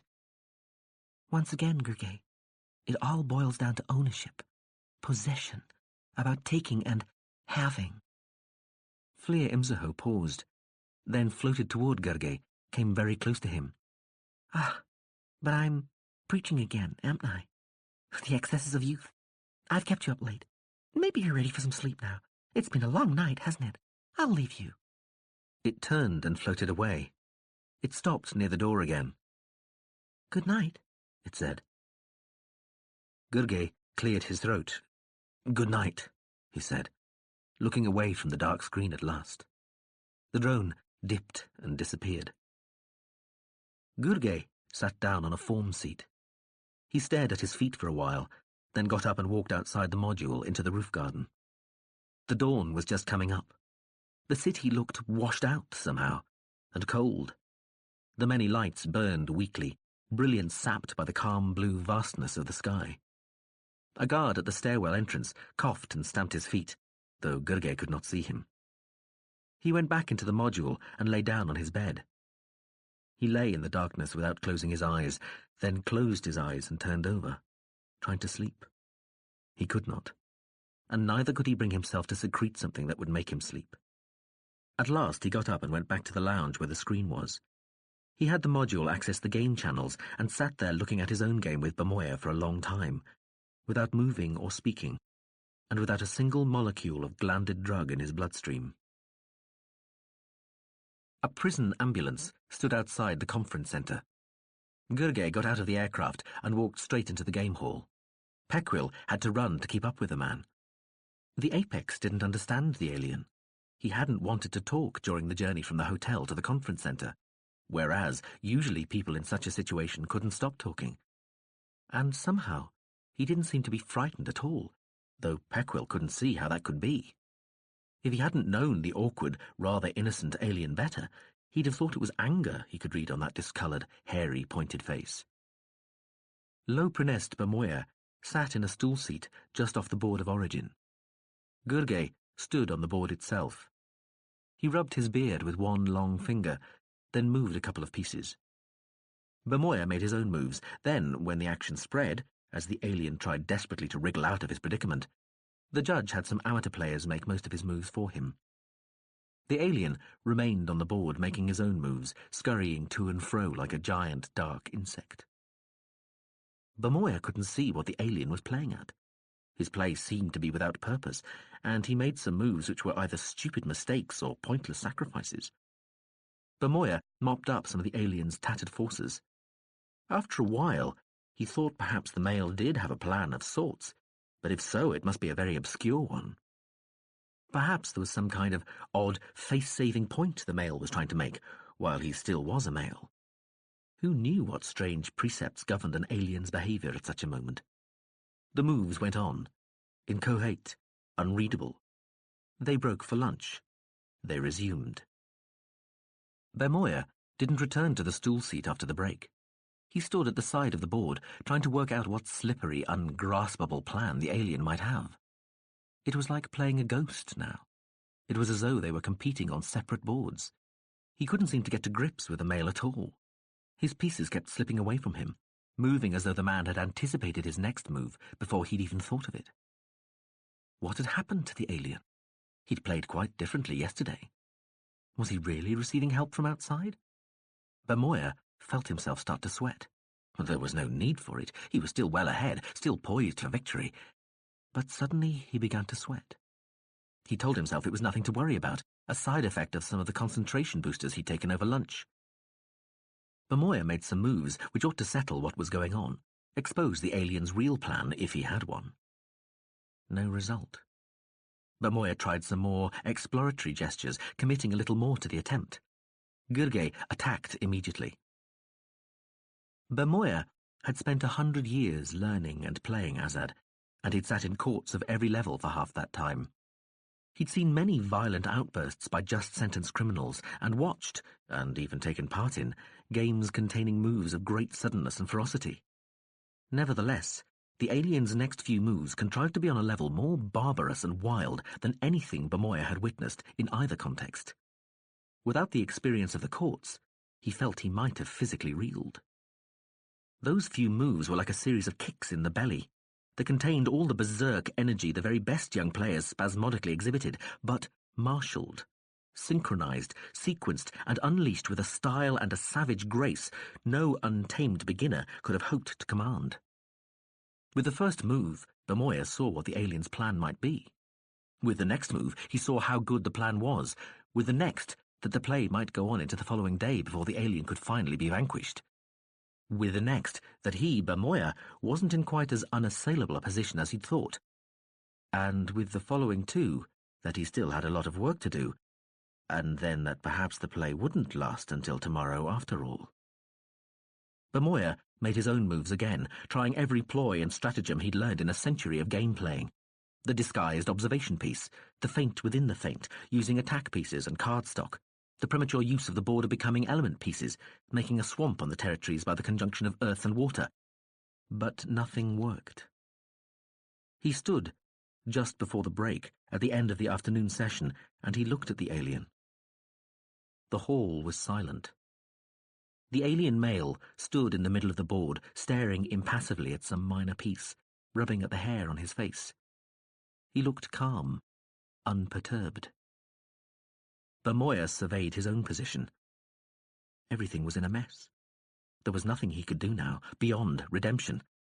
It was like some badly prepared, fundamentally flawed case or some piece of equipment 3/4 destroyed. There was no saving it. Better to throw it out and start again. But there was no starting again. He was going to be taken out of here and taken to hospital and spayed. He was going to lose that which made him what he was, and he would never be allowed to have it back. Gone forever. Forever. Bamoya couldn't hear the people in the hall. He couldn't see them either, or see the board beneath his feet. All he could see was the alien male, standing tall and insect-like, with his sharp-featured face and his angular body, and stroking his furred face with one long, dark finger, the 2-part nails at its tip showing the lighter skin beneath. How could he look so unconcerned? Bamoya fought the urge to scream. A great breath surged out of him. He thought how easy this had all looked this morning, how fine it had felt that not only would he be going to the Fire Planet for the final games, but also that he would be doing the Imperial office a great favour at the same time. Now he thought that perhaps they had always known this might happen, and they wanted him humiliated and brought down. For some reason he could not know, because he had always been loyal and conscientious. A mistake. It had to be a mistake. But why now, he thought. Why now? Why this time of all times? Why this way for this bet? Why had they wanted him to do this thing and make this wager when he had within him the seed of a child? Why? The alien rubbed his furry face, pursed his strange lips as he looked down at some point on the board. Bamoya began to stumble toward the male, oblivious of the obstacles in his way, trampling the biotechs on the other pieces under his feet and crashing over the raised pyramids of higher ground. The male looked round at him as though seeing him for the first time. Bamoya felt himself stop. He gazed into the alien eyes and saw nothing. No pity, no compassion, no spirit of kindness or sorrow. He looked into those eyes, and at first he thought of the look criminals had sometimes when they'd been sentenced to a quick death. It was a look of indifference, not despair, not hatred, but something flatter and more terrifying than either. A look of resignation, of all hope gone, a flag hoisted by a soul that no longer cared. Yet, although in that instant of recognition the doomed convict was the first image Bamoya clutched at, he knew immediately it was not the fit one. He did not know what the fit one was. Perhaps it was unknowable. Then he knew, and suddenly, for the first time in his life, he understood what it was for the condemned to look into his eyes. He fell, to his knees at first, thudding down onto the board, cracking raised areas, then forward onto his face, eyes level with the board, seeing it from the ground at last. He closed his eyes. The adjudicator and his helpers came over to him and gently lifted him.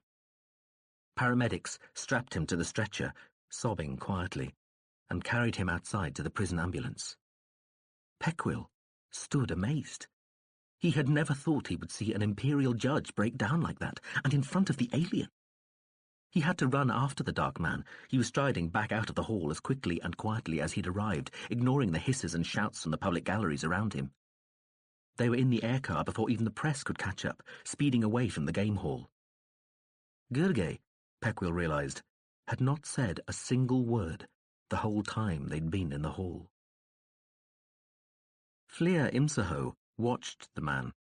He'd expected more of a reaction, but he did nothing except sit at the screen, watching replays of all the games he'd played since he'd arrived. He wouldn't talk. He would be going to a Cronidal now, along with 119 other fourth-round single-game winners. As was usual after a bet of such severity had been honoured, the family of the now mutilated Bamoya had resigned for him. Without moving a piece on either of the two remaining great boards, Gurgey had won the match and his place on the Fire Planet. Some 20 days remained between the end of Gurgey's game against Bamoya and the date when the Imperial Court's fleet departed for the 12-day journey to Cronidal. Gurgey had been invited to spend part of that time at an estate owned by Hamin, the rector of the ruling college of Kansev and mentor to the Emperor. Fleer Imsaho had advised him against it, but Gurgey accepted. They would leave tomorrow for the estate, a few hundred kilometers distant on an island in an inland sea. Gurgey was taking what the drone believed was an unhealthy, even perverse interest in what the news and press agencies were saying about him. The man seemed to actually relish the calumnies and invective poured upon him following his win over Bamoya. Sometimes he smiled when he read or heard what they said about him, especially when the newsreaders, in shocked, reverent tones, related what the alien Gurgey had caused to be done to low-prenest Bamoya, a gentle, lenient judge with 5 wives and 2 husbands, though no children. Gurgey had also started to watch the channels which showed the Imperial troops crushing the savages and infidels it was civilizing in distant parts of the Empire. He had the module unscramble the higher-level military broadcasts which the services put out. It seemed in a spirit of competition with the court's more highly encrypted entertainment channels. The military broadcasts showed scenes of alien executions and tortures. Some showed the buildings and artworks of the recalcitrant or rebellious species being blown up or burned. Things only very rarely shown on the standard news channels, if for no other reason than that all aliens were depicted as a matter of course as being uncivilized monsters, docile simpletons, or greedy and treacherous subhumans, all categories incapable of producing high art and genuine civilization. Sometimes, where physically possible, Azadian males, though never apices, were shown raping the savages. It upset Fleer Imsaho that Gurgey should enjoy watching such things, especially as it had been instrumental in introducing him to the scrambled broadcasts in the first place. But at least he didn't appear to find the sights sexually stimulating. He didn't dwell on them the way the drone knew Azadians tended to. He looked, registered, then flicked away again. He still spent the majority of his time staring at the games shown on the screen, but the coded signals and his own bad press kept drawing him back, time and again, like a drug.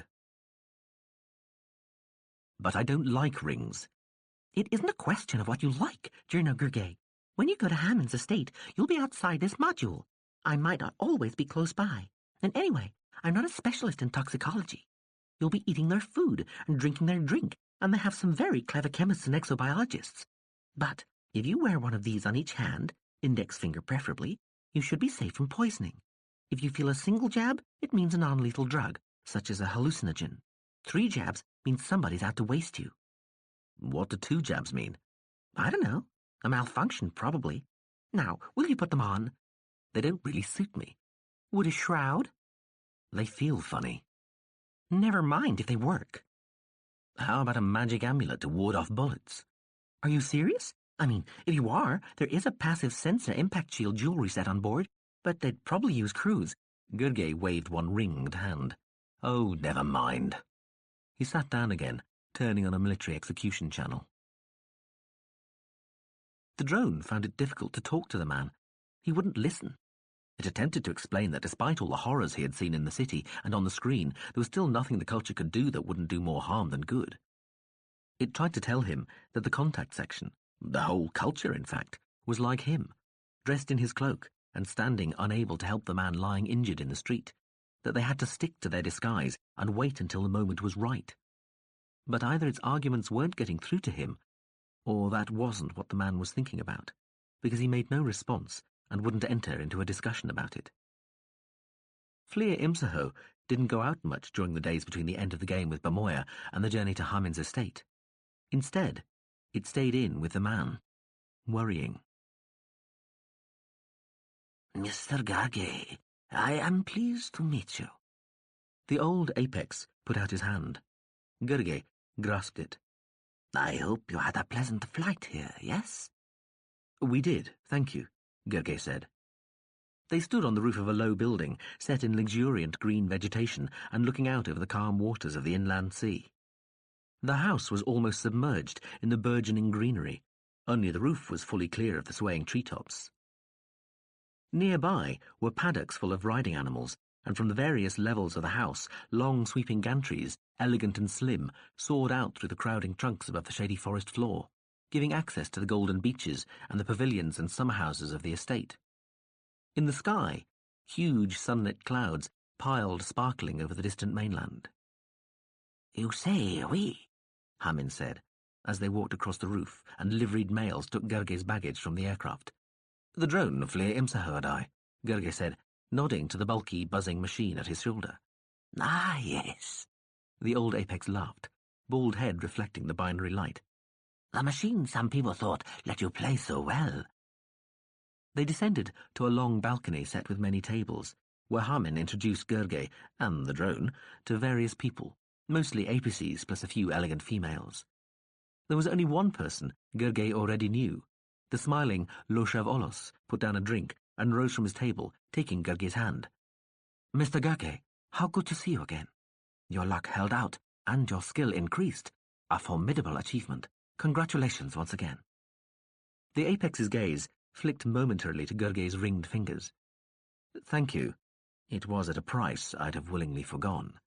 Indeed. You never cease to surprise us, Mr. Gurge. I'm sure I shall, eventually. You are too modest. Olos smiled and sat down. Gurge declined the offer to visit his rooms and freshen up. He felt perfectly fresh already.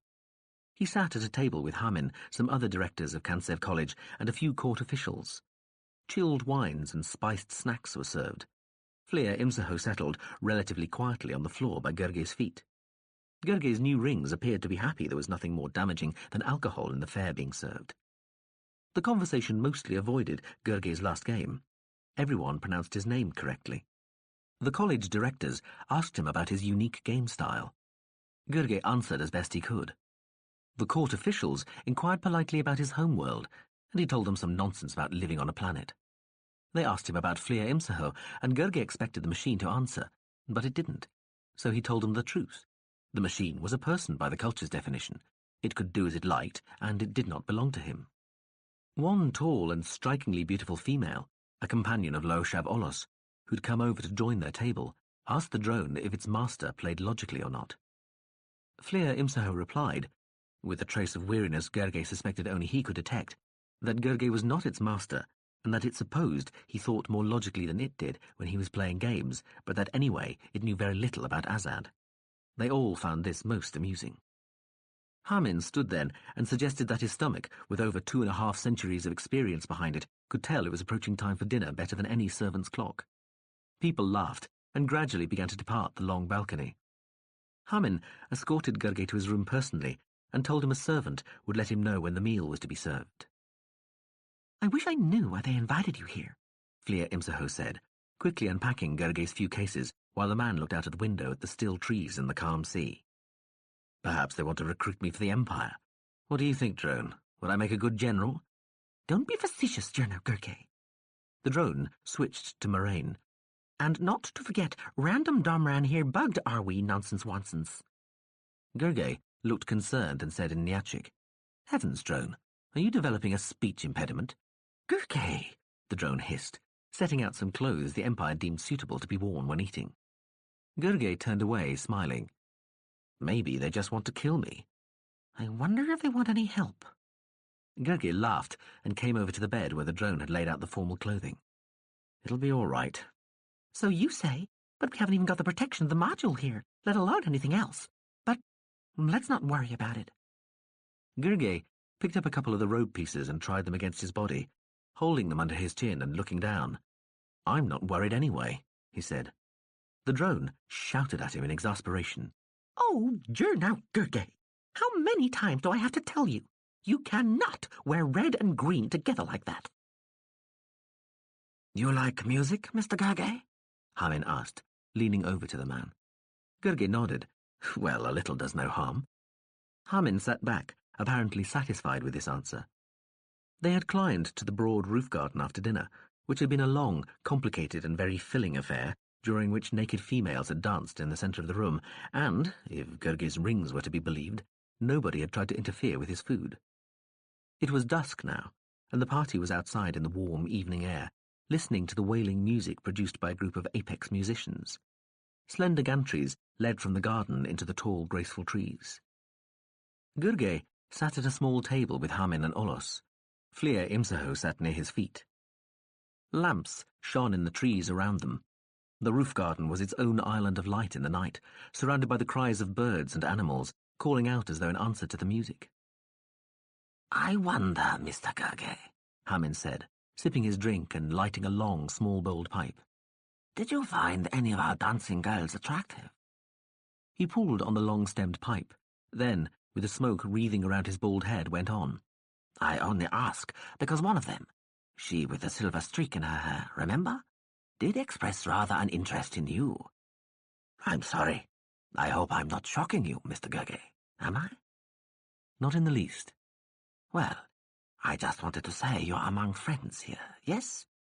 You've more than proved yourself in the game, and this is a very private place, outside the gaze of the press and the common people, who of course have to depend on certain hard and fast rules, whereas we do not here. You catch my drift. You may relax in confidence. I'm most grateful. I shall certainly try to relax, but I was told before I came here that I would be found ugly, even disfigured by your people. Your kindness overwhelms me, but I would prefer not to inflict myself on somebody who might not be available through choice alone. Too modest again, Jana Gurgi. Olosh smiled. Hamin nodded, puffing on his pipe. You know, Mr. Gurgi, I have heard that in your culture you have no laws. I am sure this is an exaggeration, but there must be a grain of truth in the assertion, and I would guess you must find the number and strictness of our laws to be a great difference between your society and ours. Here we have many rules, and try to live according to the laws of God, game, and empire. But one of the advantages of having laws is the pleasure one may take in breaking them. We here are not children, Mr. Gurgi. Hamin waved the pipe stem round the tables of people. Rules and laws exist only because we take pleasure in doing what they forbid. But as long as most of the people obey such prescriptions most of the time, they have done their job. Blind obedience would imply we are... Hamin chuckled and pointed at the drone with the pipe. No more than robots. Flir Imsaho buzzed a little louder, but only momentarily. There was silence. Gurgi drank from his glass. Olos and Hamin exchanged looks. Jana Gurgi, Olos said at last, rolling his glass round in his hands. Let us be frank. You are an embarrassment to us. You've done very much better than we expected. We did not think we could be so easily fooled, but somehow you did it. I congratulate you on whatever ruse it was you used, whether it centered on your drug glands, your machine there, or simply many more years playing Azad than you admitted to. You have bettered us, and we are impressed. I am only sorry that innocent people, such as those bystanders who were shot instead of you, and Lo Prinest Bamoya, had to be hurt. As you have no doubt guessed, we would like you to go no further in the game. Now, the Imperial Office has nothing to do with the Games Bureau, so there is little we can do directly. We do have a suggestion, though. What's that? Gurgi sipped his drink. As I've been saying, Hamin pointed the stem of the pipe at Gurgi. We have many laws. We therefore have many crimes. Some of these are of a sexual nature, yes? Gurgi looked down at his drink. I need hardly point out Harmon continued, that the physiology of our race makes us unusual. One might almost say gifted in that respect. Also, in our society, it is possible to control people. It is possible to make somebody, or even several people, do things they might not want to do. We can offer you, here, the sort of experience which by your own admission would be impossible on your own world. The old apex leaned closer, dropping his voice. Can you imagine what it might be like to have several females and males, even apices if you like, who will do your every bidding? Harmon knocked his pipe out on the table leg. The ash drifted over the humming bulk of Fli Imsaho. The rector of Kansev College smiled in a conspiratorial way and sat back, repacking his pipe from a small pouch. Olos leaned forward. This whole island is yours for as long as you want it, Jerna Gurge. You may have as many people of whatever sexual mix as you like for as long as you desire. But I pull out of the game. You retire, yes, Olos said. Harmon nodded. There are precedents. The whole island? Gurge made a show of looking around the gently lit roof garden. A troupe of dancers appeared. The lithe, skimpily dressed men, women, and apices made their way up some steps to a small stage raised behind the musicians. Everything, Olos said. The island, house, servants, dancers, everything and everyone. Gurge nodded, but didn't say anything. Harmon relit his pipe. Even the band, he said, coughing. He waved at the musicians. What do you think of their instruments, Mr. Gurge? Do they not sound sweet? Very pleasant. Gurge drank a little, watching the dancers arrange themselves on stage. Even there, though, Harmon said, you are missing something. You see, we gain a great deal of pleasure from knowing at what cost this music is bought. You see the stringed instrument, the one on the left with the 8 strings? Gurge nodded. Harmon said, I can tell you that each of those steel strings has strangled a man. You see that white pipe at the back, played by the male? The pipe shaped like a bone. Harmon laughed. A female's femur, removed without anaesthetic. Naturally, Gurge said, and took a few sweet-tasting nuts from a bowl on the table. Do they come in matched pairs, or are there a lot of one-legged lady music critics? Harmon smiled. You see, he said to Olos, he does appreciate. The old apex gestured back at the band, behind whom the dancers were now arranged, ready to start their performance. The drums are made from human skin. You can see why each set is called a family. The horizontal percussion instrument is constructed from finger bones and, well, there are other instruments. But can you understand now why that music sounds so precious to those of us who know what has gone into the making of it? Oh, yes, Gurge said. The dancers began. Fluid, practiced, they impressed almost immediately. Some must have worn AG units, floating through the air like huge, diaphanously slow birds. Good. Harmon nodded. You see, Gurge, one can be on either side in the Empire. One can be the player, or one can be played upon. Harmon smiled at what was a play on words in Iatchik, and, to some extent, in Moraine too. Gurge watched the dancers for a moment. Without looking away from them, he said, I'll play, Rector, on Ikronidal. He tapped one ring on the rim of his glass in time to the music. Harmon sighed. Well, I have to tell you, Jerna Gurge, that we are worried. He pulled on the pipe again, studying the glowing bowl. Worried about the effect your getting any further in the game would have on the morale of our people. So many of them are just simple folk. It is our duty to shield them from the harsh realities sometimes. And what harsher reality can there be than the realization that most of one's kin are gullible, cruel, and foolish? They would not understand that a stranger, an alien, can come here and do so well at the holy game.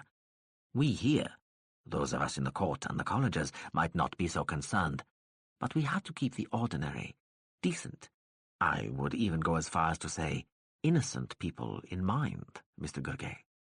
And what we have to do in that respect, what we sometimes have to take responsibility for, does not always make us happy. But we know our duty, and we will do it. For them, and for our Emperor. Harmin leaned forward again. We don't intend to kill you, Mr. Gurgay, though I'm told there are factions in the court who'd like nothing better. And, they say, people in the security services easily capable of doing so. No, nothing so gross. But the old apex sucked on the thin pipe, producing a gentle papping noise. Gurgay waited. Harmin pointed the stem at him again. I have to tell you, Gurgay, that no matter how you do in the first game on Ikronadal, it will be announced that you have been defeated. We have unequivocal control of the communications and news services on the Fire Planet, and as far as the press and the public will be concerned, you will be knocked out in the first round there. We will do whatever has to be done to make it appear that that is exactly what has in fact happened. You are free to tell people I've told you this, and free to claim whatever you want after the event. You will be ridiculed, though, and what I have described will happen anyway. The truth has already been decided. Olos's turn. So you see, Gurgay, you may go to Ikronadal, but to certain defeat. Absolute certain defeat. Go as a high-class tourist if you want, or stay here and enjoy yourself as our guest. But there is no longer any point in playing. Gurgay said. The dancers were slowly losing their clothes as they stripped each other. Some of them, still dancing, were at the same time contriving to stroke and touch each other in an exaggeratedly sexual way. Gurgay nodded. I'll think about it. Then he smiled at the two apices. I'd like to see your fire planet all the same. He drank from the cool glass and watched the slow build-up of erotic choreography behind the musicians. Other than that, though, I can't imagine I'll be trying too terribly hard. Harmin was studying his pipe. Olos looked very serious. Gurgay held out his hands in a gesture of resigned helplessness. What more can I say? Would you be prepared to cooperate, though? Olos said. Gurgay looked inquisitive. Olos reached slowly over and tapped the rim of Gurgay's glass. Something that would ring true? He said softly. Gurgay watched the two apices exchange glances. He waited for them to make their play. Documentary evidence, Harmin said after a moment, talking to his pipe. Film of you, looking worried over a bad board position. Maybe even an interview. We could arrange these things without your cooperation, naturally, but it would be easier, less fraught for all concerned, with your aid. The old apex sucked on his pipe. Olos drank, glancing at the romantic antics of the dance troupe. Gurgay looked surprised. You mean lie? Participate in the construction of your false reality? Our real reality, Gurgay, Olos said quietly. The official version. The one that will have documentary evidence to support it. The one that will be believed. Gurgay grinned broadly. I'd be delighted to help, of course.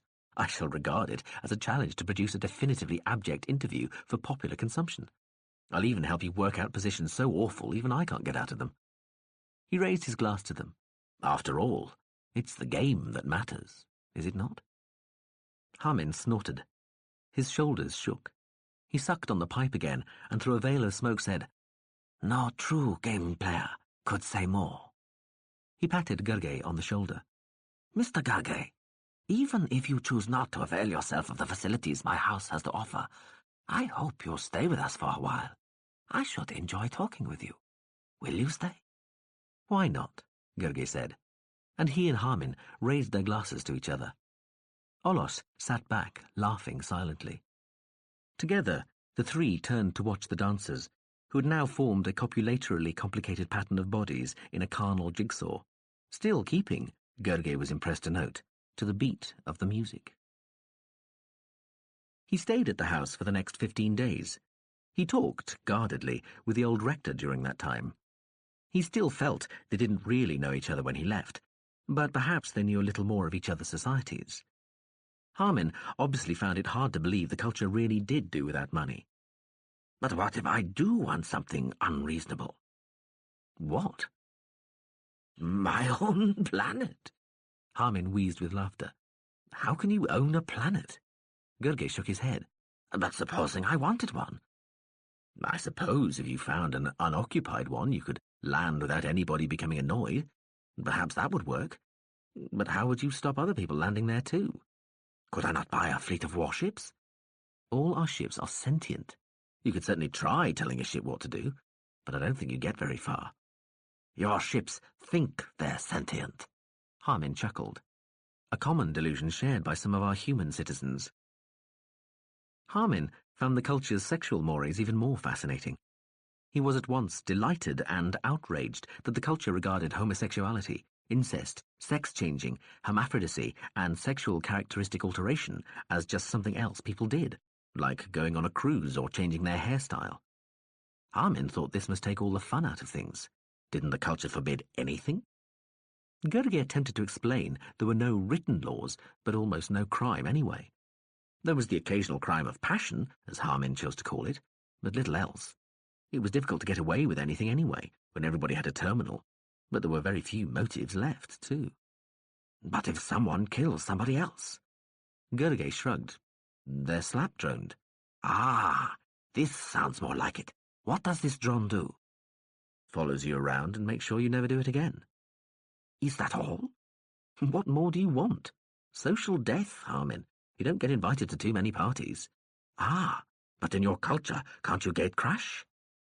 Well, I suppose so, Gurgay conceded, but nobody had talked to you. As for what Harmin told Gurgay about the Empire, it only made him appreciate what Shahobaham Zar had said, that it was a gem, however vicious and indiscriminate its cutting edges might be. It was not so difficult to understand the warped view the Azadians had of what they called human nature, the phrase they used whenever they had to justify something inhuman and unnatural, when they were surrounded and subsumed by the self-created monster that was the Empire of Azad, and which displayed such a fierce instinct, Gurgay could think of no other word, for self-preservation. The Empire wanted to survive. It was like an animal, a massive, powerful body that would only let certain cells or viruses survive within it, and, as a matter of course, killed off any and all others automatically and unthinkingly. Harmin himself used this analogy when he compared revolutionaries to cancer. Gurgay tried to say that single cells were single cells, while a conscious collection of hundreds of billions of them, or a conscious device made from arrays of picocircuitry for that matter, was simply incomparable. But Harmin refused to listen. It was Gurgay, not he, who'd missed the point. The rest of the time, Gurgay spent walking in the forest or swimming in the warm, slack sea. The slow rhythm of Harmin's house was built around meals, and Gurgay learned to take great care in dressing for these, eating them, talking to the guests, old and new as people came and went, and relaxing afterward, bloated and spacey, continuing to talk and watching the deliberate entertainment of, usually erotic dances, and the involuntary cabaret of changing sexual alliances among the guests, dancers, servants, and house staff. Gurgay was enticed many times, but never tempted. He found the Azadian females more and more attractive all the time, and not just physically, but used his gene-affixed glands in a negative, even contrary way to stay carnally sober in the midst of the subtly exhibited orgy around him. A pleasant enough few days. The rings did not jab him, and nobody shot at him. He and Fleer Imsaho got back safely to the module on the roof of the Grand Hotel a couple of days before the Imperial fleet was due to depart for Ikronadal. Gurgay and the drone would have preferred to take the module, which was perfectly capable of making the crossing by itself, but contact had forbidden that. The effect on the Admiralty of discovering that something no larger than a lifeboat could outstrip their battlecruisers was not something to be contemplated. And the Empire had refused permission for the alien machine to be conveyed inside an Imperial craft. So Gurgay would have to make the journey with the fleet like everybody else. You think you've got problems, Fleer Imsaho said bitterly. They'll be watching us all the time, on the liner during the crossing, and then once we're in the castle. That means I've got to stay inside this ridiculous disguise all day and all night until the games are over. Why couldn't you have lost in the first round like you were supposed to? We could have told them where to insert their fire planet and be back in a GSV by now. Oh, shut up, machine. As it turned out, they needn't have returned to the module. There was nothing more to take or pack. He stood in the small lounge, fiddling with the orbital bracelet on his wrist, and realizing he was looking forward to the coming games on Ikronadal more than he had any of the others. The pressure would be off. He wouldn't have to face the opprobrium of the press and the Empire's ghastly general public. He could cooperate with the Empire to produce a convincing piece of fake news, and the likelihood of more physical option bets had thereby been reduced almost to zero. He was going to enjoy himself. Fleer Imsaho was glad to see the man was getting over the effects of seeing behind the screen the Empire showed its guests. He was much as he'd been before, and the days at Hyman's estate seemed to have relaxed him. It could see a small change in him, though, something it could not quite pin down, but which it knew was there. They didn't see Shehobaham Zar again. He'd left on a tour, up country, wherever that was. He sent his regards and a message in Moraine to the effect that if Gurgay could lay his mitts on some fresh griff. Before they left, Gurgay asked the module about the girl he'd met at the Grand Ball months earlier. He couldn't remember her name, but if the module could provide a list of the females who'd survived the first round, he was sure he'd recognize hers. The module got confused, but Fleer Imsaho told them both to forget it. No women had made it to the second round. Peckwill came with them to the shuttleport. His arm was fully healed. Gurgay and Fleer Imsaho bade farewell to the module. It climbed into the sky for a rendezvous with the distant limiting factor. They said goodbye to Peckwill, too. He took Gurgay's hand in both of his, and then the man and the drone boarded the shuttle. Gurgay watched Grosnacek as it fell away beneath them. The city tilted as he was thrown back into his seat. The whole view swung and juddered as the shuttlecraft powered into the hazy skies. Gradually, all the patterns and the shapes came out, revealed for a while before the increasing distance, the city's own vapours, dust and grime, and the altering angle of their climb, took it all away. For all the jumble, it looked momentarily peaceful and ordered in its parts. The distance made its individual local confusions and dislocations disappear, and from a certain height, where little ever dallied, and almost everything just passed through, it looked exactly like a great, mindless, spreading organism. Part 3. Machina ex Machina. So far, so average. Our game player's lucked out again. I guess you can see he's a changed man, though. These humans. I'm going to be consistent, however. I haven't told you who I am so far, and I'm not going to tell you now either. Maybe later. Maybe. Does identity matter anyway? I have my doubts. We are what we do, not what we think. Only the interactions count. There is no problem with free will here. That's not incompatible with believing your actions define you. And what is free will, anyway? Chance, the random factor. If one is not ultimately predictable, then of course that's all it can be. I get so frustrated with people who can't see this. Even a human should be able to understand, it's obvious. The result is what matters, not how it's achieved, unless, of course, the process of achieving is itself a series of results. What difference does it make whether a mind's made up of enormous, squidgy animal cells working at the speed of sound, in air, or from a glittering nanofoam of reflectors and patterns of holographic coherence at light speed? Let's not even think about a mind. Each is a machine, each is an organism, each fulfills the same task. Just matter, switching energy of one sort or another. Switches, memory. The random element, that is chance, and that is called choice, common denominators, all. I say again, you is what you done. Dynamic misbehaviorism, that's my creed. Gurgay, his switches are working funny. He's thinking differently, acting uncharacteristically. He is a different person. He's seen the worst that meat grinder for a city could provide, and he just took it personally and took his revenge. Now he's spaceborne again, head crammed full of Azad rules, his brain adapted and adapting to the swirling, switching patterns of that seductive, encompassing, feral set of rules and possibilities, and being carted through space toward the Empire's most creakily symbolic shrine, Ikronidal, the place of the standing wave of flame, the fire planet. But will our hero prevail? Can he possibly prevail? And what would constitute winning anyway? How much has the man still got to learn? What will he make of such knowledge? More to the point, what will it make of him? Wait and see. It'll work itself out in time. Take it from there, maestro. Ikronidal was 20 light-years from Eir. Halfway there, the Imperial fleet left the region of dust that lay between Eir's system and the direction of the main galaxy, and so that vast armed spiral was spread over half the sky like a million jewels caught in a whirlpool.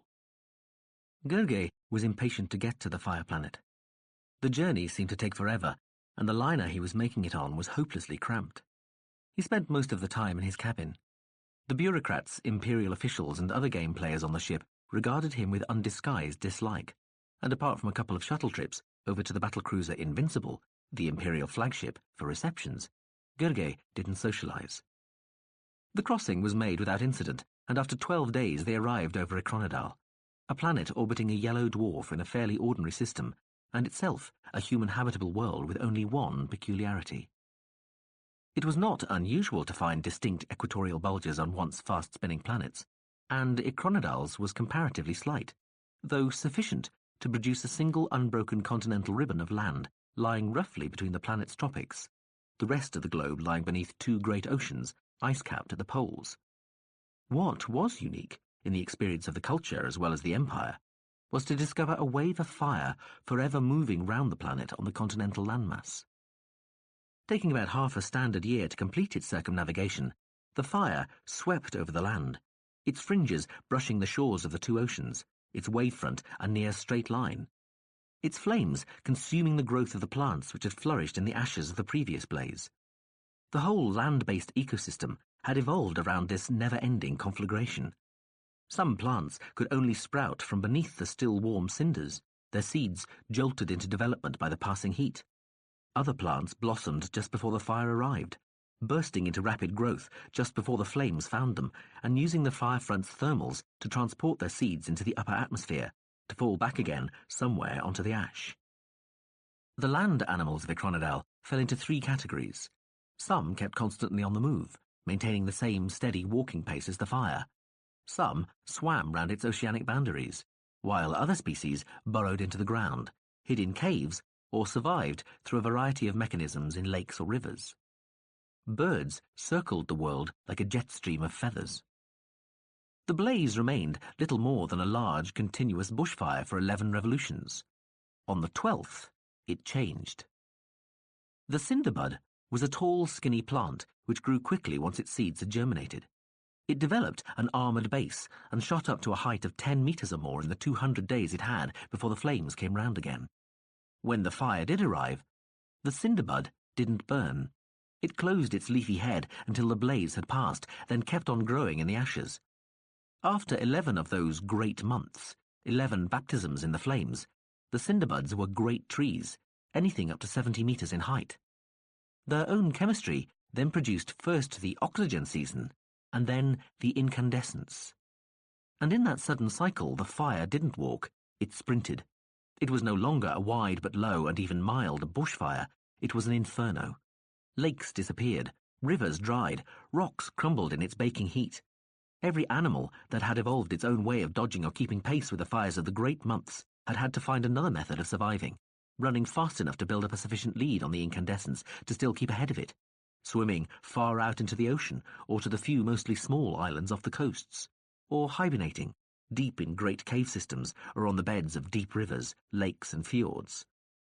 Plants, too, switched to new survival mechanisms, rooting deeper, growing thicker seed cases, or equipping their thermal seeds for higher, longer flight, and the baked ground they would encounter on landing.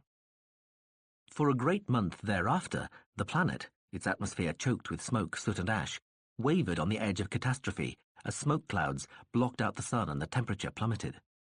Then, slowly, while the diminished small fire continued on its way, the atmosphere cleared. The animals started to breed again, the plants grew once more, and the little cinderbuds started sprouting through the ashes from the old root complexes. The Empire's castles on Ikronadal, extravagantly sprinklered and doused, had been built to survive whatever terrible heat and screaming winds the planet's bizarre ecology could provide. And it was in the greatest of those fortresses, Castle Claff, that for the last 300 standard years the final games of Azad had been played, timed to coincide, whenever possible, with the incandescence. The Imperial fleet arrived above Ikronadal in the middle of the oxygen season. The flagship remained over the planet while the escorting battleships dispersed to the outskirts of the system. The liners stayed until the Invincible's shuttle squadron had ferried the game players, court officials, guests and observers down to the surface, then left for a nearby system. The shuttles dropped through the clear air of Ecronidal to land at Castle Claff. The fortress lay on a spur of rock at the foot of a range of soft, well-worn hills overlooking a broad plain. Normally, it looked out over a horizon-wide sweep of low scrub, punctuated by the thin towers of cinderbuds at whatever stage they'd reached. But now the cinderbuds had branched and blossomed, and their canopy of rippling leaves fluttered over the plain like some rooted yellow overcast, and the tallest trunks rose higher than the castle's curtain wall. When the incandescence arrived, it would wash around the fortress like a livid wave. All that ever saved the castle from incineration was a 2-kilometre viaduct leading from a reservoir in the low hills to Claff itself, where giant cisterns and a complicated system of sprinklers ensured the secured and shuttered fortress was drenched with water as the fire passed. If the dowsing system ever broke down, there were deep shelters in the rock far underneath the castle which would house the inhabitants until the burning was over. So far, the waters had always saved the fortress, and it had remained an oasis of scorched yellow in a wilderness of fire. The Emperor, whoever had won the final game, was traditionally meant to be in Claff when the fire passed, to rise from the fortress after the flames died, ascending through the darkness of the smoke clouds to the darkness of space, and thence to his empire. The timing hadn't always worked out perfectly, and in earlier centuries, the Emperor and his court had had to sit out the fire in another castle, or even missed the incandescence altogether. However, the Empire had this time calculated correctly, and it looked as though the incandescence, due to start only 200 kilometres fireward of the castle, where the cinderbuds changed abruptly from their normal size and shape to the huge trees that surrounded Claff, would arrive more or less on time to provide a suitable backdrop for the coronation. Gurge felt uncomfortable as soon as they landed. Ia had been of just a little less than what the culture rather arbitrarily regarded as standard mass, so its gravity had felt roughly the equivalent of the force Chark Orbital had produced by rotating, and the limiting factor and the little rascal had created with AG fields. But Ecronidal was half as massive again as Ia, and Gurge felt heavy. The castle had long since been equipped with slow-accelerating elevators, and it was unusual to see anybody other than male servants climbing upstairs, but even walking on the level was uncomfortable for the first few of the planet's short days. Gurge's rooms overlooked one of the castle's inner courtyards. He settled in there with Iain M, who gave no sign of being affected by the higher gravity, and the male servant every finalist was entitled to. Gurge had voiced some uncertainty about having a servant at all. Yeah, the drone had said. Who needs two? But it had been explained it was traditional and a great honour for the male, so he'd acquiesced. There was a rather desultory party on the night of their arrival. Everybody sat around talking, tired after the long journey and drained by the fierce gravity. The conversation was mostly about swollen ankles. Gurge went briefly to show his face. It was the first time he'd met Nikosar since the grand ball at the start of the games. The receptions on the Invincible during the journey had not been graced by the Imperial presence. This time, get it right, Iain M told him as they entered the main hall of the castle. The Emperor sat on a throne, welcoming the people as they arrived. Gurge was about to kneel like everyone else, but Nikosar saw him, shook one ringed finger, and pointed at his own knee. Our one need, friend, you have not forgotten. Gurge knelt on one knee, bowing his head. Nikosar laughed thinly. Harmin, sitting on the Emperor's right, smiled. Gurge sat alone in a chair by a wall, near a large suit of antique armour. He looked unenthusiastically round the room and ended up gazing, with a frown, at an apex standing in one corner of the hall, talking to a group of uniformed apices perched on stool seats around him. The apex was unusual not just because he was standing, but because he seemed to be encased in a set of gunmetal bones worn outside his navy uniform. "Who's that?" Gurge asked Iain M, humming and crackling unenthusiastically between his chair and the suit of armour by the wall. Who's who? That apex with the exoskeleton? Is that what you call it? Him. That is Star Marshal Yamanul. In the last games, he made a personal bet with Nikosar's blessing that he would go to prison for a great year if he lost. He lost, but he expected that Nikosar would use the Imperial veto, which he can do on wages which aren't body bets, because the Emperor wouldn't want to lose the services of one of his best commanders for 6 years. Nikosar did use the veto, but only to have Yamanol incarcerated in that device he's wearing, rather than shut away in a prison cell. The portable prison is proto-sentient. It has various independent senses as well as conventional exoskeleton features, such as a micropile and powered limbs. Its job is to leave Yamanol free to carry out his military duties, but otherwise to impose prison discipline on him. It will only let him eat a little of the simplest food, allows him no alcohol, keeps him to a strict regimen of exercise, will not allow him to take part in social activities. His presence here this evening must mark some sort of special dispensation by the Emperor, and won't let him copulate. In addition, he has to listen to sermons by a prison chaplain who visits him for 2 hours every 10 days. Poor guy. I see he has to stand as well. Well, one shouldn't try to outsmart the Emperor, I guess, Flea Emsaho said. But his sentence is almost over. No time off for good behaviour? The Imperial Penal Service does not deal in discounts. They do add time on if you behave badly, though. Gurgay shook his head, looking at the distant prisoner in his private prison. It's a mean old empire, isn't it, Drone? Mean enough. But if it ever tries to fuck with the culture, it'll find out what mean really is. Gurgay looked round in surprise at the machine.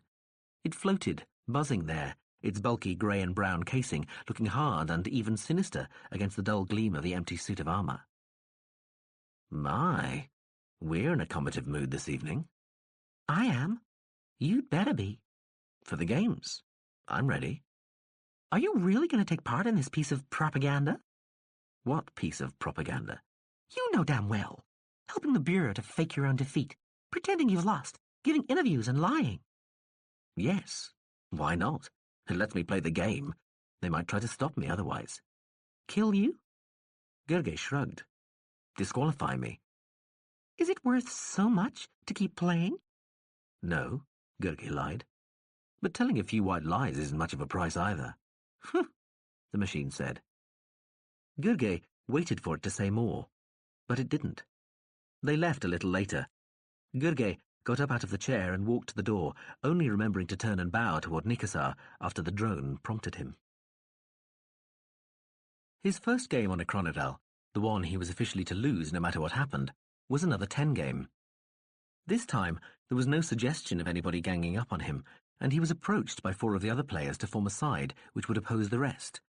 This was the traditional way of playing 10 games, though it was the first time Gurgay had been directly involved, apart from being on the sharp end of other people's alliances. So he found himself discussing strategy and tactics with a pair of fleet admirals, a star general, and an imperial minister in what the Bureau guaranteed was an electronically and optically sterile room in one wing of the castle.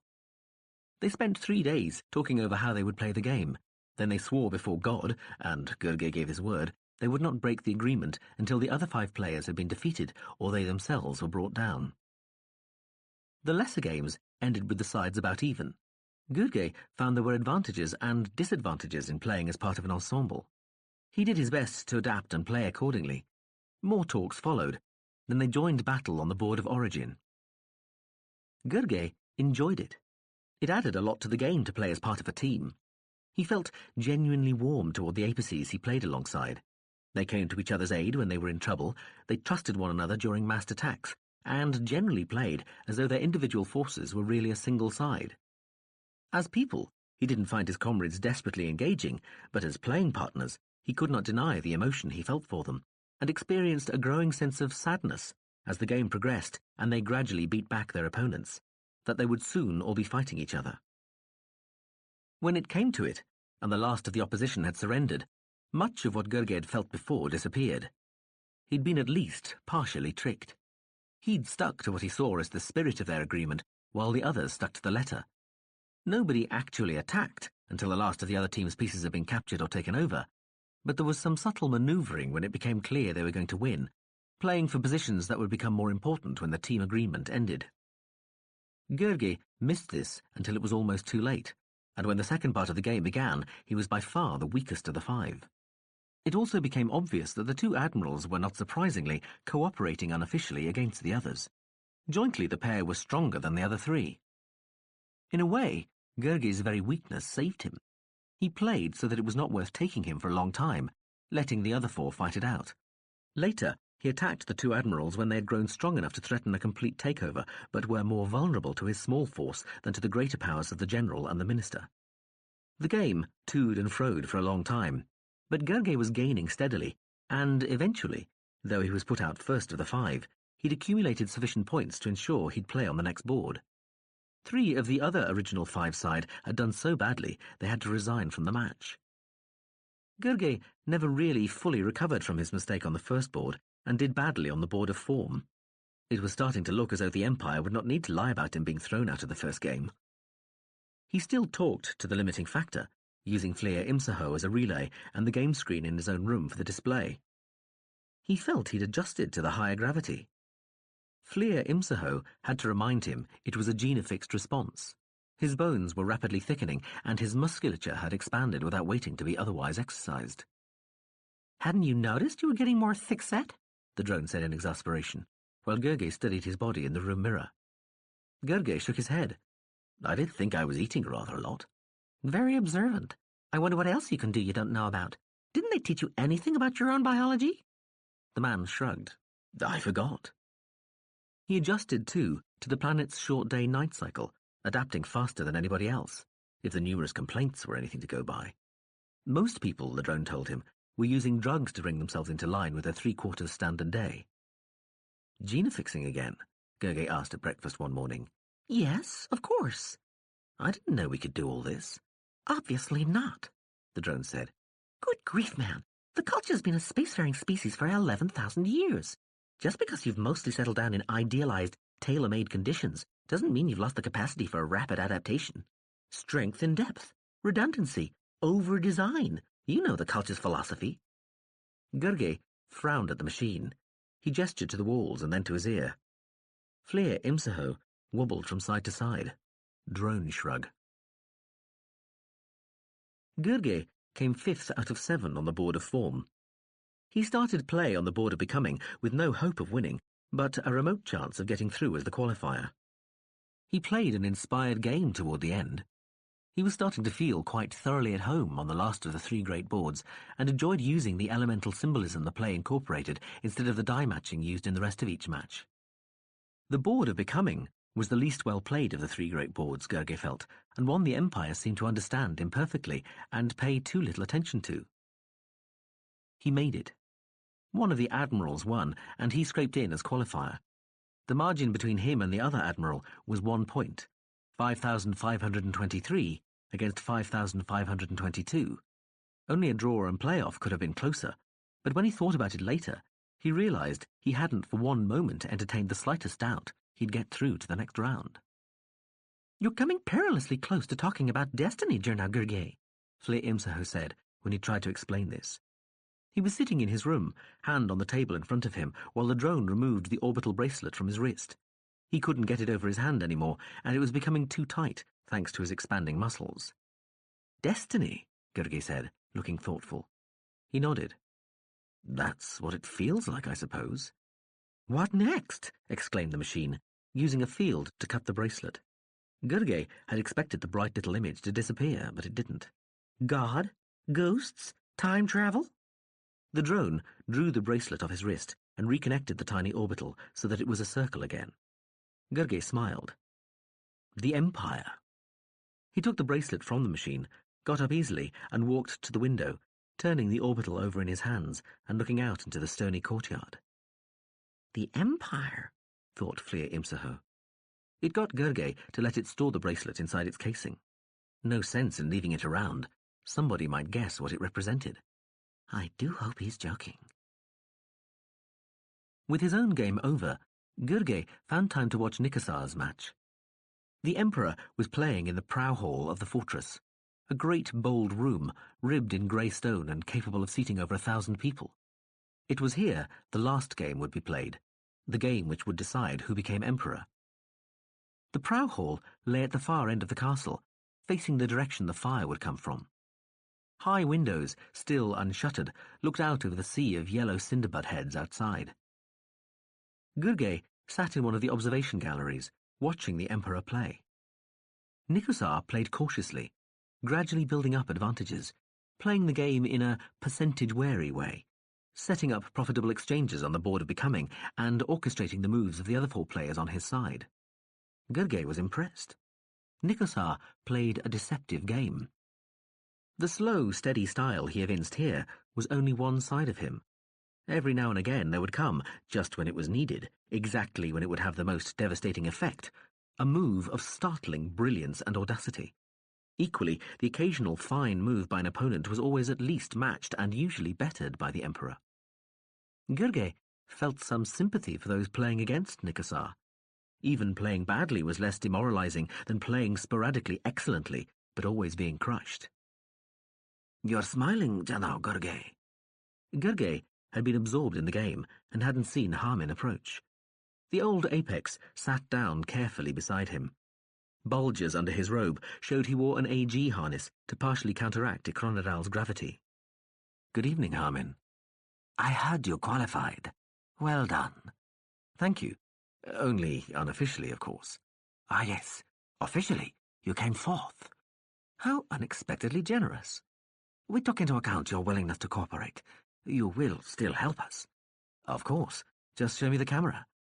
"Perhaps tomorrow." Harmin nodded, looking down to where Nikosar stood, surveying his commanding position on the board of becoming. "Your opponent for the single game will be Lord Tenyor's Crow, an excellent player. I warn you. Are you quite sure you don't want to drop out now?" "Quite. Would you have me cause Bemoya's mutilation, only to give up now because the strain's getting too much?" "I see your point, Gurgey." Harmin sighed, still watching the Emperor. He nodded. "Yes, I see your point. And anyway, you only qualified, by the narrowest of margins, and Lord Tenyor's Crow is very, very good." He nodded again. "Yes, perhaps you have found your level, huh?" The wizened face turned to Gurgey. "Very possibly, Rector." Harmin nodded absently and looked away again at his Emperor. On the following morning, Gurgey recorded some faked gameboard shots. The game he'd just played was set up again, and Gurgey made some believable but uninspired moves and one outright mistake. The part of his opponents was taken by Harmin and a couple of the other senior Kansev College professors. Gurgey was impressed by how well they were able to mimic the game styles of the apices he'd been playing against. As had, in effect, been foretold, Gurgey finished 4th. He recorded an interview with the Imperial News Service, expressing his sorrow at being knocked out at the main series and saying how grateful he was for having had the chance to play the game of Azad. The experience of a lifetime. He was eternally in the debt of the Azadian people. His respect for the Emperor Regent's genius had increased immeasurably from his already high starting point. He looked forward to observing the rest of the games. He wished the Emperor, his empire, and all its people and subjects the very best for what would undoubtedly be a bright and prosperous future. The news team and Harmin seemed well pleased. "You should have been an actor, General Gurgey," Harmin told him. Gurgey assumed this was intended as a compliment. He sat looking out over the forest of cinderbuds. The trees were 60 meters high or more. At their peak rate, the drone had told him, they grew at nearly a quarter meter per day, sucking such vast quantities of water and matter from the ground that the soil dropped all around them, subsiding far enough to reveal the uppermost levels of their roots, which would burn in the incandescence and take the full great year to regrow. It was dusk. The short time in a short day when the rapidly spinning planet left the bright yellow dwarf dropping beyond the horizon. Gurgey breathed deeply. There was no smell of burning. The air seemed quite clear, and a couple of planets in the Ikronadal system shone in the sky. Nevertheless, Gurgey knew there was sufficient dust in the atmosphere to forever block out most of the stars in the sky and leave the huge wheel that was the main galaxy blurred and indistinct. Not remotely as breathtaking as it was when viewed from beyond the planet's haze covering of gas.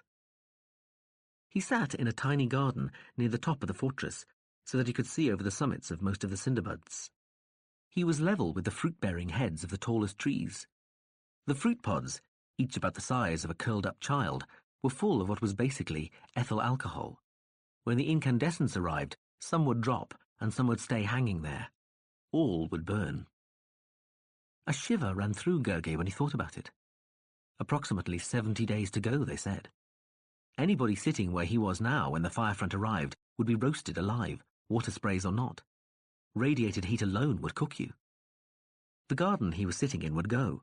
The wooden bench he was sitting on would be taken inside, behind the thick stone and the metal and fireglass shutters.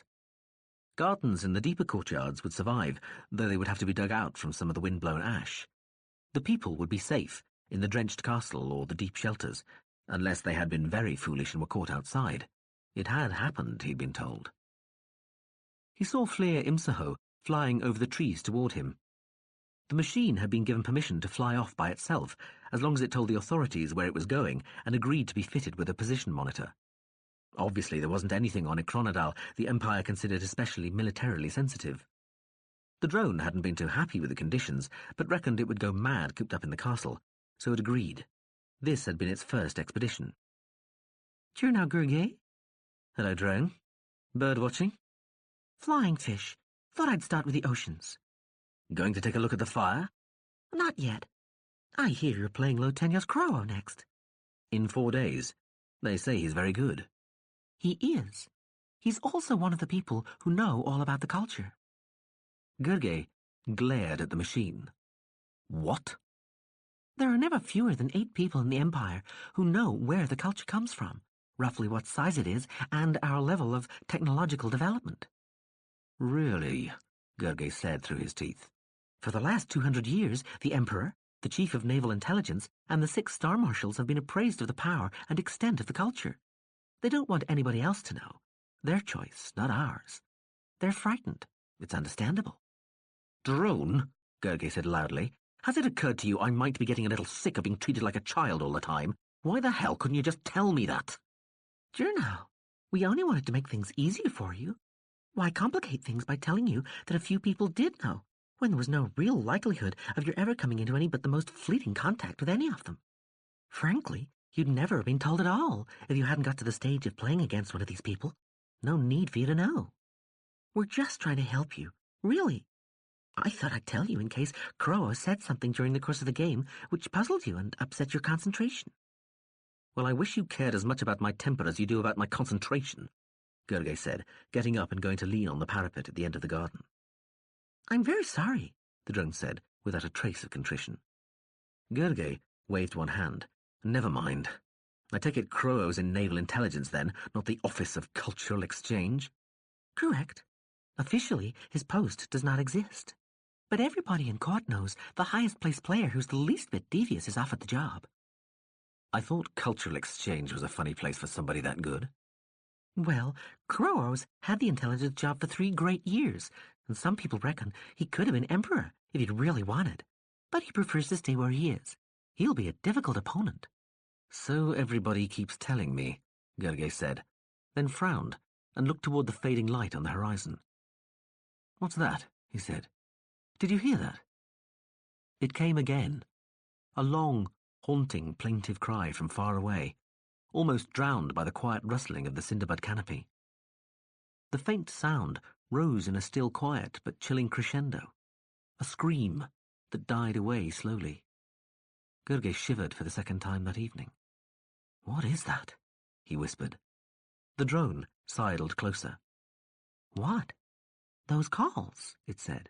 Yes, Gurgay said, listening to the faint sound as it came and went on the soft, warm wind, wavering out of the darkness over the rustling heads of the giant cinderbuds. Animals, Fleer Imsaho said, dimly silhouetted against the last fractions of light in the western sky. Big carnivores called Trochet, mostly. 6-legged. You saw some from the Emperor's personal menagerie on the night of the ball, remember? Gurgay nodded, still listening, fascinated, to the cries of the distant beasts. How do they escape the incandescence? Trochet ran ahead almost up to the fire line during the previous great month. The ones you're listening to couldn't run fast enough to escape even if they started now. They've been trapped and penned so they can be hunted for sport. That's why they're howling like that. They know the fire's coming and they want to get away. Gurgay said nothing, head turned to catch the faint sound of the doomed animals. Fleer Imsaho waited for a minute or so, but the man did not move or ask anything else. The machine backed off, to return to Gurgay's rooms. Just before it went through the door into the castle, It looked back at the man, standing clutching the stone parapet at the far end of the little garden. He was crouched a little, head forward, motionless. It was quite dark now, and ordinary human eyes could not have picked out the quiet figure. The drone hesitated, then disappeared into the fortress. Gurgey hadn't thought Azad was the sort of game you could have an off day in, certainly not an off 20 days. Discovering that it was came as a great disappointment. He'd studied many of Lo Tenyo-Kro'o's past games and had looked forward to playing the intelligence chief. The Apex's style was exciting, far more flamboyant, if occasionally more erratic, than that of any of the other top-flight players. It ought to have been a challenging, enjoyable match, but it wasn't. It was hateful, embarrassing, ignominious. Gurgey annihilated Kro'o. The burly, at first rather jovial and unconcerned-seeming Apex made some awful, simple errors, and some that resulted from genuinely inspired, even brilliant play, but which, in the end, were just as disastrous. Sometimes, Gurgey knew, you came up against somebody who, just by the way they played, caused you a lot more problems than they ought to. And sometimes, too, you found a game in which everything went badly, no matter how hard you tried, and regardless of your most piercing insights and incisive moves. The Chief of Naval Intelligence seemed to have both problems at once. Gurgey's game style might have been designed to cause Kro'o problems, and the Apex's luck was almost non-existent. Gurgey felt real sympathy for Kro'o, who was obviously more upset at the manner than the fact of the defeat. They were both glad when it was over. Flir Imsaho watched the man play during the closing stages of the match. It read each move as they appeared on the screen, and what it saw was something less like a game and more like an operation. Gurgey, the game player, the Morat, was taking his opponent apart. The Apex was playing badly, true, but Gurgey was off-handedly brilliant anyway.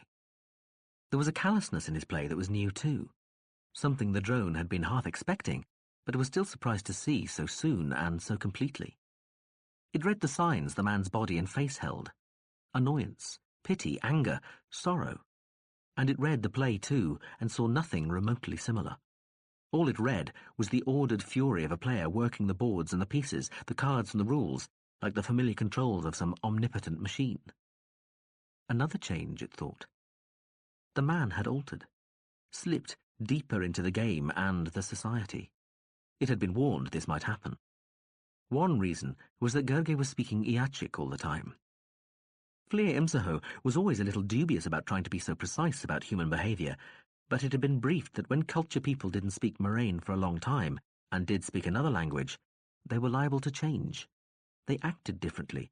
They started to think in that other language. They lost the carefully balanced interpretive structure of the culture language, left its subtle shifts of cadence, tone and rhythm behind for, in virtually every case, something much cruder. Moraine was a synthetic language, designed to be phonetically and philosophically as expressive as the pan-human speech apparatus and the pan-human brain would allow. Flir Imsaho suspected it was overrated, but smarter minds than it had dreamed Moraine up, and 10 millennia later, even the most rarefied and superior minds still thought highly of the language, so it supposed it had to defer to their superior understanding. One of the minds who'd briefed it had even compared Moraine to Azad. That really was fanciful, but Flir Imsaho had taken the point behind the hyperbole. Iachic was an ordinary, evolved language, with rooted assumptions which substituted sentimentality for compassion and aggression for cooperation. A comparatively innocent and sensitive soul like Gurgey was bound to pick up some of its underlying ethical framework if he spoke it all the time. So now the man played like one of those carnivores he'd been listening to, stalking across the board, setting up traps and diversions and killing grounds, pouncing, pursuing, bringing down, consuming, absorbing.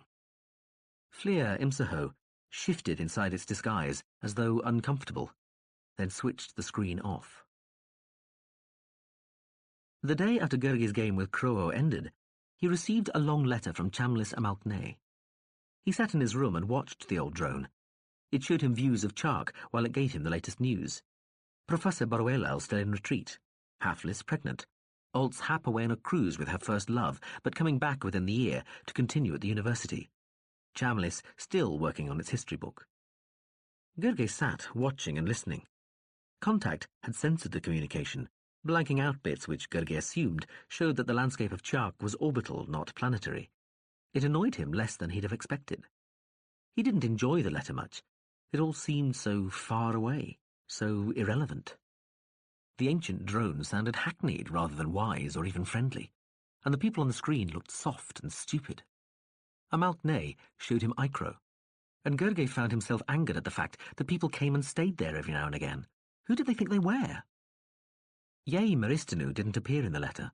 She'd finally grown fed up with Blask and the Preah Shiplail machine and left to pursue her landscaping career in Deleted. She sent her love. When she left, she'd started the viral change to become a man. There was one odd section, right at the end of the communication, apparently added after the main signal had been recorded. Chambliss was shown in the main lounge at Icro. Gurgey, it said. This arrived today. General delivery. Unspecified sender. Care of special circumstances. The View began to pan across to where, if no interfering interloper had changed the furniture around, there ought to have been a table. The screen blanked out. Chambliss said, Our little friend, but quite lifeless. I've scanned it, and I had... Cut. Send down its bugging team to take a look. It's dead. Just a casing with no mind, like an intact human body with the brain neatly scooped out. There's a small cavity in the centre where its mind must have been. The visuals returned. The View panned round to Chambliss again. I can only assume the thing finally agreed to be restructured, and they made it a new body. Odd they should send the old one here, though. Let me know what you want done with it. Right soon. Hope this finds you well and successful in whatever it is you're up to. Kind as Gurgey switched the screen off. He got up quickly, went to the window, and looked out at the courtyard beneath, frowning. A smile spread slowly across his face. He laughed silently after a moment, then went over to the intercom and told his servant to bring some wine. He was just raising the glass to his lips when Fleer Imsaho floated in through the window, returning from another wildlife safari, its casing pale with dust. You look pleased with yourself, it said. What's the toast? Gurgey gazed into the wine's amber depths and smiled.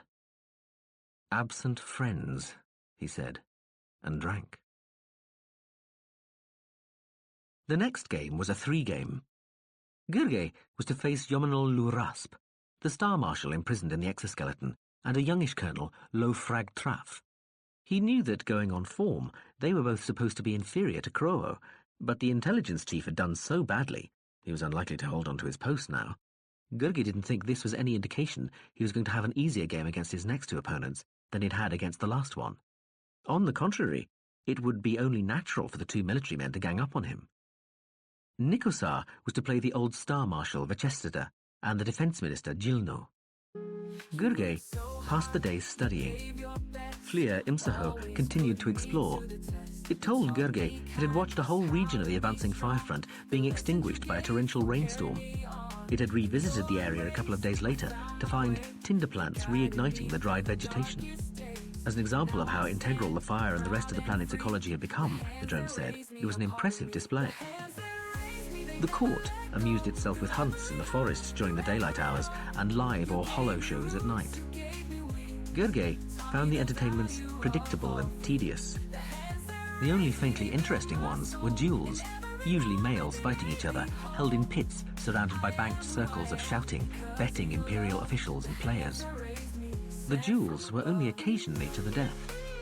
Gurgey suspected that things went on in the castle at night, entertainments of a different sort, which were inevitably fatal for at least one of the participants, and which he would not be welcome to attend or expected to hear about.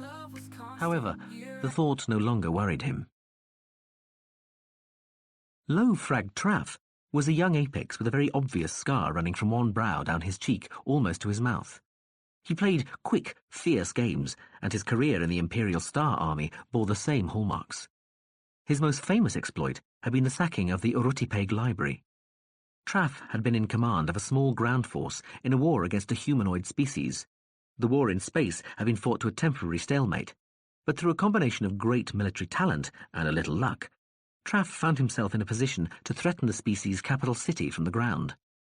The enemy had sued for peace, making it a condition of the treaty that their great library, famous throughout the civilized species of the Lesser Cloud, be left untouched.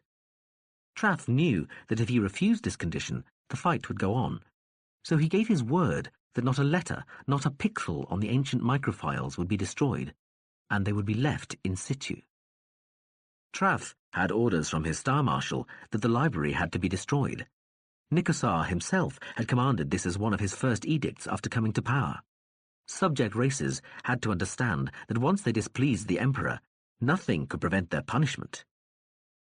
While nobody in the Empire cared in the least about one of its loyal soldiers breaking an agreement with some bunch of aliens, Traff knew that giving your word was a sacred thing. Nobody would ever trust him again if he went back on it. Traff already knew what he was going to do.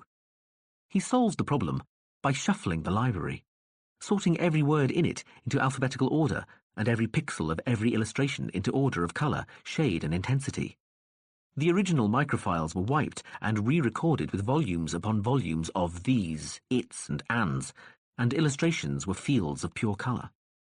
There were riots, of course, but Traff was in control by then, and as he explained to the incensed, and as it turned out literally, suicidal guardians of the library and to the Empire's Supreme Court, he had kept his word about not actually destroying or taking as booty a single word, image, or file. Halfway through the game on the Board of Origin, Gurgey realized something remarkable.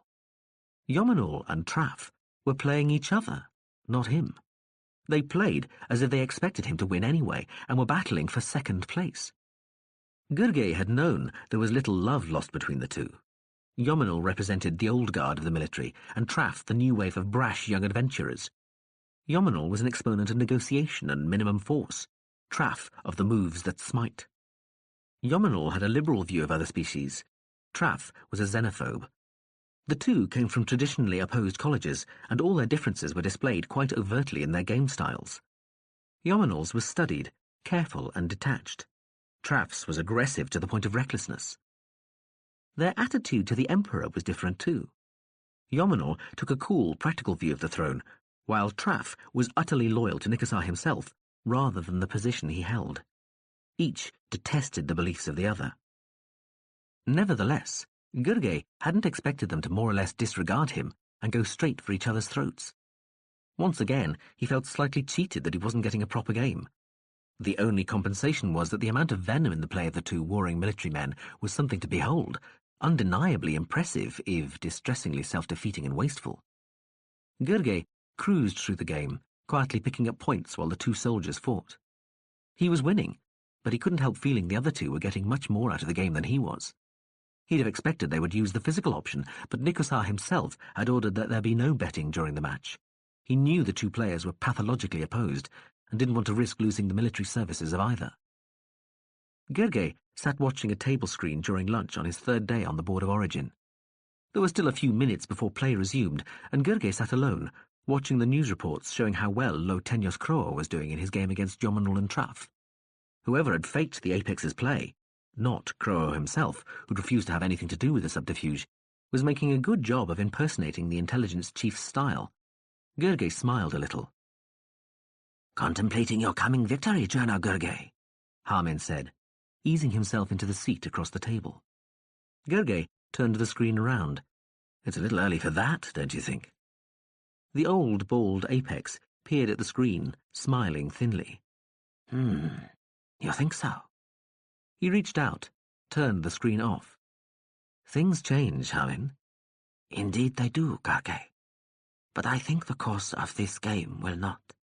Yomanul and Traff will continue to ignore you and attack each other. You will win." "Well then," Gurgey said, looking at the dead screen, "Kroa will get to play Nikosar." "Kroa may. We can devise a match to cover that. You must not." "Must not," Gurgey said. "I thought I'd done all you wanted. What else can I do?" "Refuse to play the Emperor." Gurgey looked into the old Apex's pale grey eyes, each set in a web of fine lines. They gazed just as calmly back. "What's the problem, Harmin? I'm not a threat anymore." Harmin smoothed the fine material at the cuff of his robe. "You know, Journal Gurgey, I do hate obsessions, They're so blinding, yes? He smiled. I am becoming worried for my Emperor, Gurge. I know how much he wants to prove he is rightfully on the throne, that he is worthy of the post he's held the last 2 years. I believe he will do just that, but I know that what he really wants, what he always did want, is to play Molcher and win. That, of course, isn't possible anymore. The Emperor is dead. Long live the Emperor. He rises from the flames. But I think he sees old Molcher in you, General Gurge. And it is you he feels he must play, you he must beat, the alien, the man from the culture, the Morat player of games. I am not sure that would be a good idea. It is not necessary. You will lose anyway, I feel certain, but, as I say, obsessions disturb me. It would be best for all concerned if you let it be known as soon as possible you will retire after this game. And deprive Nikosar the chance to beat me? Gurge looked surprised and amused. Yes. Better he still feels there's something still to prove. It will do him no harm. I'll think about it, Gurge said. Harmen studied him for a moment. I hope you understand how frank I've been with you, Jana Gurge. It would be unfortunate if such honesty went unacknowledged and unrewarded. Gurge nodded. Yes, I don't doubt it would. A male servant at the door announced the game was about to recommence. Excuse me, Rector, Gurge said, rising. The old Apex's eyes followed him. Duty calls. Obey, Harmen said. Gurge stopped, looking down at the wizened old creature on the far side of the table. Then he turned and left. Harmen gazed at the blank table screen in front of him, as if absorbed in some fascinating, invisible game that only he could see. Gurge won on the board of origin and the board of form. The ferocious struggle between Traff and Yominal continued, first one edged ahead, then the other. Traff went into the board of becoming with a very slight lead over the older Apex. Gurge was so far ahead he was almost invulnerable, able to relax in his strongholds and spectate upon the total war around him, heading out to mop up whatever was left of the exhausted victor's forces. It seemed the only fair, not to mention expedient, thing to do. Let the lads have their fun, then impose order later and tidy the toys back in the box. Still no substitute for a real game, though. Are you pleased or displeased, Mr. Gurge? Star Marshal Yominal came up to Gurge and asked him the question during a pause in the game, while Traff consulted with the adjudicator on a point of order. Gurge had been standing thinking, staring at the board, and hadn't noticed the imprisoned Apex approach. He looked up in surprise to see the Star Marshal in front of him, his lined face looking out, faintly amused from its titanium and carbon cage. Neither soldier had paid him any attention until now. At being left out, Gurge said. The Apex moved one rod-braced arm to indicate the board. Yes, to be winning so easily. Do you seek the victory or the challenge? The Apex's skeletal mask moved with each action of the jaw. I'd prefer both, Gurge admitted. I have thought of joining in as a third force, or on one side or the other, but this looks too much like a personal war. The elderly Apex grinned. The head cage nodded easily. It is, he said.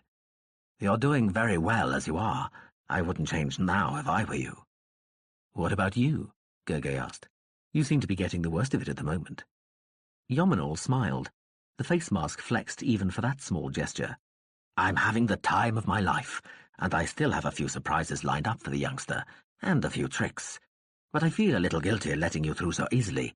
You'll embarrass us all if you play Nikosar and win. Gurge expressed surprise. You think I could? No.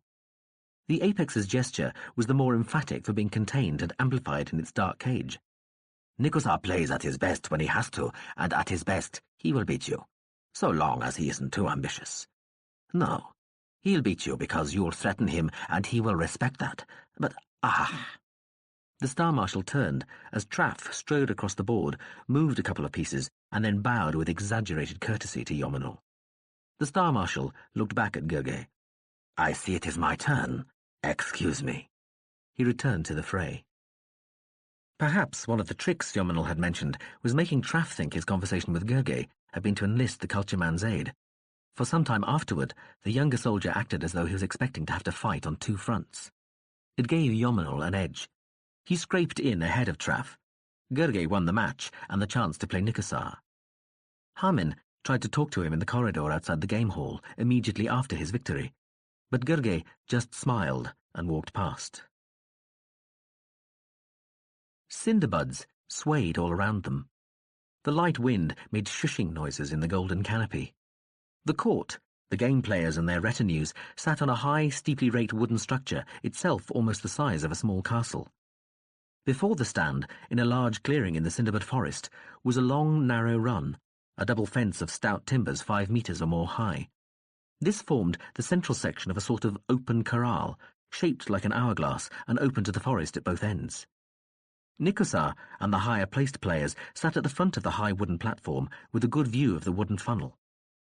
At the back of the stand, there were awninged areas where food was being prepared.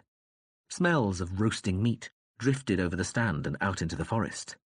"That'll have them frothing at the mouth," Star Marshal Yomenul said, leaning over to Gurgey with a whirring of servos. They were sitting side by side on the front rank of the platform, a little along from the Emperor. Both held a large projectile rifle, fastened to a supporting tripod in front of them. "What will?" Gurgey asked. "The smell." Yomenul grinned, gesturing behind them to the fires and grills. "Roasted meat. Wind's carrying it their way. It'll drive them crazy." "Oh, great," muttered Flia Imsaho from near Gurgey's feet. It had already tried to persuade Gurgey not to take part in the hunt. Gurgey ignored the machine and nodded. "Of course," he said. He hefted the rifle stock. The ancient weapon was single shot. A sliding bolt had to be operated to reload it.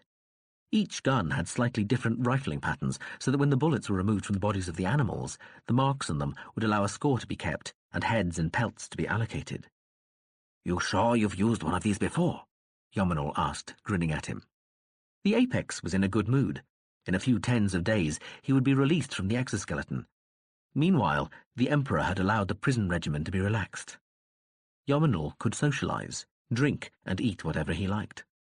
Gurgey nodded. "I've shot guns," he said. He'd never used a projectile gun, but there had been that day, years ago now, with Ye in the desert. "Bet you've never shot anything live before," the drone said. Yomenul tapped the machine's casing with one carbon-shod foot. "Quiet thing," he said. Flia Imsaho tipped slowly up so that its beveled brown front pointed up at Gurgey. "Thing?" it said indignantly in a sort of whispered screech. Gurgey winked and put his finger to his lips. He and Yomenul grinned at each other. The hunt, as it was called, started with a blare of trumpets and the distant howling of the trochet. A line of males appeared from the forest and ran alongside the wooden funnel, beating the timbers with rods. The first trochet appeared, shadows striping along its flanks as it entered the clearing and ran into the wooden funnel. The people around Gurgey murmured in anticipation. "A big one," Yomenul said appreciatively, as the gold-and-black striped beast loped six-legged down the run. Clicks all around the platform announced people preparing to fire. Gurgey lifted the stock of the rifle.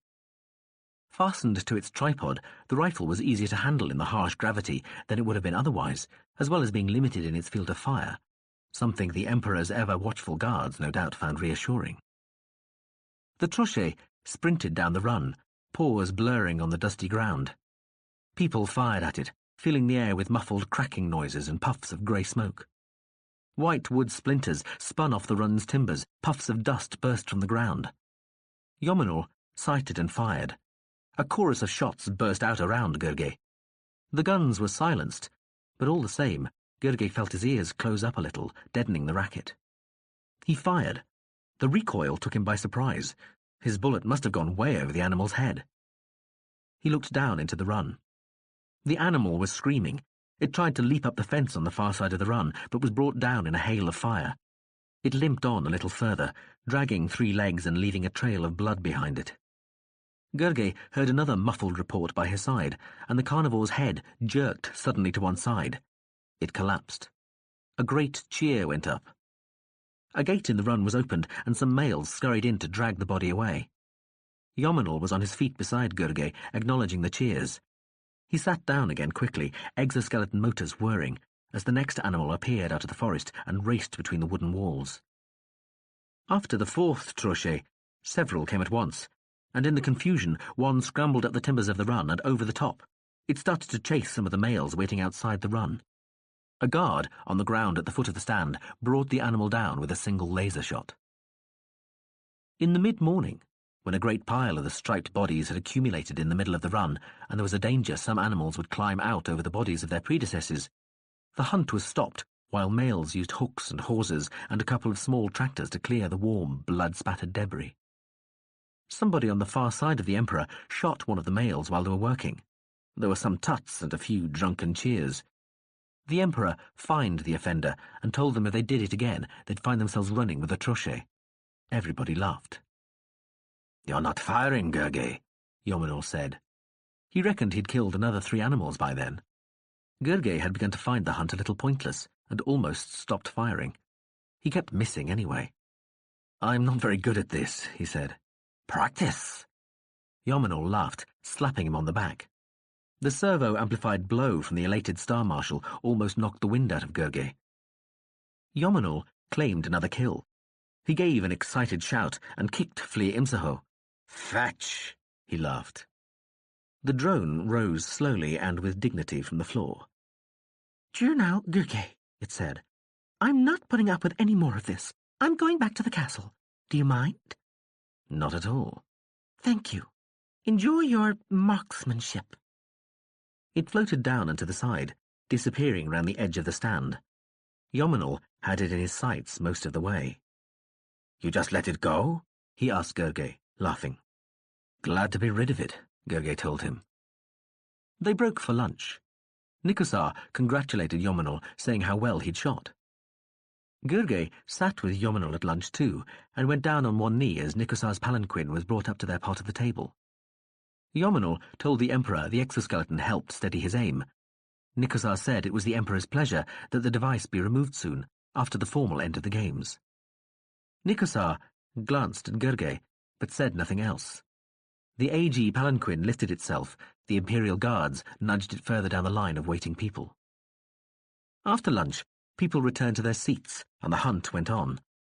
There were other animals to hunt, and the first part of the short afternoon was spent shooting them, but the trochet came back later on.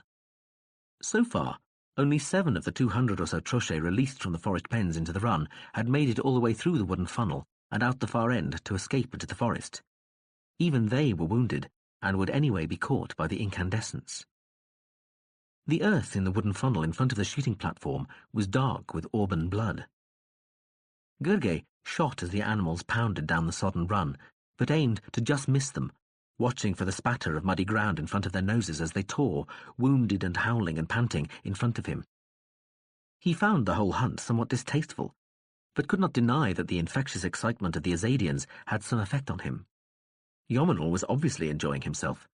The apex leaned over as a large female trochet came running out of the forest with 2 small cubs. "You'll need more practice, Gurgey," he said. "Don't you do any hunting at home?" The female and her cubs ran toward the wooden funnel. "Not much," Gurgey admitted. Yomenor grunted, aimed at long range and fired. One of the cubs dropped. The female skidded, stopped, went back to it. The other cub ran on hesitantly. It mewled as bullets hit it. Yomenor reloaded. "I was surprised to see you here at all," he said. The female, stung by a bullet in a rear leg, swung growling away from the dead cub and charged forward again, roaring at the tottering wounded cub. "I wanted to show I wasn't squeamish," Gurgey said, watching the second cub's head jerk up and the beast fall at the feet of its mother. "And I have hunted."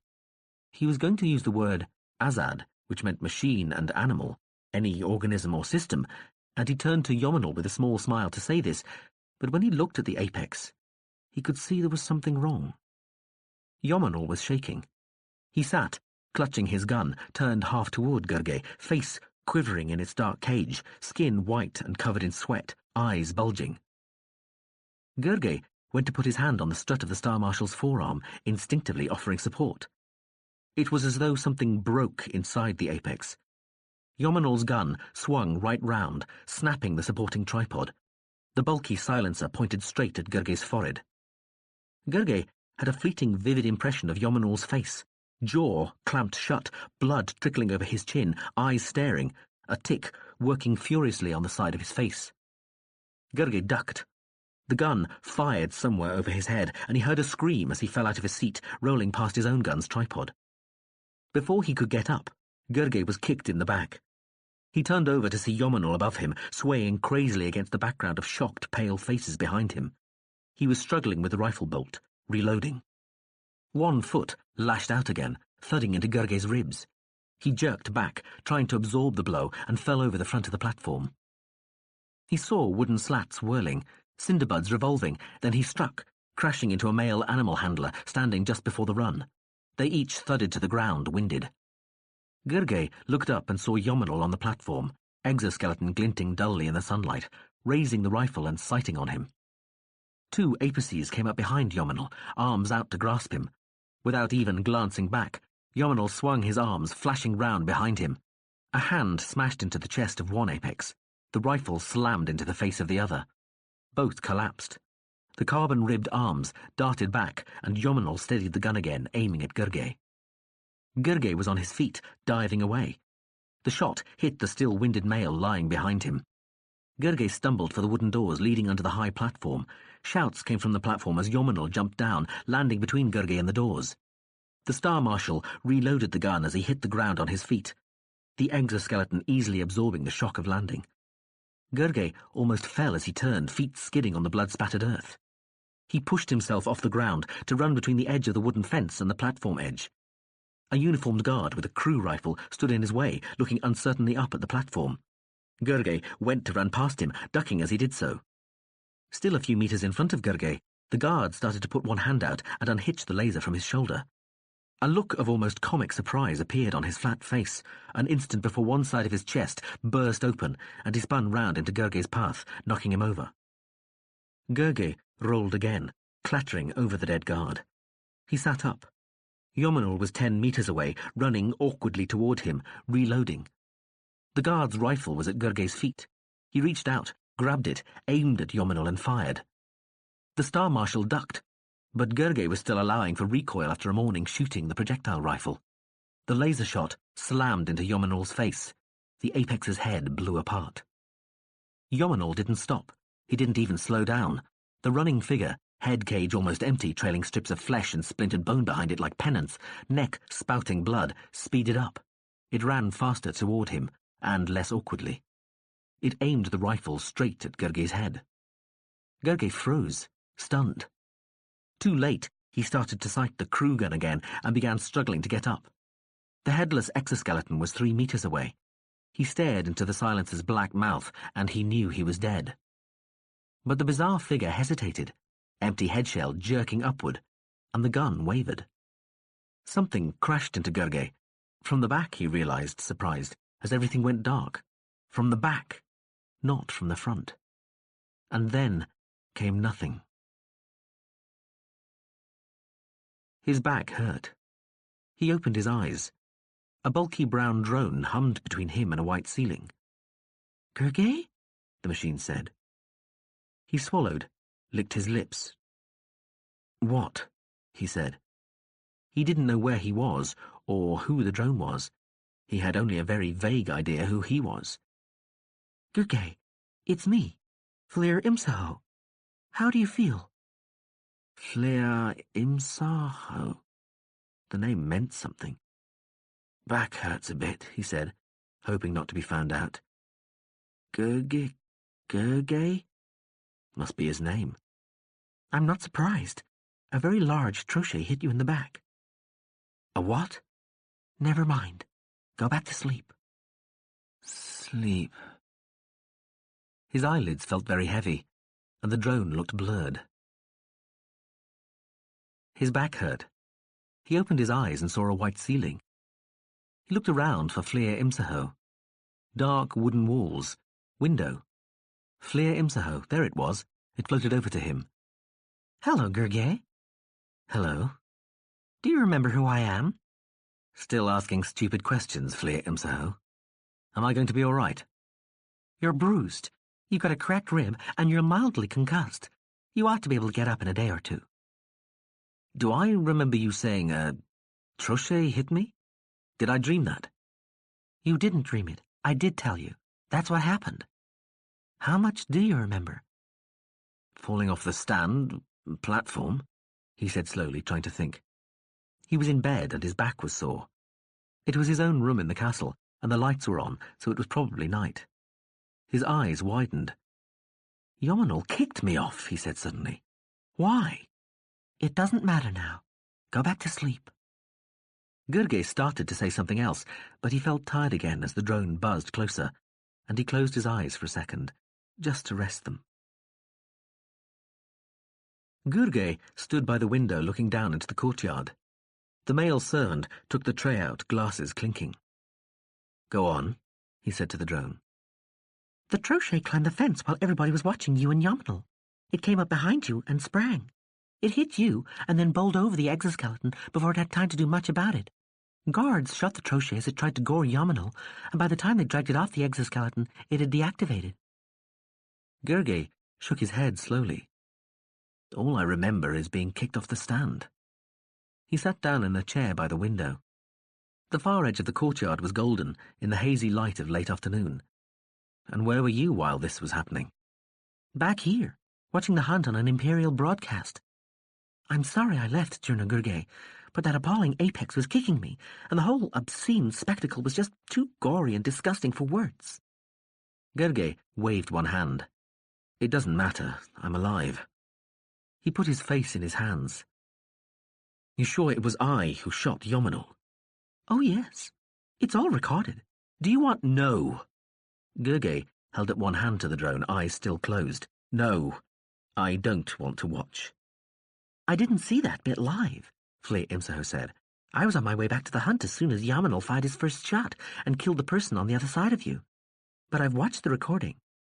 Yes, you killed him, with the guard's crew.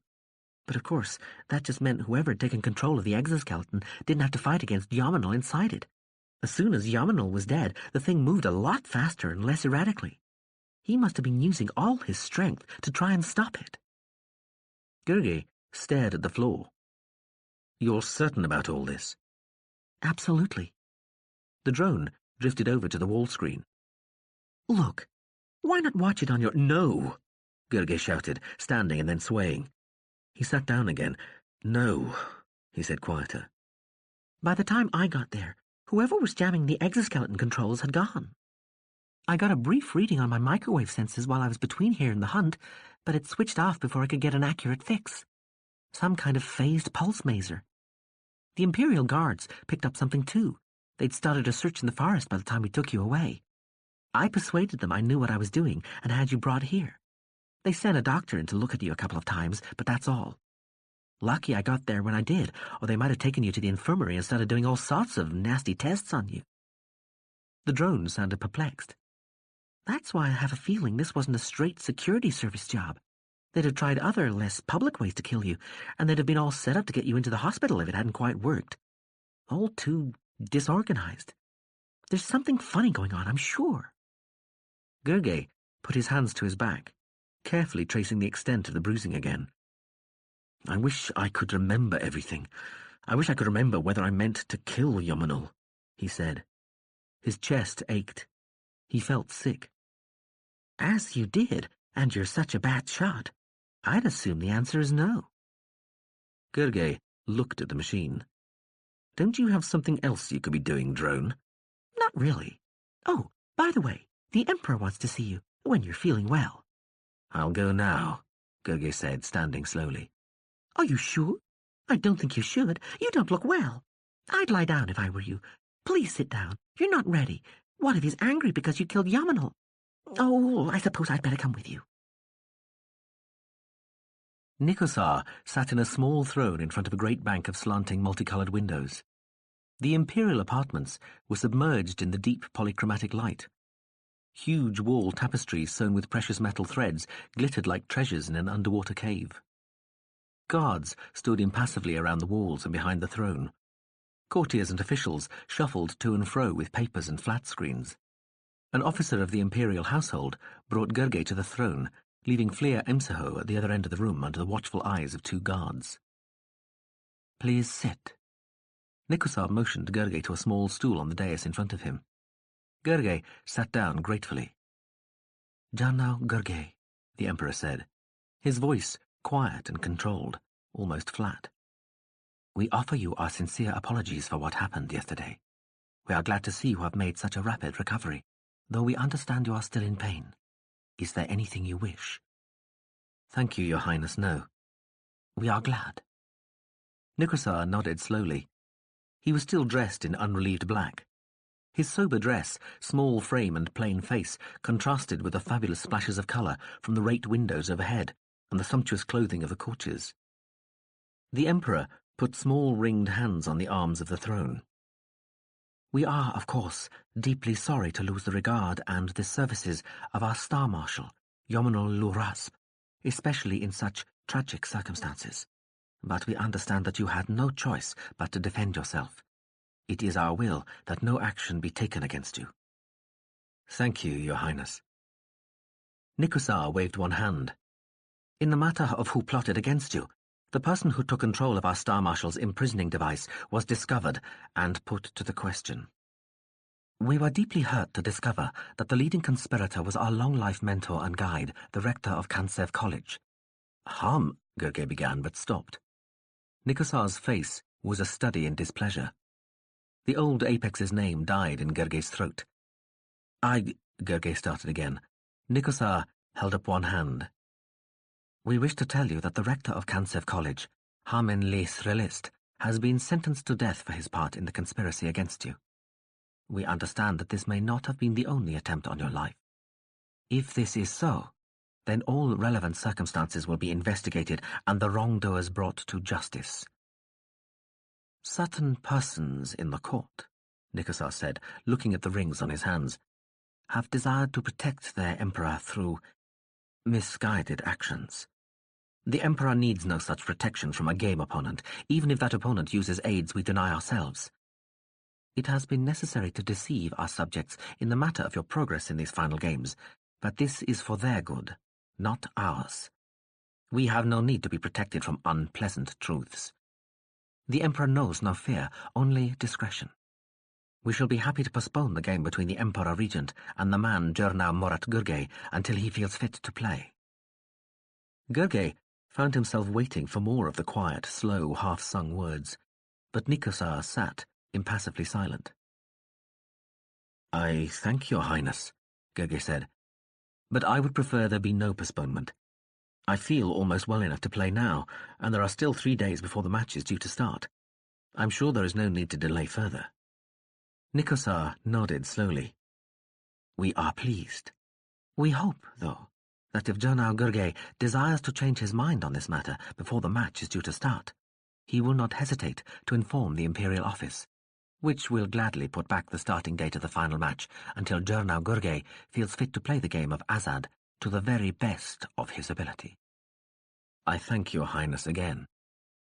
We are pleased that Jernau Gergely was not badly injured and has been able to attend this audience, Nikusar said. He nodded briefly to Gergely and then looked to a courtier, waiting impatiently to one side. Gergely stood, bowed, and backed away. You only have to take 4 backward steps before you turn your back on him, Flair Imsaho told him. Otherwise, very good. They were back in Gergely's room. I'll try and remember next time, he said. Anyway, sounds like you're in the clear. I did a bit of overhearing while you had your tete-a-tete. Courtiers usually know what's going on. Seems they found an Apex trying to escape through the forest from the mesa and the exo-controls.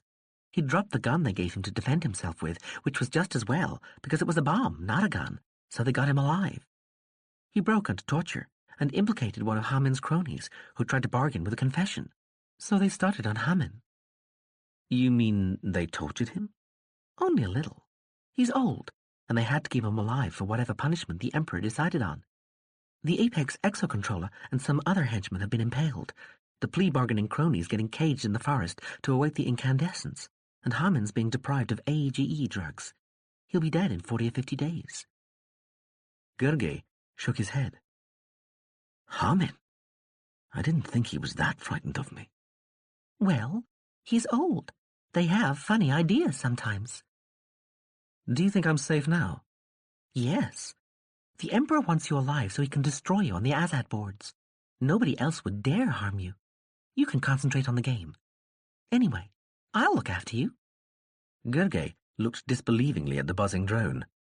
He could detect no trace of irony in its voice. Gergely and Nikosar started the first of the lesser games 3 days later.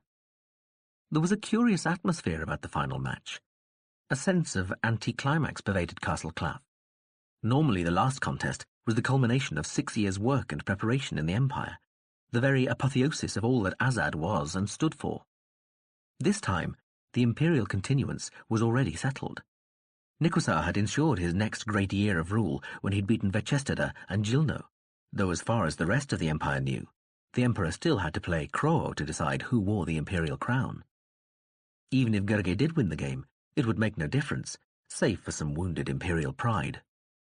The court and the Bureau would put it down to experience and make sure they didn't invite any more decadent but sneaky aliens to take part in the holy game. Gergely suspected that many of the people still in the fortress would as soon have left Ikronadal to head back to Ia, but the coronation ceremony and the religious confirmation still had to be witnessed, and nobody would be allowed to leave Ikronadal until the fire had passed and the Emperor had risen from its embers. Probably only Gergely and Nikosar were really looking forward to the match. Even the observing game players and analysts were disheartened at the prospect of witnessing a game they were already barred from discussing, even among themselves. All Gergely's games past the point he'd supposedly been knocked out were taboo subjects. They did not exist. The Imperial Games Bureau was already hard at work concocting an official final match between Nikosar and Crow. Judging by their previous efforts, Gergely expected it to be entirely convincing. It might lack the ultimate spark of genius, but it would pass. So, everything was already settled. The Empire had new Star Marshals, though a little shuffling would be required to replace Yomenal. New generals and admirals, archbishops, ministers and judges. The course of the Empire was set, and with very little change from the previous bearing. Nikosar would continue with his present policies. The premises of the various winners indicated little discontent or new thinking. The courtiers and officials could therefore breathe easily again, knowing nothing would alter too much, and their positions were as secure as they'd ever be. So, instead of the usual tension surrounding the final game, there was an atmosphere more like that of an exhibition match, only the two contestants were treating it as a real contest. Gergely was immediately impressed by Nikosar's play. The Emperor didn't stop rising in Gergely's estimation. The more he studied the Apex's play, the more he realized just how powerful and complete an opponent he was facing. He would need to be more than lucky to beat Nikosar. He would need to be somebody else. From the beginning, he tried to concentrate on not being trounced rather than actually defeating the Emperor. Nikosar played cautiously most of the time. Then, suddenly, he'd strike out with some brilliant flowing series of moves that looked at first as though they'd been made by some gifted madman, before revealing themselves as the masterstrokes they were. Perfect answers to the impossible questions they themselves posed. Gergely did his best to anticipate these devastating fusions of guile and power, and to find replies to them once they'd begun. But by the time the minor games were over, 30 days or so before the fire was due, Nikosar had a considerable advantage in pieces and cards to carry over to the first of the 3 great boards. Gergely suspected his only chance was to hold out as best he could on the first 2 boards and hope that he might pull something back on the final one. The cinderbuds towered around the castle, rising like a slow tide of gold about the walls. Gergely sat in the same small garden he'd visited before. Then he'd been able to look out over the cinderbuds to the distant horizon. Now the view ended 20 meters away at the first of the great yellow leaf heads. Late sunlight spread the castle's shadow across the canopy. Behind Gergely, the fortress lights were coming on. Gergely looked out to the tan trunks of the great trees and shook his head. He'd lost the game on the board of origin, and now he was losing on the board of form. He was missing something. Some facet of the way Nikosar was playing was escaping him. He knew it. He was certain. But he couldn't work out what that facet was. He had a nagging suspicion it was something very simple, however complex its articulation on the boards might be. He ought to have spotted it analysed and evaluated it long ago and turned it to his advantage, but for some reason intrinsic to his very understanding of the game, he felt sure, he could not. An aspect of his play seemed to have disappeared, and he was starting to think the knock to the head he'd taken during the hunt had affected him more than he'd first assumed. But then, the ship didn't seem to have any better idea what he was doing wrong either. Its advice always seemed to make sense at the time, but when Gurgey got to the board, he found he could never apply the ship's ideas. If he went against his instincts and forced himself to do as the limiting factor had suggested, he ended up in even more trouble. Nothing was more guaranteed to cause you problems on an Azad board than trying to play in a way you didn't really believe in. He rose slowly, straightening his back, which was hardly sore now, and returned to his room. Fleer Imsaho was in front of the screen, watching a hollow display of an odd diagram. "What are you doing?" Gurgey said, lowering himself into a soft chair. The drone turned, addressing him in Moraine. "I worked out a way to disable the bugs. We can talk in Moraine now. Isn't that good?" "I suppose so," Gurgey said, still in the Atchik. He picked up a small flat screen to see what was happening in the Empire. "Well, you might at least use the language after I went to the trouble of jamming their bugs. It wasn't easy, you know. I'm not designed for that sort of thing. I had to learn a lot of stuff from some of my own files about electronics and optics and listening fields and all that sort of technical stuff. I thought you'd be pleased." "Utterly and profoundly ecstatic," Gurgey said carefully, in Moraine. He looked at the small screen. It told him of the new appointments, the crushing of an insurrection in a distant system, the progress of the game between Nikasar and Kroa. Kroa wasn't as far behind as Gurgey was. The victory won by Imperial troops against a race of monsters, and higher rates of pay for males who volunteered to join the army. "What is that you're looking at?" he said, looking briefly at the wall screen, where Fleer Imsaho's strange Taurus turned slowly. "Don't you recognize it?" the drone said, voice pitched to express surprise. "I thought you would. It's a model of the reality." Oh, yes. Gurgey nodded and went back to the small screen where a group of asteroids was being bombarded by Imperial battleships to quell the insurrection. 4 dimensions and all that. He flicked through the subchannels to the game programs. A few of the second series matches were still being played on ear. "Well, 7 relevant dimensions, actually, in the case of the reality itself. One of those lines... Are you listening?" Oh, yes. The games on ear were all in their last stages. The secondary games from Ikronidal were still being analysed. "One of those lines on the reality represents our entire universe. Surely you were taught all this?" Gurgey nodded. He had never been especially interested in spatial theory or hyperspace or hyperspheres or the like. None of it seemed to make any difference to how he lived, so what did it matter? There were some games that were best understood in 4 dimensions, but Gurgey only cared about their own particular rules, and the general theories only meant anything to him as they applied specifically to those games. He pressed for another page on the small screen, to be confronted with a picture of himself, once more expressing his sadness at being knocked out of the games, wishing the people and Empire of Azad well, and thanking everybody for having him. An announcer talked over his faded voice to say that Gurgey had pulled out of the second series games on Ikronidal. Gurgey smiled thinly, watching the official reality he'd agreed to be part of as it gradually built up and became accepted fact.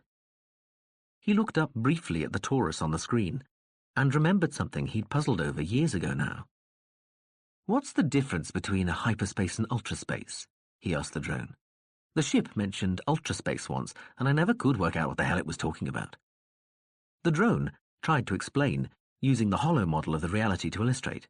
As ever, it over-explained, but Gurgey got the idea, for what it was worth. Fleer Imsaho annoyed him that evening, chattering away in Moraine all the time, about anything and everything.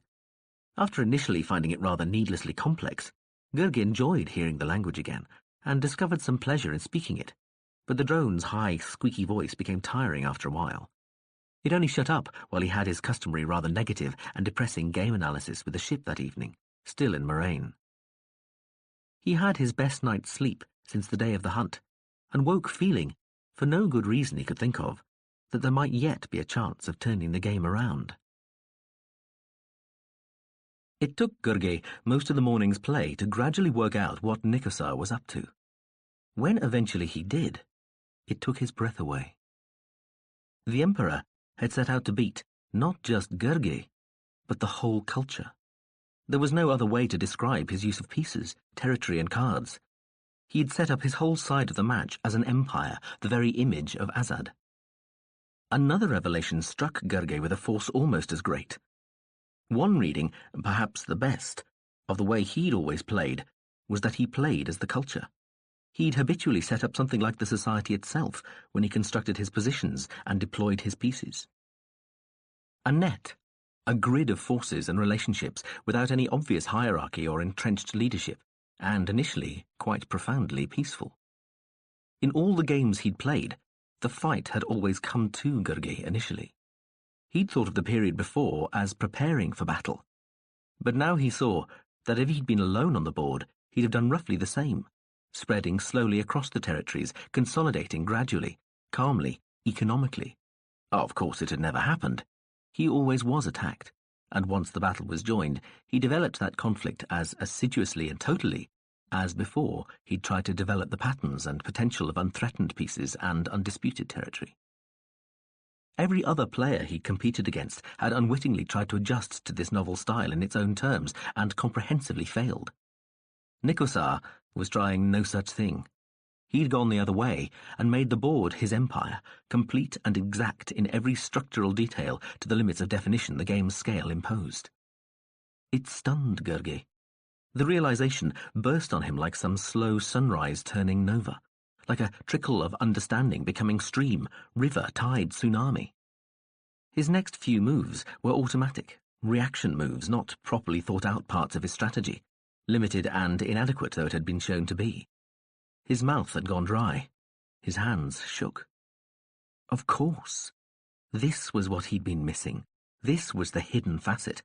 So open and blatant, and there for all to see, it was effectively invisible. Too obvious for words or understanding. It was so simple, so elegant, so staggeringly ambitious, but so fundamentally practical, and so much what Nikosar obviously thought the whole game to be about. No wonder he'd been so desperate to play this man from the culture, if this was what he'd planned all along. Even the details Nikosar and only a handful of others in the Empire knew about the culture and its true size and scope were there, included and displayed on the board, but probably utterly indecipherable to those who did not already know. The style of Nikosar's board empire was of a complete thing fully shown. The assumptions about his opponent's forces were couched in terms of fractions of something greater. There was, too, a ruthlessness about the way the Emperor treated his own and his opponent's pieces which Gurge thought was almost a taunt, a tactic designed to disturb him. The Emperor sent pieces to their destruction with a sort of joyous callousness where Gurge would have hung back, attempting to prepare and build up. Where Gurge would have accepted surrender and conversion, Nikosar laid waste. The difference was slight in some ways. No good player simply squandered pieces or massacred purely for the sake of it, but the implication of applied brutality was there, like a flavour, like a stench, like a silent mist hanging over the board. He saw then that he'd been fighting back much as Nikosar might have expected him to, trying to save pieces, to make reasonable, considered conservative moves and, in a sense, to ignore the way Nikosar was kicking and slinging his pieces into battle and tearing strips of territory from his opponent like ribbons of tattered flesh. In a way, Gurge had been trying desperately not to play Nikosar. The Emperor was playing a rough, harsh, dictatorial, and frequently inelegant game, and had rightly assumed something in the culture man would simply not want to be a part of it. Gurge started to take stock, sizing up the possibilities while he played a few more inconsequential blocking moves to give himself time to think. The point of the game was to win. He'd been forgetting that. Nothing else mattered.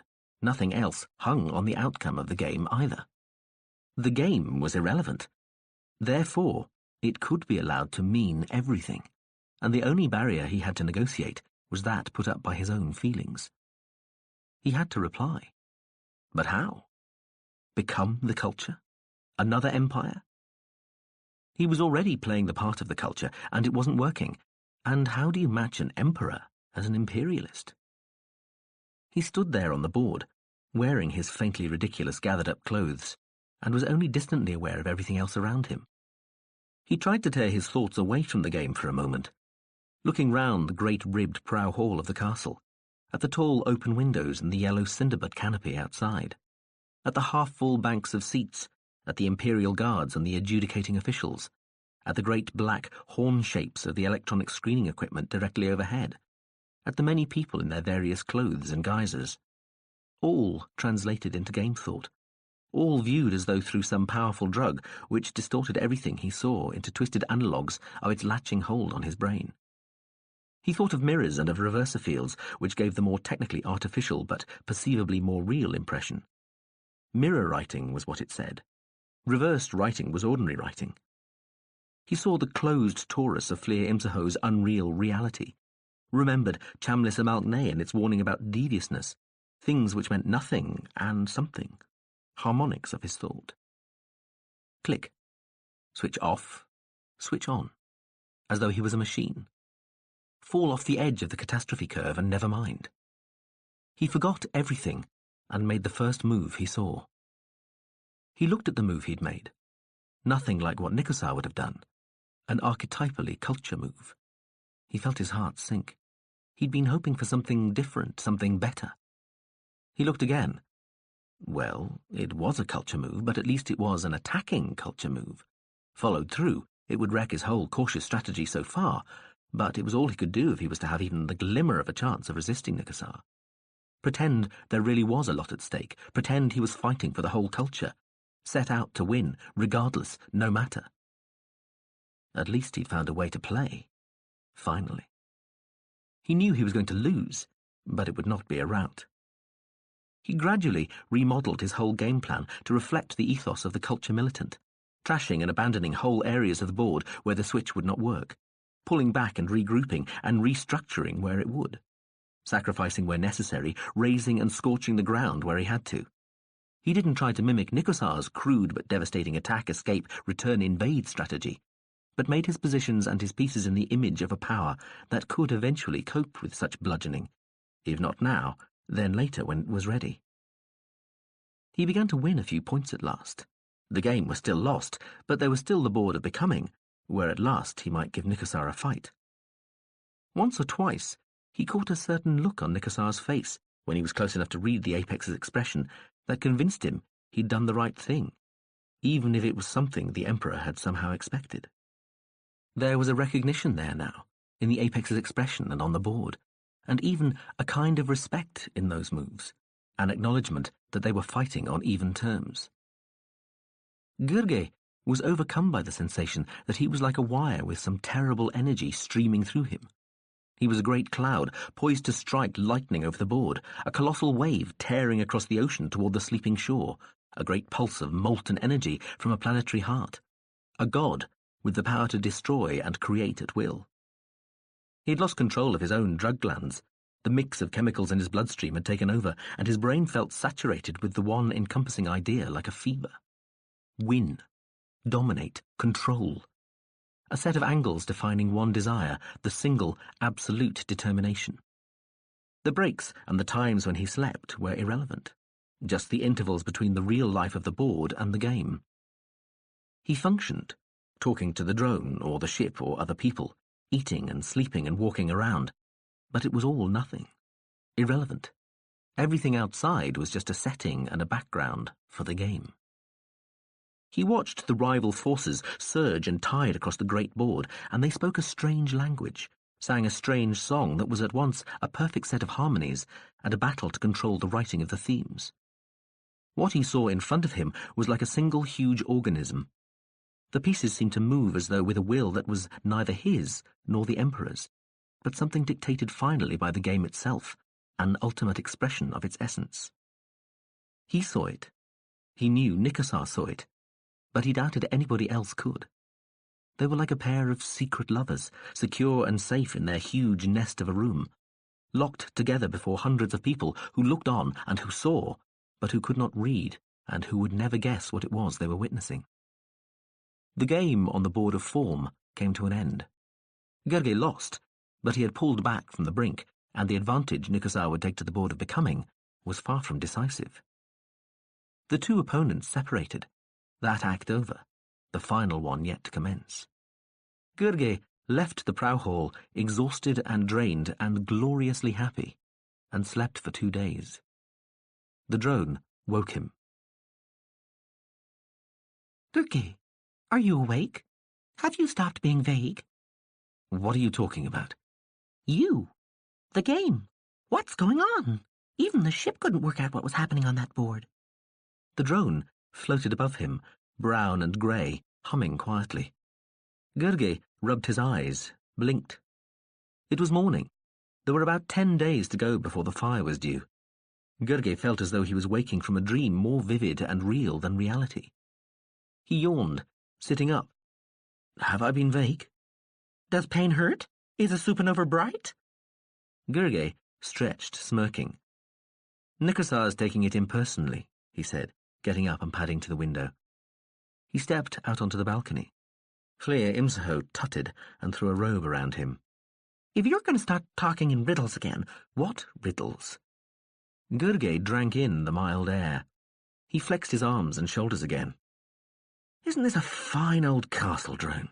He said, leaning on the stone rail and taking another deep breath.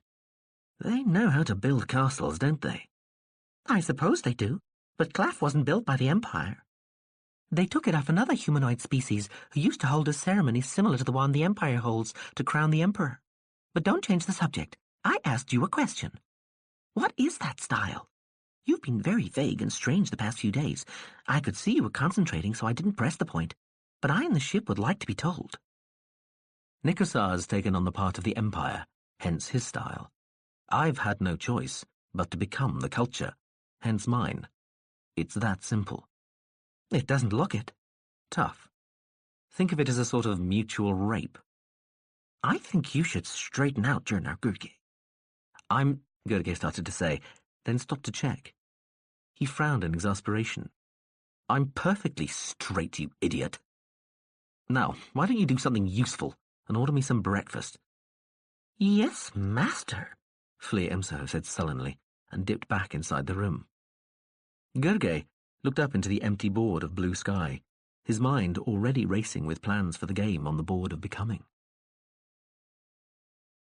Flea Imsaho watched the man grow even more intense and absorbed in the days between the second and final games. He hardly seemed to hear anything that was said to him. He had to be reminded to eat and sleep. The drone wouldn't have believed it, but twice it saw the man sitting with an expression of pain on his face, staring at nothing. Doing a remote ultrasound scan, the drone had discovered the man's bladder was full to bursting. He had to be told when to pee. He spent all day, every day, gazing intently at nothing, or feverishly studying replays of old games, and though he might have been briefly undrugged after his long sleep, immediately thereafter he started glanding again and didn't stop. The drone used its effector to monitor the man's brainwaves and found that even when he appeared to sleep, it wasn't really sleep. Controlled, lucid dreaming was what it seemed to be. His drug glands were obviously working furiously all the time, and for the first time there were more telltale signs of intense drug use on Gurge's body than there were on his opponent's. How could he play in such a state? Had it been up to Flea Imsaho, it would have stopped the man playing there and then. But it had its orders. It had a part to play, and it had played it, and all it could do now was wait and see what happened. More people attended the start of the game on the board of becoming than had attended the previous two.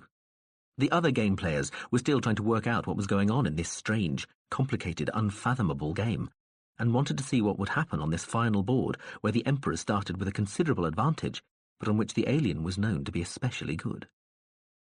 Gurge dived back into the game, an amphibian into welcoming water. For a few moves, he just gloried in the feeling of returning home to his element, and the sheer joy of the contest, taking delight in a flexing of his strengths and powers, the readying tension of the pieces and places. Then he curved out from that, playing to the serious business of the building and the hunting, the making and linking, and the destroying and cutting, the searching and destroying. The board became both culture and empire again. The setting was made by them both. A glorious, beautiful, deadly killing field, unsurpassably fine and sweet and predatory, and carved from Nikosar's beliefs and his together. Image of their minds. A hologram of pure coherence, burning like a standing wave of fire across the board. A perfect map of the landscapes of thought and faith within their heads. He began the slow move that was defeat and victory together before he even knew it himself. Nothing so subtle, so complex, so beautiful had ever been seen on an Azad board. He believed that. He knew that. He would make it the truth. The game went on. Breaks, days, evenings, conversations, meals. They came and went in another dimension. A monochrome thing, a flat, grainy image. He was somewhere else entirely. Another dimension, another image. His skull was a blister with a board inside it, his outside self just another piece to be shuffled here and there. He didn't talk to Nikosar, but they conversed. They carried out the most exquisitely textured exchange of mood and feeling through those pieces which they moved and were moved by. A song, a dance, a perfect poem. People filled the game room every day now, engrossed in the fabulously perplexing work taking shape before them, trying to read that poem, see deeper into this moving picture, listen to this symphony, touch this living sculpture, and so understand it. It goes on until it ends, Gergely thought to himself one day, and at the same time as the banality of the thought struck him, he saw that it was over. The climax had been reached, it was done, destroyed, could be no more. It was not finished, but it was over. A terrible sadness swamped him, took hold of him like a piece, and made him sway and nearly fall, so that he had to walk to his stool seat and pull himself onto it like an old man. "Oh," he heard himself say. He looked at Nikosar, but the Emperor hadn't seen it yet. He was looking at element cards, trying to work out a way to alter the terrain ahead of his next advance. Gergely couldn't believe it. The game was over. Couldn't anybody see that? He looked despairingly around the faces of the officials, the spectators, the observers and adjudicators. What was wrong with them all? He looked back at the board, hoping desperately that he might have missed something, made some mistake that meant there was still something Nikosar could do, that the perfect dance might last a little longer. He could see nothing. It was done. He looked at the time shown on the point board. It was nearly time to break for the day. It was a dark evening outside. He tried to remember what day it was. The fire was due very soon, wasn't it? Perhaps tonight or tomorrow. Perhaps it had already been. No, even he would have noticed. The great high windows of the prow hall were still unshuttered, looking out into the darkness where the huge cinderbuds waited, heavy with fruit. Over, over, over. His, their beautiful game over. Dead. What had he done? He put his clenched hands over his mouth. Nikosar, you fool! The Emperor had fallen for it, taken the bait, entered the run and followed it to be torn apart near the high stand, storms of splinters before the fire. Empires had fallen to barbarians before, and no doubt would again. Gergely knew all this from his childhood. Cultured children were taught such things. The barbarians invade and are taken over. Not always. Some empires dissolve and cease, but many absorb. Many take the barbarians in and end up conquering them. They make them live like the people they set out to take over. The architecture of the system channels them, beguiles them, seduces and transforms them, demanding from them what they could not before have given, but slowly grow to offer. The empire survives. The barbarians survive. But the empire is no more, and the barbarians are nowhere to be found. The culture had become the empire the barbarians. Nikosar looked triumphant. Pieces everywhere, adapting and taking and changing and moving in for the kill. But it would be their own death change. They could not survive as they were. Wasn't that obvious? They would become Gergely's or neutrals. Their rebirth, his to deliver. Over. A prickling sensation began behind his nose, and he sat back, overcome by the sadness of the game's ending, and waiting for tears.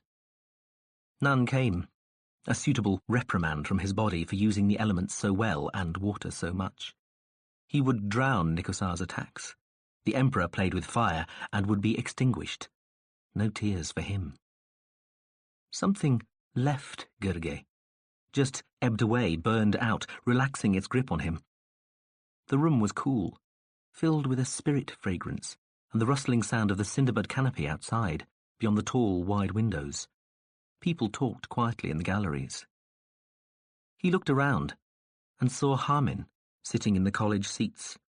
The old apex looked shrunken and doll-like, a tiny withered husk of what he'd been, face lined and body misshapen. Gurgey stared at him. Was this one of their ghosts? Had he been there all the time? Was he still alive? The unbearably old apex seemed to be staring fixedly at the centre of the board, and for one absurd instant, Gurgey thought the old creature was already dead, and they brought his desiccated body into the prow hall as some sort of trophy, a final ignominy. Then the horn sounded for the end of the evening's play, and 2 Imperial guards came and wheeled the dying apex away. The shrunken, grizzled head looked briefly in his direction. Gurgey felt as though he'd been somewhere far away, on a great journey he'd just returned from. He looked at Nikosar, consulting with a couple of his advisers as the adjudicators noted the closing positions and the people in the gallery stood up and started chattering. Did he imagine that Nikosar looked concerned, even worried? Perhaps so. He felt suddenly very sorry for the Emperor, for all of them, for everybody. He sighed, and it was like the last breath of some great storm that had passed through him. He stretched his arms and legs, stood again. He looked at the board. Yes. Over. He'd done it. There was much left to do, a lot still to happen, but Nikosar would lose. He could choose how he lost. Fall forward and be absorbed, fall back and be taken over, go berserk and raise everything. But his board empire was finished. He met the Emperor's gaze for a moment. He could see from the expression there that Nikosar hadn't fully realized yet, but he knew the apex was reading him in return and could probably see the change in the man, sense the sense of victory. Gurgey lowered his gaze from that hard sight and turned away and walked out of the hall. There was no acclaim. There were no congratulations. Nobody else could see. Fleer Imsaho was its usual concerned, annoying self, but it too hadn't spotted anything, and still inquired how he thought the game was going. He lied. The limiting factor thought things were building up to a head. He didn't bother to tell it. He'd expected more of the ship there. He ate alone, mind blank. He spent the evening swimming in a pool deep inside the castle, carved out of the rock spur the fortress had been built upon. He was alone. Everybody else had gone to the castle towers and the higher battlements, or had taken to air cars, watching the distant glow in the sky to the west, where the incandescence had begun. Gurgey swam until he felt tired, then dried, dressed in trews, shirt and a light jacket, and went for a walk round the castle's curtain wall. The night was dark and recovering of cloud. The great cinderbuds, higher than the outer walls, closed off the distant light of the approaching incandescence. Imperial guards were out, ensuring that nobody started the fire early. Gurgey had to prove to them he wasn't carrying anything which could produce a spark or flame before they would let him out of the castle, where shutters were being readied and the walkways were damp from tests of the sprinkler systems. The cinderbuds creaked and rustled in the windless gloom, exposing new, tinder-dry surfaces to the rich air, bark layers unpeeling from the great bulbs of flammable liquid that hung beneath their topmost branches. The night air was saturated by the heady stench of their sap. A hushed feeling lay over the ancient fortress, a religious mood of awed anticipation, which even Gurgey would experience as a tangible change in the place. The swooshings of returning air cars coming in over a damped-down swathe of forest to the castle reminded Gurgey that everybody was supposed to be in the castle by midnight, and he went back slowly, drinking in the atmosphere of still expectation like something precious that could not last for long, or perhaps ever be again. Still, he wasn't tired. The pleasant fatigue from his swim had become just a sort of background tingle in his body, and so when he climbed the stairs to the level of his room, he didn't stop, but kept going up, even as the horn sounded to announce midnight. Gurgey came out at last onto a high battlement beneath a stubby tower. The circular walkway was damp and dark. He looked to the west, where a dim, fuzzy red glow lit up the edge of the sky. The incandescence was still far away, below the horizon, its glare reflecting off the overcast like some livid artificial sunset. Despite that light, Gurgey was conscious of the depth and stillness of the night as it settled round the castle, quieting it. He found a door in the tower and climbed to its machicolated summit. He leaned on the stonework and looked out into the north, where the low hills lay. He listened to the dripping of a leaking sprinkler somewhere beneath him and the barely audible rustlings of the cinderbuds as they prepared for their own destruction. The hills were quite invisible. He gave up trying to make them out and turned again to that barely curved band of dark red in the west. A horn sounded somewhere in the castle, then another and another. There were other noises too, distant shouting and running footsteps, as though the castle was waking up again. He wondered what was going on. He pulled the thin jacket closed, suddenly feeling the coolness of the night as a light easterly breeze started up. The sadness he'd felt during the day had not fully left him. Rather, it had sunk in, become something less obvious but more integral. How beautiful that game had been. How much he had enjoyed it, exulted in it. But only by trying to bring about its cessation, only by ensuring that that joy would be short-lived. He wondered if Nikosar had realized yet. He must have had a suspicion at least. He sat down on a small stone bench. Gurgey realized suddenly that he would miss Nikosar. He felt closer to the Emperor in some ways than he had ever felt to anybody. That game had been a deep intimacy, a sharing of experience and sensation Gurgey doubted any other relationship could match. He sighed, eventually, got up from the bench, and went to the parapet again, looking down to the paved walk at the foot of the tower. There were 2 Imperial guards standing there, dimly visible by the light spilling from the tower's open door. Their pale faces were tipped up, looking at him. He wasn't sure whether to wave or not. One of them lifted his arm. A bright light shone up at Gurgey, who shielded his eyes. A third, smaller, darker figure Gurgey hadn't noticed before moved toward the tower and entered it through the lit doorway. The torch beam switched off. The 2 guards took up positions on either side of the tower door. Steps sounded within the tower. Gurgey sat on the stone bench again and waited. Morat Gurgey, good evening. It was Nikosar. The dark, slightly stooped figure of the Emperor of Azad climbed up out of the tower. Your Highness, sit down, Gurgey, the quiet voice said.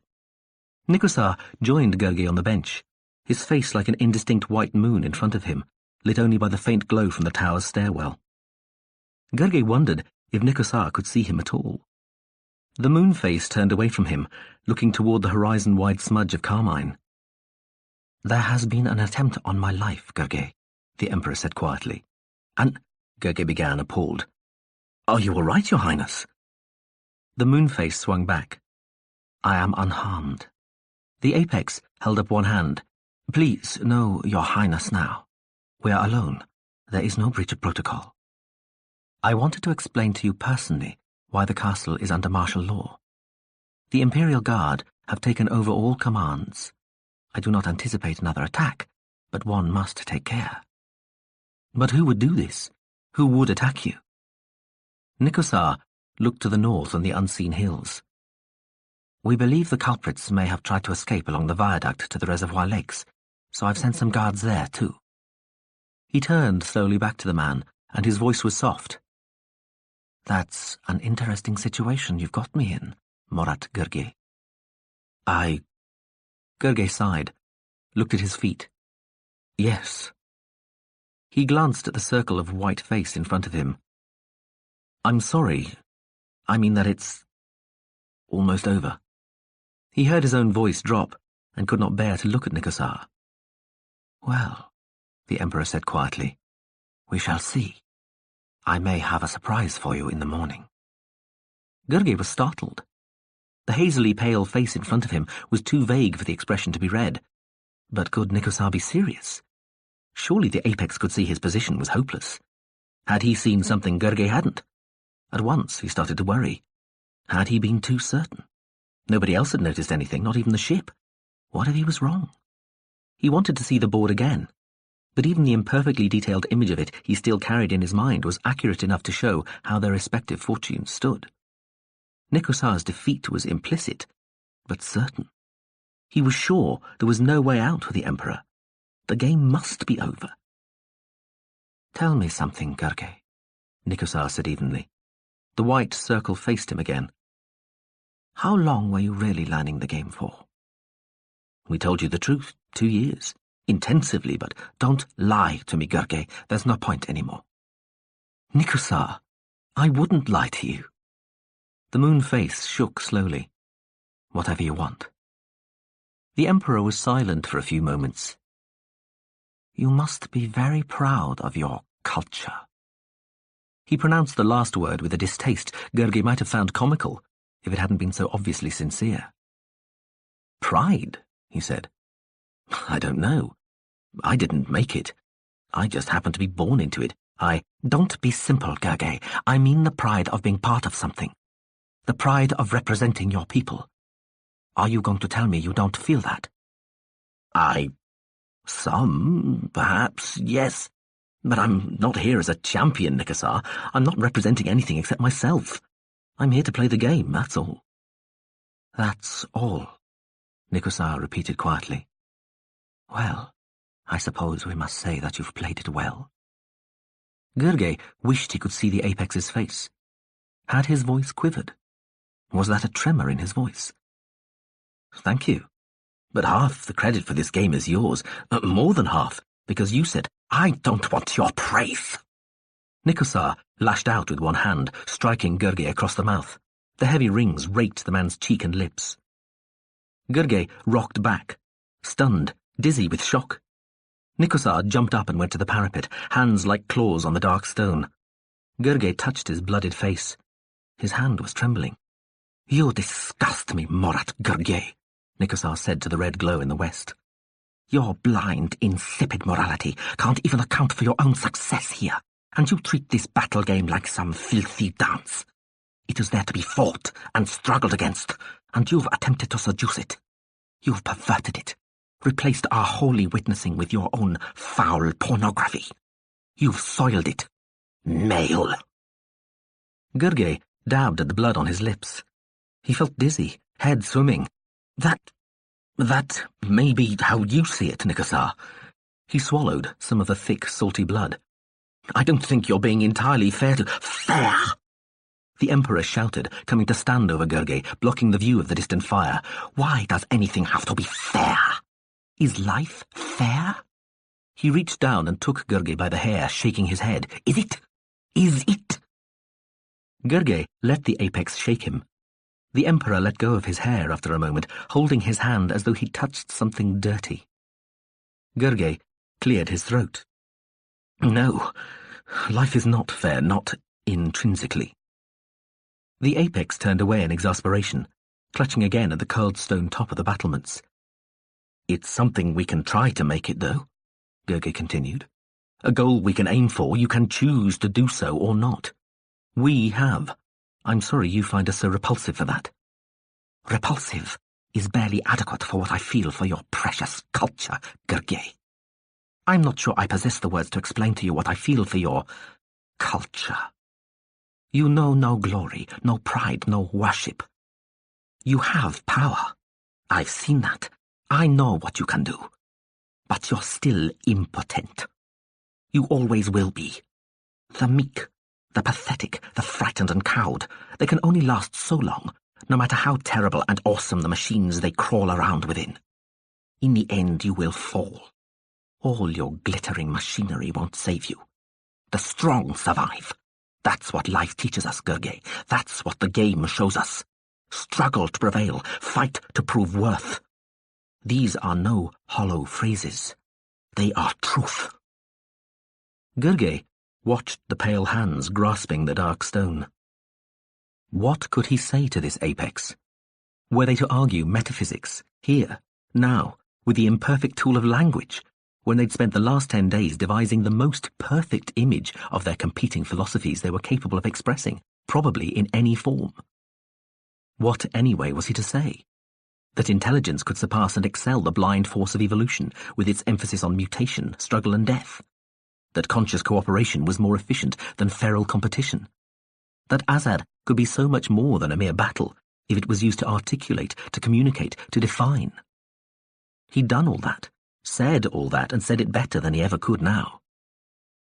"You have not won, Gurgi," Nikosar said quietly, voice harsh, almost croaking. "Your kind will never win." He turned back, looking down at him. "You poor, pathetic male. You play, but you don't understand any of this, do you?" Gurgi heard what sounded like genuine pity in the Apex's voice. "I think you've already decided that I don't," he told Nikosar. The Emperor laughed, turning back to the distant reflection of the continent-wide fire still below the horizon. The sound died in a sort of cough. He waved one hand at Gurgi. "Your sort never will understand. You will only be used." He shook his head in the darkness. "Go back to your room, Morat. I'll see you in the morning." The moonface stared toward the horizon, and the ruddy glare rubbed on the undersurface of the clouds. "The fire should be here by then." Gurgi waited a moment. It was as though he'd already gone. He felt dismissed, forgotten. Even Nikosar's last words had sounded as if they weren't really meant for Gurgi at all. The man rose quietly and went back down through the dimly lit tower. The two guards stood impassively outside the door at the tower's foot. Gurgi looked up to the top of the tower and saw Nikosar there on the battlements, flat, pale face looking out toward the approaching fire, white hands clutching at cold stone. The man watched for a few seconds, then turned and left, going down through the corridors and halls where the Imperial Guards prowled, sending everybody to their rooms and locking the doors, watching all the stairs and elevators, and turning on all the lights so that the silent castle burned in the night, like some great stone ship on a darkly golden sea. Flir Imsaho was flicking through the broadcast channels when Gurgi got back to his room. It asked him what all the fuss was about in the castle. He told it. "Can't be that bad," the drone said with a wobble shrug. It looked back at the screen. "They aren't playing martial music. No outgoing communications possible, though. What happened to your mouth?" "I fell." "Mm-hmm. "Can we contact the ship?" Of course." "Tell it to power up. We might need it." "My, you're getting cautious. All right." He went to bed, but lay awake, listening to the swelling roar of the wind. At the top of the high tower, the Apex watched the horizon for several hours, seemingly locked into the stone like a pale statue, or a small tree born of an errant seed. The wind from the east freshened, tugging at the stationary figure's dark clothes and howling round the dark, bright castle, tearing through the canopy of swaying cinderbuds, with a noise like the sea. The dawn came up. It lit the clouds first, then touched the edge of clear horizon in the east with gold. At the same time, in the black fastness of the west, where the edge of the land glowed red, a sudden glint of bright, burning orange-yellow appeared, to waver and hesitate and disappear, then return and brighten, and spread. The figure on the tower drew back from that widening breach in the red-black sky and, glancing briefly behind him at the dawn, swayed uncertainly for a moment, as though caught between the rival currents of light flowing from each bright horizon. Two guards came to the room. They unlocked the door and told Gurgi he and the machine were required in the prow hall. Gurgi was dressed in his Azad robes. The guards told him it was the Emperor's pleasure that they abandon the statutory robes for this morning's play. Gurgi looked at Flir Imsaho and went to change. He put on a fresh shirt and the trews and light jacket he'd worn the previous night. "So, I'm getting a chance to spectate at last. What a treat," Flir Imsaho said as they headed for the game hall. Gurgi said nothing. Guards were escorting groups of people from various parts of the castle. Outside, beyond already shuttered doors and windows, the wind howled. Gurgi hadn't felt like breakfast. The ship had been in contact that morning to congratulate him. It had finally seen. In fact, it thought there was a way out for Nikosar, but only to a draw, and no human brain could handle the play required. It had resumed its high-speed holding pattern, ready to come in the moment it sensed anything wrong. It watched through Flir Imsaho's eyes. When they got to the castle's prow hall and the board of becoming, Nikosar was already there. The apex wore the uniform of the Commander-in-Chief of the Imperial Guard, a severe, subtly menacing set of clothes complete with ceremonial sword. Gurgey felt quite dowdy in his old jacket. The prow hall was almost full. People, escorted by the ubiquitous guards, were still filing into the tiered seats. Nikosar ignored Gurgey. The apex was talking to an officer of the guard. "Harmin," Gurgey said, going over to where the old apex sat in the front row of seats, his tiny, twisted body crumpled and hopeless between two burly guards. His face was shriveled and yellow. One of the guards put out his hand to stop Gurgey coming any closer. He stood in front of the bench, squatting to look into the old rector's wrinkled face. "Harmin, can you hear me?" He thought again, absurdly, that the apex was dead. Then the small eyes flickered, and one opened, yellow-red and sticky with crystalline secretions. The shrunken-looking head moved a little. "Okay." The eye closed. The head nodded. Gurgey felt a hand on his sleeve, and he was led to his seat at the edge of the board. The Prow Hall's balcony windows were closed, the panes rattling in their metal frames, but the fire shutters had not been lowered. Outside, beneath a leaden sky, the tall cinderbuds shook in the gale, and the noise of the wind formed a bass background to the subdued conversations of the shuffling people still finding their places in the great hall. "Shouldn't they have put the shutters down?" Gurgey asked the drone. He sat in the stool seat. Fleer Imsaho floated, buzzing and crackling behind him.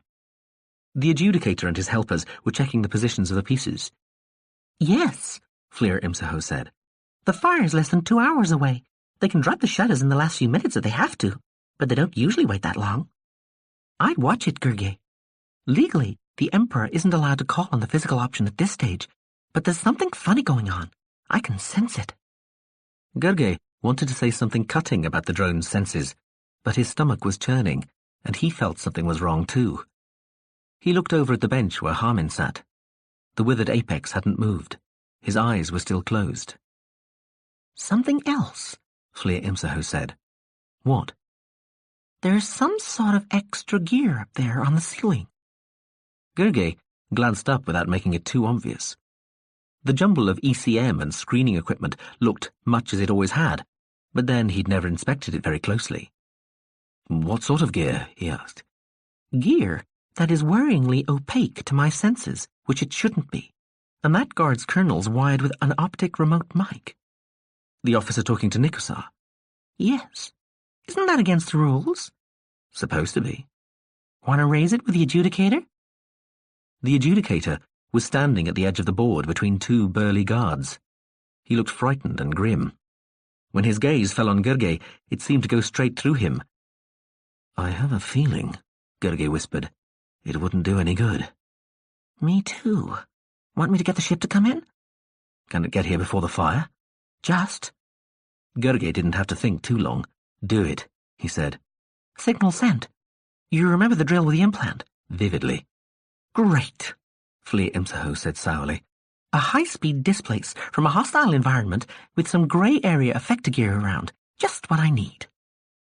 The hall was full. The doors were closed. The adjudicator glanced resentfully over at the guards colonel standing near Nikosar. The officer gave the briefest of nods. The adjudicator announced the recommencement of the game. Nikosar made a couple of inconsequential moves. Gurgey couldn't see what the Emperor was aiming at. He must be trying to do something. But what? It didn't appear to have anything to do with winning the game. He tried to catch Nikosar's eye, but the apex refused to look at him. Gurgey rubbed his cut lip and cheek. "I'm invisible," he thought. The cinderbuds swayed and shook in the storm outside. Their leaves had spread to their maximum extent and, whipped by the gale, they looked indistinct and merged, like one huge dull yellow organism, quivering and poised beyond the castle walls. Gurgey could sense people in the hall moving restlessly, muttering to each other, glancing at the still unshuttered windows. The guards stayed at the hall's exits, guns ready.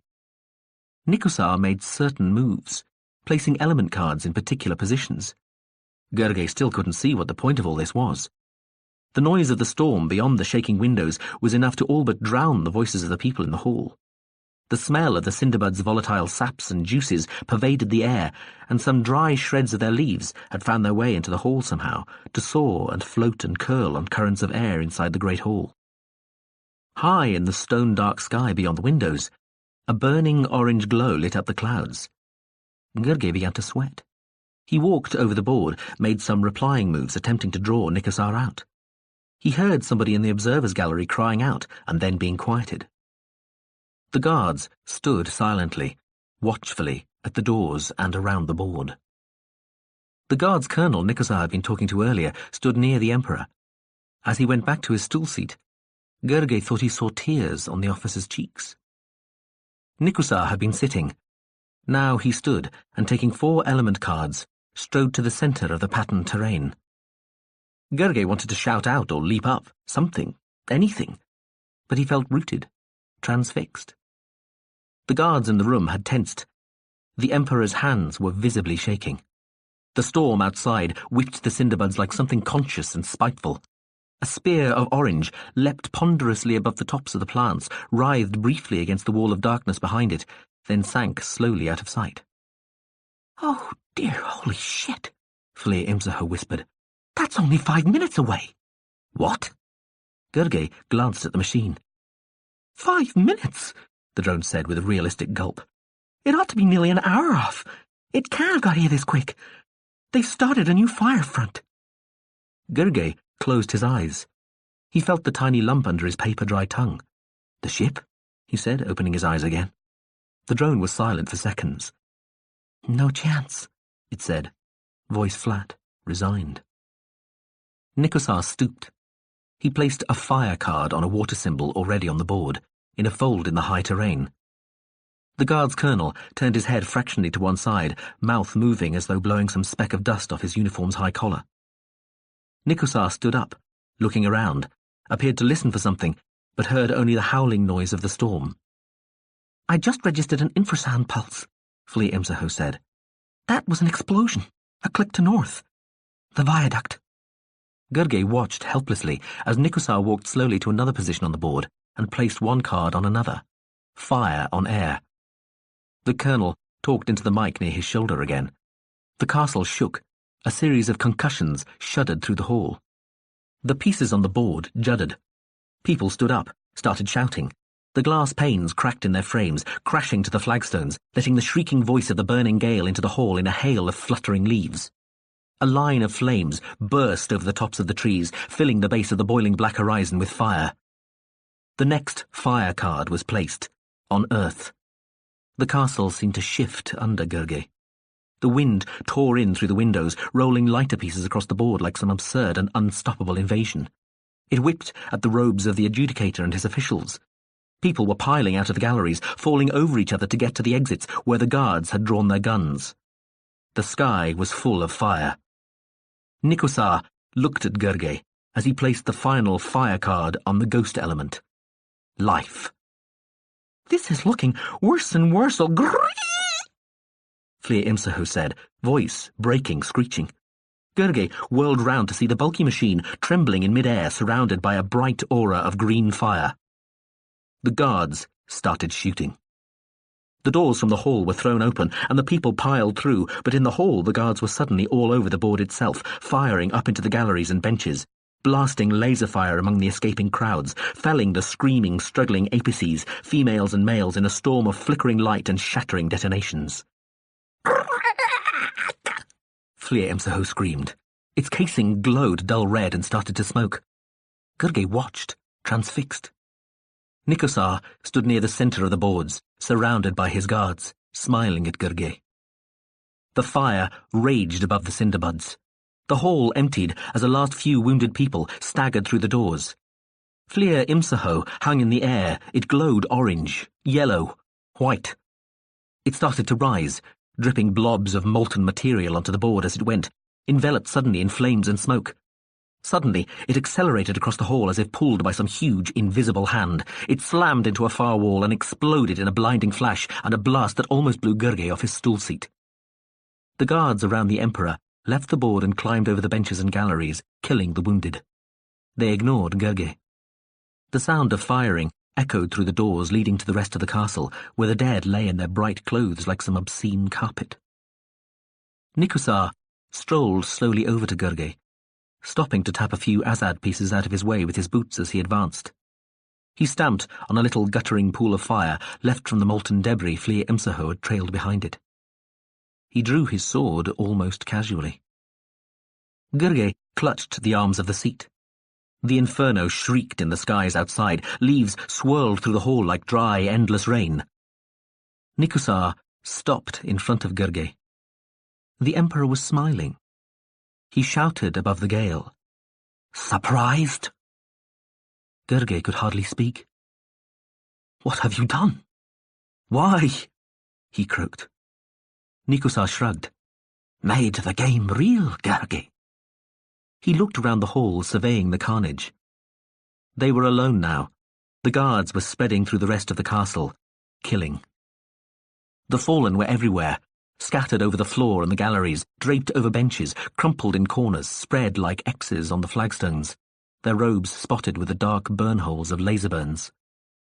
Smoke rose from the splintered woodwork and smouldering clothes.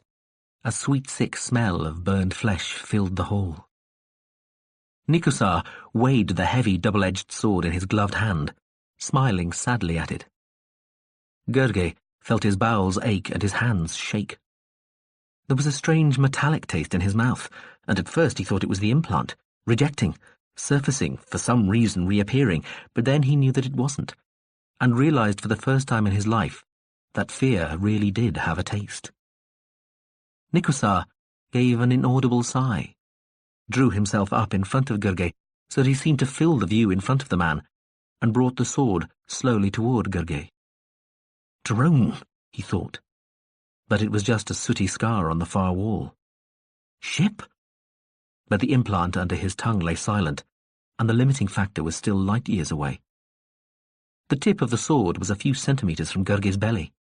It started to rise, passing slowly over Gurge's chest toward his neck. Nikusar opened his mouth as though he was about to say something, but then he shook his head, as though in exasperation, and lunged forward. Gurge kicked out, slamming both feet into the Emperor's belly. Nikusar doubled up. Gurge was thrown backward off the seat. The sword hissed over his head. Gurge kept on rolling as the stool seat crashed to the ground. He jumped to his feet. Nikusar was half doubled up, but still clutched the sword. He staggered toward the man, hacking the sword about him as though it had invisible enemies between them. Gurge ran, to the side at first, then across the board, heading for the hall doors. Behind him, outside the windows, the fire above the thrashing cinderbuds obliterated the black clouds of smoke. The heat was something physical, a pressure on the skin and eyes. One of Gurge's feet came down on a game piece, rolled across the board by the gale. He slipped and fell. Nikusar stumbled after him. The screening equipment whined, then hummed. Smoke gouted from it. Blue lightning played furiously around the hanging machinery. Nikusar didn't notice. He plunged forward at Gurge, who pushed himself away. The sword crashed into the board centimeters from the man's head. Gurge picked himself up and leapt over a raised section of board. Nikusar came tearing and trampling after him. The screening gear exploded. It crashed from the ceiling to the board in a shower of sparks and smashed into the center of the multicolored terrain a few meters in front of Gurge, who was forced to stop and turn. He faced Nikusar. Something white blurred through the air. Nikusar raised the sword over his head. The blade snapped, clipped off by a flickering yellow-green field. Nikusar felt the weight of the sword change and looked up in disbelief. The blade dangled uselessly in midair, suspended from the little white disk that was Flir Imsaho. "Ha ha ha!" it boomed above the noise of the screaming wind. Nikusar threw the sword handle at Gurge. A green-yellow field caught it, propelled it back at Nikusar. The Emperor ducked. He staggered across the board in a storm of smoke and swirling leaves. The cinderbuds thrashed. Flashes of white and yellow burst from between their trunks as the wall of flames above them beat toward the castle. "Gurge," Flir Imsaho said, suddenly in front of his face. "Crouch down and curl up now." Gurge did as he was told, getting down on his haunches, arms wrapped around his shins. The drone floated above him, and Gurge saw the haze of a field all around him. The wall of cinderbuds was breaking, the streaks and bursts of flame clawing through from behind them, shaking them, tearing them. The heat seemed to shrivel his face on the bones of his skull. A figure appeared against the flames. It was Nikosar, holding one of the big laser pistols the guards had been armed with. He stood just within and to the side of the windows, holding the gun in both hands and sighting carefully at Gurgey. Gurgey looked at the black muzzle of the gun, into the thumb-wide barrel. Then his gaze moved up to Nikosar's face as the apex pulled the trigger. Then he was looking at himself. He stared into his own distorted face, just long enough to see that Jernau Murat Gurgey, at the very instant that might have been his death, looked only rather surprised and not a little stupid. Then the mirror field disappeared, and he was looking at Nikosar again. The apex stood in exactly the same place, swaying slightly now. There was something wrong, though. Something had changed. It was very obvious, but Gurgey couldn't see what it was. The Emperor went back on his heels, eyes staring blankly up at the smoke-stained ceiling where the screening gear had fallen from. Then the furnace gust from the windows caught him, and he tipped slowly forward again, tipping toward the board, the weight of the hand cannon in his gloved hands unbalancing him. Gurgey saw it then, the neat, slightly smoking black hole about wide enough to fit a thumb into, in the center of the apex's forehead. Nikosar's body hit the board with a crash, scattering pieces. The fire broke through. The Cinderbud Dam gave way before the flames and was replaced by a vast wave of blinding light and a blast of heat like a hammer blow. Then the field around Gurgey went dark, and the room and all the fire went dim. And far away at the back of his head there was a strange buzzing noise, and he felt drained and empty and exhausted. After that, everything went away from him, and there was only darkness. Gurgey opened his eyes. He was lying on a balcony, under a jutting overhang of stone.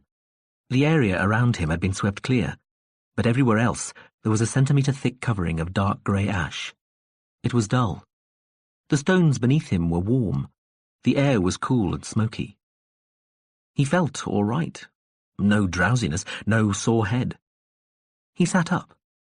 Something fell from his chest and rolled across the swept stones, falling into the grey dust. He picked it up.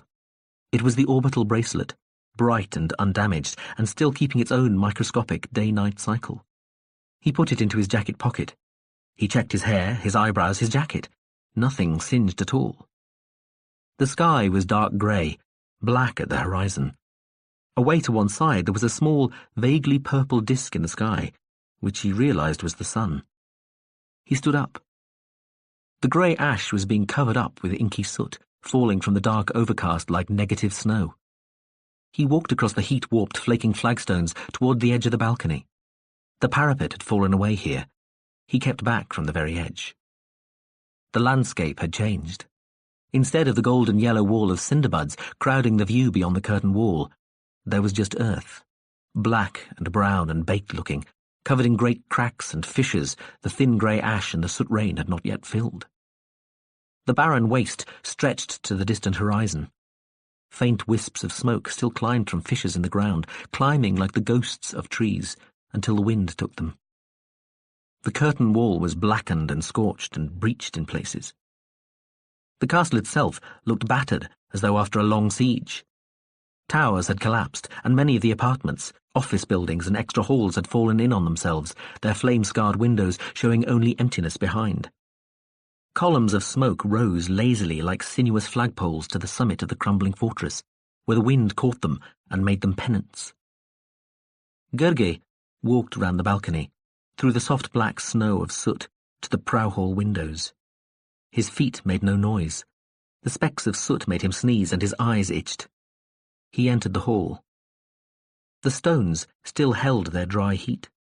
It was like walking into a vast, dark oven. Inside the great game room, among the dim shambles of twisted girders and fallen stonework, the board lay, warped and buckled and torn, its rainbow of colours reduced to greys and blacks, its carefully balanced topography of high ground and low made a nonsense of by the random heavings and saggings induced by the fire. Buckled, annealed girders and holes in the floor and walls marked where the observation galleries had been. The screening gear, which had fallen from the ceiling of the hall, lay half-melted and congealed in the centre of the Azad board, like some blistered travesty of a mountain. He turned to look at the window, where Nikosar had stood, and walked over the creaking surface of the ruined board. He crouched down, grunting as his knees sent stabs of pain through him. He put his hand out to where an eddy in the firestorm had collected a little conical pile of dust in the angle of an internal buttress, right at the edge of the game board, near where a fused, L-shaped lump of blackened metal might have been the remains of a gun. The grey-white ash was soft and warm, and mixed in with it he found a small C-shaped piece of metal. The half-melted ring still contained the setting for a jewel, like a tiny rough crater on its rim, but the stone was gone. He looked at the ring for a while, blowing the ash off it and turning it over and over in his hands. After a while, he put the ring back into the pile of dust. He hesitated. Then he took the orbital bracelet out of his jacket pocket and added it to the shallow grey cone, pulled the 2 poison warning rings off his fingers and put them there too. He scooped a handful of the warm ash into one palm, gazing at it thoughtfully. Chernow Gurgay, good morning. He turned and rose, quickly stuffing his hand into his jacket pocket as though ashamed of something. The little white body of Fleer Imsaho floated in through the window, very tiny and clean and exact in that shattered, melted place. A tiny grey thing, the size of a baby's finger, floated up to the drone from the ground near Gurgay's feet. A hatch opened in Fleer Imsaho's immaculate body. The micro-missile entered the drone. A section of the machine's body revolved, then was still. "Hello," Gurgay said, walking over to it. He looked round the ruined hall, then back at the drone. "I hope you're going to tell me what happened." "Sit down, Gurgay. I'll tell you." He sat on a block of stone fallen from above the windows. He looked dubiously upward at where it must have fallen from. "Don't worry," Fleer Imsaho said. "You're safe. I've checked the roof." Gurgay rested his hands on his knees. "So?" he said. "First things first," Fleer Imsaho said. "Allow me to introduce myself properly. My name is Sprant Fleer Imsaho Wuhandrahan Zato Trabiti, and I am not a library drone." Gurgay nodded. He recognized some of the nomenclature Chark Hub had been so impressed with long ago. He didn't say anything. "If I had been a library drone, you'd be dead. Even if you'd escaped Nikosar, you'd have been incinerated a few minutes later." "I appreciate that," Gurgay said. "Thank you." His voice sounded flat, wrung out, and not especially grateful. "I thought they'd got you.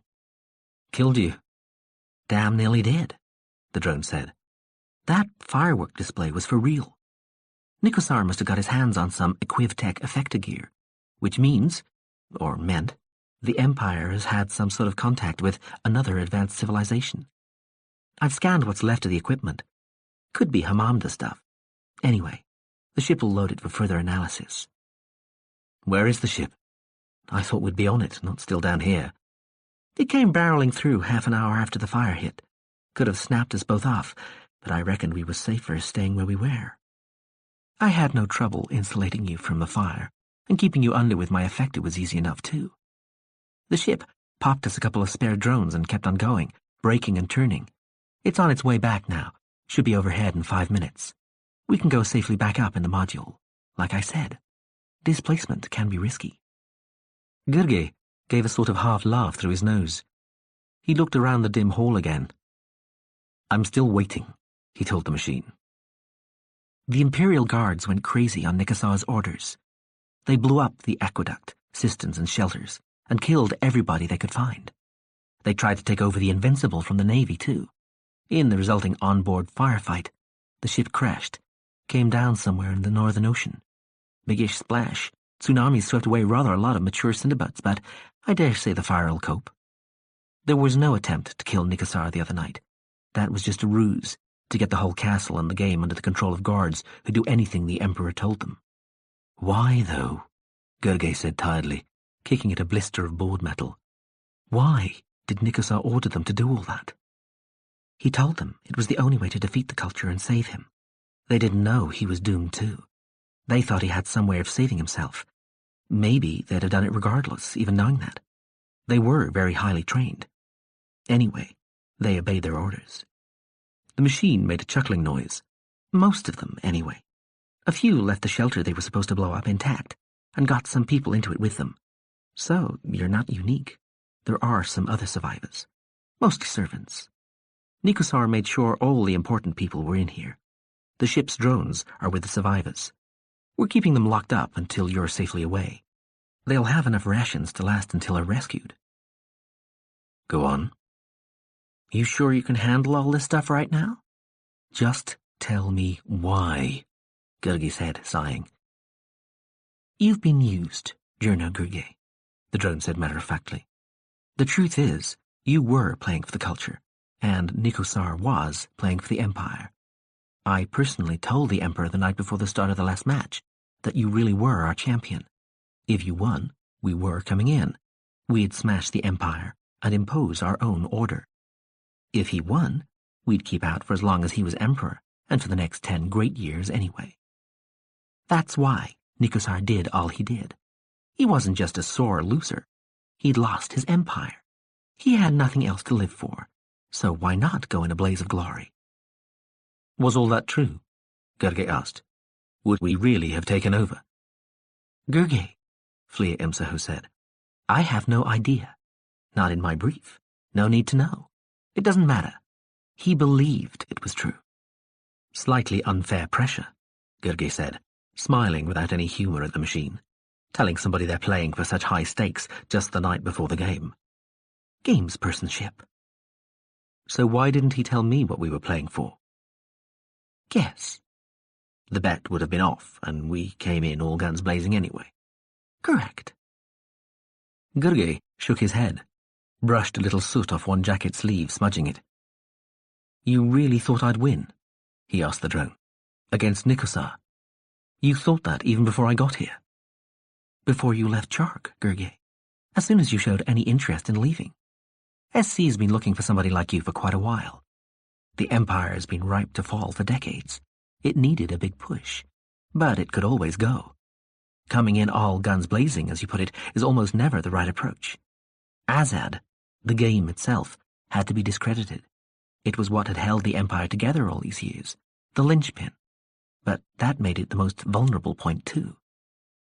The drone made a show of looking around at the mangled debris of the hall. Everything worked out a little more dramatically than we'd expected, I must admit. But it looks like all the analyses of your abilities and Nikosar's weaknesses were just about right. My respect for those great minds which use the likes of you and me like game pieces increases all the time. Those are very smart machines. They knew I'd win, Gurgi asked disconsolately, chin in hand. You can't know something like that, Gurgi. But they must have thought you stood a good chance. I had some of it explained to me in my briefing. They thought you were just about the best game player in the culture. And if you got interested and involved, then there wasn't much any Azad player could do to stop you, no matter how long they'd spent playing the game. You've spent all your life learning games. There can't be a rule, move, concept, or idea in Azad you haven't encountered 10 times before in other games. It just brought them all together. These guys never stood a chance. All you needed was somebody to keep an eye on you and give you the occasional nudge in the right direction at the appropriate times. The drone dipped briefly, a little bow. Yours truly. All my life, Gurgi said quietly, looking past the drone to the dull, dead landscape outside the tall windows. 60 years. And how long has the culture known about the Empire? About... you're thinking we shaped you somehow? Not so. If we did that sort of thing, we wouldn't need outsider mercenaries like Shahobahom Zah to do the really dirty work. Zah, Gurgi said. Not his real name, not culture-born at all. Yes, he's what you'd call a mercenary. Just as well, too, or the secret police would have shot you outside that tent. Remember timid little me nipping out of the way? I just shot one of your assailants with my crew, on high X-ray so it wouldn't register on the cameras. Zah broke the neck of another one. He'd heard there might be some trouble. He'll probably be leading a guerrilla army on Ia in a couple of days from now, I imagine. The drone gave a little wobble in the air. Let's see. What else can I tell you? Oh, yes, the limiting factor isn't as innocent as it looks either. While we were on the little rascal, we did take out the old effectors, but only so we could put in new ones. Just 2, in 2 of the 3 nose blisters. We put the empty one on clear and hollows of empty blisters in the other two. But I was in all three, Gergely protested. No, you were in the same one 3 times. The ship just rotated the corridor's housing, fiddled with the AG and had a couple of drones change things round a bit while you were going from one to the other. Or rather, down one corridor, up another, and back to the same blister. All for nothing, mind you. But if we had needed some heavy weaponry, it would have been there. It's forward planning that makes one feel safe, don't you think? Oh, yes, Gergely said, sighing. He got to his feet and went back out onto the balcony, where the black soot snow fell steadily and quietly. Talking about the limiting factor, Flair Imzaho said cheerily, the old reprobate is overhead now. Module's on its way. We'll have you aboard in a minute or two. You can have a nice wash and change out of those dirty clothes. Are you ready to leave? Gergely looked down at his feet, scuffed some of the soot and ash across the flagstones. What is there to pack? Not a lot, indeed. I was too busy keeping you from baking to go in search of your belongings. Anyway, the only thing you seem to be fond of is that tatty old jacket. Did you get that bracelet thing? I left it on your chest when I went exploring. Yes, thanks, Gergely said, gazing out at the flat black desolation stretching to the dark horizon. He looked up. The module burst through the deep brown overcast, trailing strands of vapour. Thanks, Gergely said again, as the module swooped, dropping almost to ground level, then racing across the scorched desert toward the castle, drawing a plume of ash and soot off the ground in its wake as it slowed and started to turn, and the noise of its supersonic plummet cracked round the forlorn fortress like too late thunder. Thanks for everything. The craft swung its rear toward the castle, floating up until it was level with the edge of the balcony parapet. Its rear door opened, made a flat ramp. The man walked across the balcony, stepped up onto the parapet, and into the cool interior of the machine. The drone followed, and the door closed. The module blasted suddenly away, sucking a great swirling fountain of ash and soot after it as it climbed, flashing through the dark clouds above the castle like some solid lightning bolt, while its thunder broke across the plain and the castle and the low hills behind. Ash settled again. The soot continued its soft and gentle fall. The module returned a few minutes later to pick up the ship's drones and the remains of the alien effector equipment, then left the castle for the last time and rose again to its waiting ship. A little while later, the small band of dazed survivors, released by the 2 ships' drones and mostly servants, soldiers, concubines, and clerks, stumbled into the daytime night and the soot-like snow to take stock of their temporary exile in the once great fortress and claim their vanished land. Part 4. The Past Pawn. Lazy matching, dull siding, the ship went slowly through one end of a tensor field 3 million kilometers long, over a wall of monocrystal, then started to float down through the gradually thickening atmosphere of the plate. From 500 kilometers up, the 2 slabs of land and sea, the one beyond them of raw rock under deep cloud, and the one beyond that of still-forming land, showed clear in the night air. Beyond its crystal wall, the farthest plate was very new. Dark and void to normal sight, the ship could see on it the illuminating radars of the landscaping machines as they moved their cargoes of rock in from space. Even as the vessel watched, a huge asteroid was detonated in the darkness, producing a slow fountain of red glowing molten rock which fell slowly to the new surface or was caught and held, moulded in the vacuum before it was allowed to settle. The plate beside it was dark too, and near the bottom of its squared-off funnel a blanket of clouds covered it completely as its rawness was weathered. The other 2 plates were much older and twinkled with lights. Chark was at aphelion. Givant and Osmalon were white on black, islands of snow on dark seas. The old warship slowly submerged itself in the atmosphere, floating down the blade-flat slope of the plate wall to where the real air began, then set out of the ocean for the land. A sea ship, a liner on that ocean and bright with lights, blasted its horns and set off fireworks as the limiting factor went over, a kilometre up. The ship saluted too, using its effectors to produce artificial auroras, roaring, shifting folds of light in the clear, still air above it. Then the 2 ships sailed on into the night. It had been an uneventful journey back. The man, Gurgey, had wanted to be stored at once, saying he didn't want to be awake during the journey back. He wanted sleep, rest, a period of oblivion. The ship had insisted he think it over first, even though it had the equipment ready. After 10 days, it had relented, and the man, who'd become increasingly morose during that time, went thankfully into a dreamless, low-metabolism sleep. He hadn't played a single game of any description during those 10 days, hardly said a word, couldn't even bother to get dressed, and spent most of his time just sitting staring at walls. The drone had agreed that putting him to sleep for the journey was probably the kindest thing they could do. They'd crossed the lesser cloud and met with the range-class GSV So Much for Subtlety, which was heading back for the main galaxy. The inward journey had taken longer than the outward, but there'd been no hurry. The ship had left the GSV near the higher reaches of a galactic limb and cut down and across, past stars, dust fields and nebulae, where the hydrogen migrated and the suns formed, and in the ship's domain of unreal space, the holes were pillars of energy, from fabric to grid. It had woken the man up slowly, 2 days out from his home. He still sat and stared at the walls. He didn't play any games, catch up on any news, or even deal with his mail. At his request, it hadn't signalled ahead to any of his friends, just sent one permission to approach burst to Chark Hub. It dropped a few 100 metres and followed the line of the fjord, slipping silently between the snow-covered mountains, its sleek hull reflecting a little blue-grey light as it floated over the dark, still water. A few people on yachts or in nearby houses saw the big craft as it cruised quietly by and watched it manoeuvre its bulk delicately between bank and bank, water and patchy cloud. Icaro was dark and unlit, caught in the star shadow of the 350-metre length of silent craft above it. Gurgey took a last look round the cabin he'd been sleeping in, fitfully, for the last couple of ship nights, then walked slowly down the corridor to the module blister.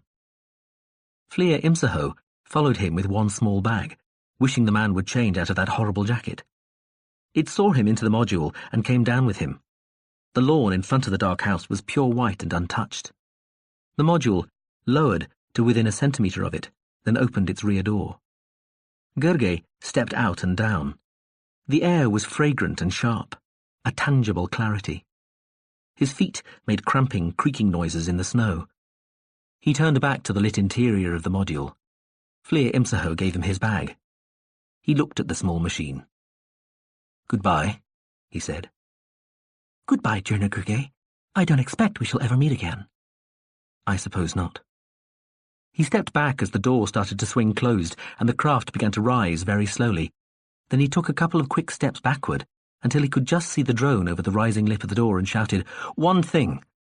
When Nikosov fired that gun and the ray came off the mirror field and hit him, was that coincidence, or did you aim it?" He thought it wasn't going to answer him, but just before the door closed and the wedge of light thrown over it disappeared with the rising craft, he heard the drone say, "I am not going to tell you." He stood and watched the module float back to the waiting ship. It was taken inside.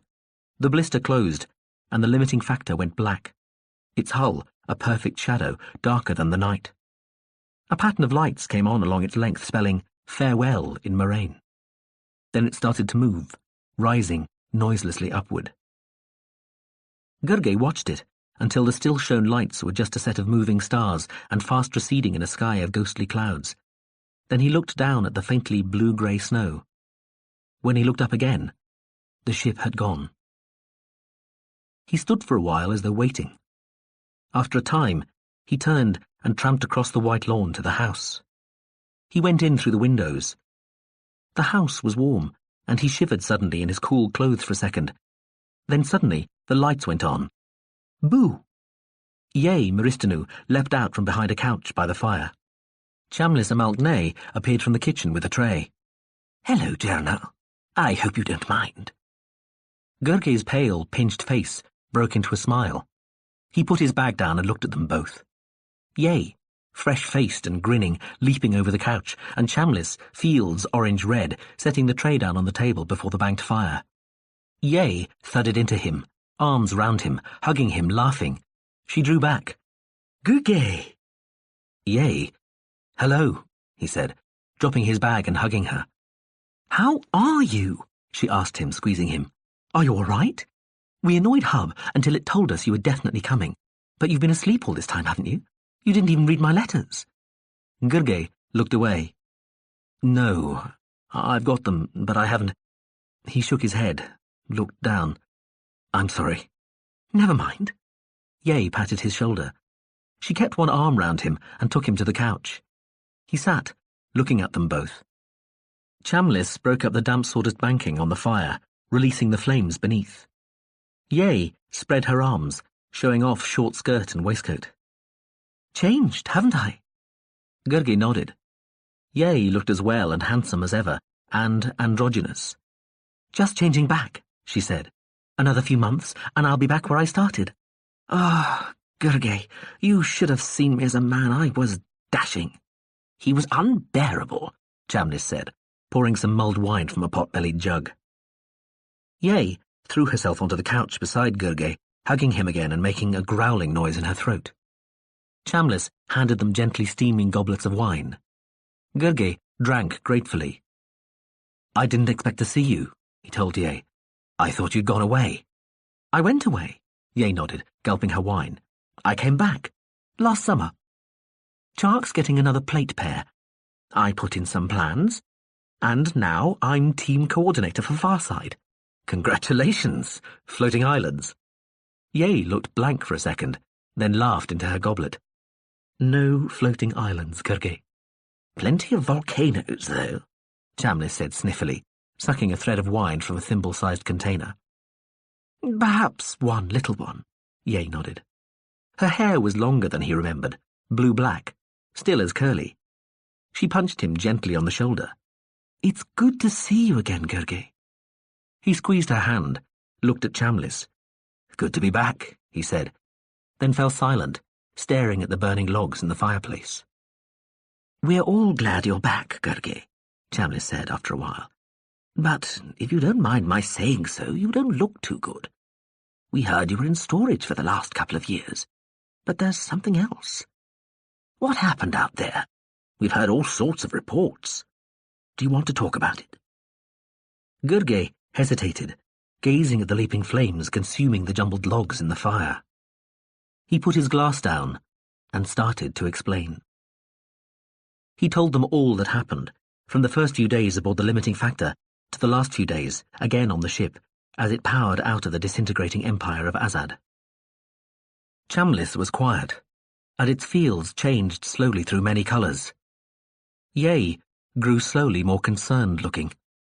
She shook her head frequently, gasped several times, and looked ill twice. In between, she kept the fire stocked with logs. Gurgey sipped his lukewarm wine. "So, I slept all the way back until 2 days out, and now it all seems, I don't know, deep frozen. Not fresh, but not decayed yet. Not gone." He swilled the wine around in his goblet. His shoulders shook with a half-hearted laugh. "Oh well." He drained his glass. Chambliss lifted the jug from the ashes at the front of the fire and refilled Gurgey's goblet with the hot wine. "Jana, I can't tell you how sorry I am. This was all my fault. If I hadn't—" "No," Gurgey said. "Not your fault. I got myself into it. You did warn me. Don't ever say that. Don't ever think it was anybody's responsibility but mine."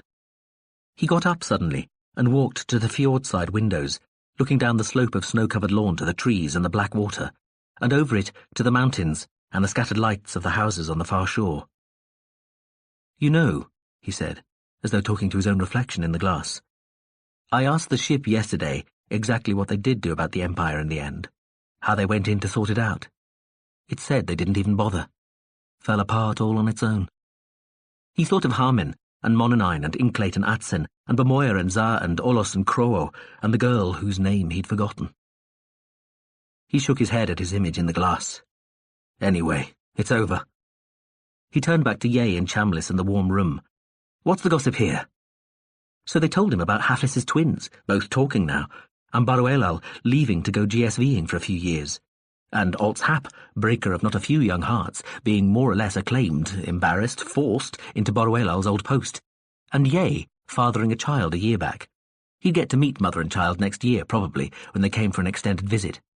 And one of Shuro's pals being killed in a combat game 2 years back, and Ren Meiglin becoming a man, and Chamlis still hard at work on the reference text for its pet planet, and Tron's festival the year before last, ending in disaster and chaos after some fireworks blew up in the lake and swamped half the cliffside terraces.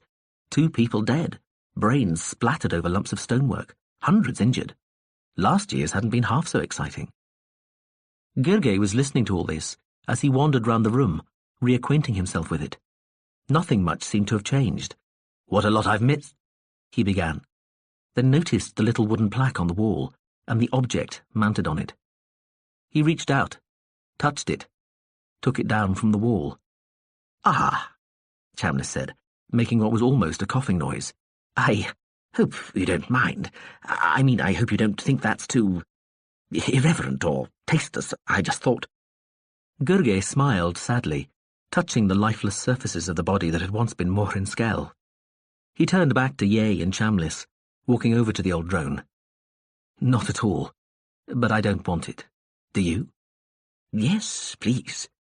Gergely presented the heavy little trophy to Chamlis, who went red with pleasure. "You vindictive old horror," Ye snorted. "This means a great deal to me," Chamlis said primly, holding the plaque close to its casing. Gergely put his glass back on the tray. A log collapsed in the fire, showering sparks up. Gergely crouched and poked at the remaining logs. He yawned. Ye and the drone exchanged looks. Then Ye reached out and tapped Gergely with one foot. "Come on, Jernau. You're tired. Chamlis has to head back home and make sure its new fishes haven't eaten each other. Is it all right if I stay here?" Gergely looked, surprised at her smiling face, and nodded. When Chamlis left, Ye put her head on Gergely's shoulder and said she'd missed him a lot, and 5 years was a long time, and he looked a lot more cuddleable than when he'd gone away, and, if he wanted, if he wasn't too tired. She used her mouth, and on her forming body, Gergely traced slow movements, rediscovering sensations he'd almost forgotten. Stroking her gold-dark skin, caressing the odd, almost comic unbuddings of her now concaving genitals, making her laugh, laughing with her, and, in the long moment of climax, with her then, too, still one, their every tactile cell surging to a single pulse, as though alight. Still he didn't sleep, and in the night got up out of the tousled bed. He went to the windows and opened them. The cold night air spilled in. He shivered, pulled on the True's jacket and shoes. Ye moved and made a small noise. He closed the windows and went back to the bed, crouching down in the darkness beside her. He pulled the covers over her exposed back and shoulder, and moved his hand very gently through her curls. She snored once and stirred, then breathed quietly on. He crossed to the windows and went quickly outside, closing them silently behind him. He stood on the snow-covered balcony, gazing at the dark trees descending in uneven rows to the glittering black fjord. The mountains on the far side shone faintly, and above them, in the crisp night, dim areas of light moved on the darkness, occluding starfields and the far side plates. The clouds drifted slowly, and down at Icro there was no wind. Gergely looked up and saw among the clouds, their ancient light hardly wavering in the cold, calm air. He watched his breath go out before him like a damp smoke between him and those distant stars, and shoved his chilled hands into the jacket pockets for warmth. One touched something softer than the snow, and he brought it out. A little dust. He looked up from it, at the stars again, and the view was warped and distorted by something in his eyes, which at first he thought was rain. No, not quite the end. There's still me. I know I've been naughty not revealing my identity, but then maybe you've guessed, and who am I to deprive you of the satisfaction of working it out for yourself? Who am I indeed? Yes, I was there, all the time. Well, more or less all the time. I watched, I listened, I thought and sensed and waited, and did as I was told, or asked to maintain the proprieties. I was there all right, in person, or in the shape of one of my representatives, my little spies. To be honest, I don't know whether I'd have liked old Gergely to have found out the truth or not. Still undecided on that one, I must confess. We, left it to chance in the end. For example, just supposing Charkhub had told our hero the exact shape of the cavity in the husk that had been Morin's skull, or Gurgi had somehow opened that lifeless casing and seen for himself. Would he have thought that little disc-shaped hole a mere coincidence? Or would he have started to suspect? We'll never know. If you're reading this, he's long dead, had his appointment with the displacement drone and been zapped to the very livid heart of the system. Corpse blasted to plasma in the vast erupting core of Chark's sun. His sundered atoms rising and falling in the raging fluid thermals of the mighty star, each pulverized particle migrating over the millennia to that planet-swallowing surface of blinding, storm-swept fire to boil off there, and so add their own little parcels of meaningless illumination to the encompassing night. Well, getting a bit flowery there. Still, an old drone should be allowed such indulgences now and again, don't you think? Let me recapitulate. This is a true story. I was there. When I wasn't, and when I didn't know exactly what was going on, inside Gurgi's mind, for example, I admit that I have not hesitated to make it up. But it's still a true story. Would I lie to you? As ever, Sprant Fleer Imsaho Wuhandrihen Zero Tribidi, Moran Skell.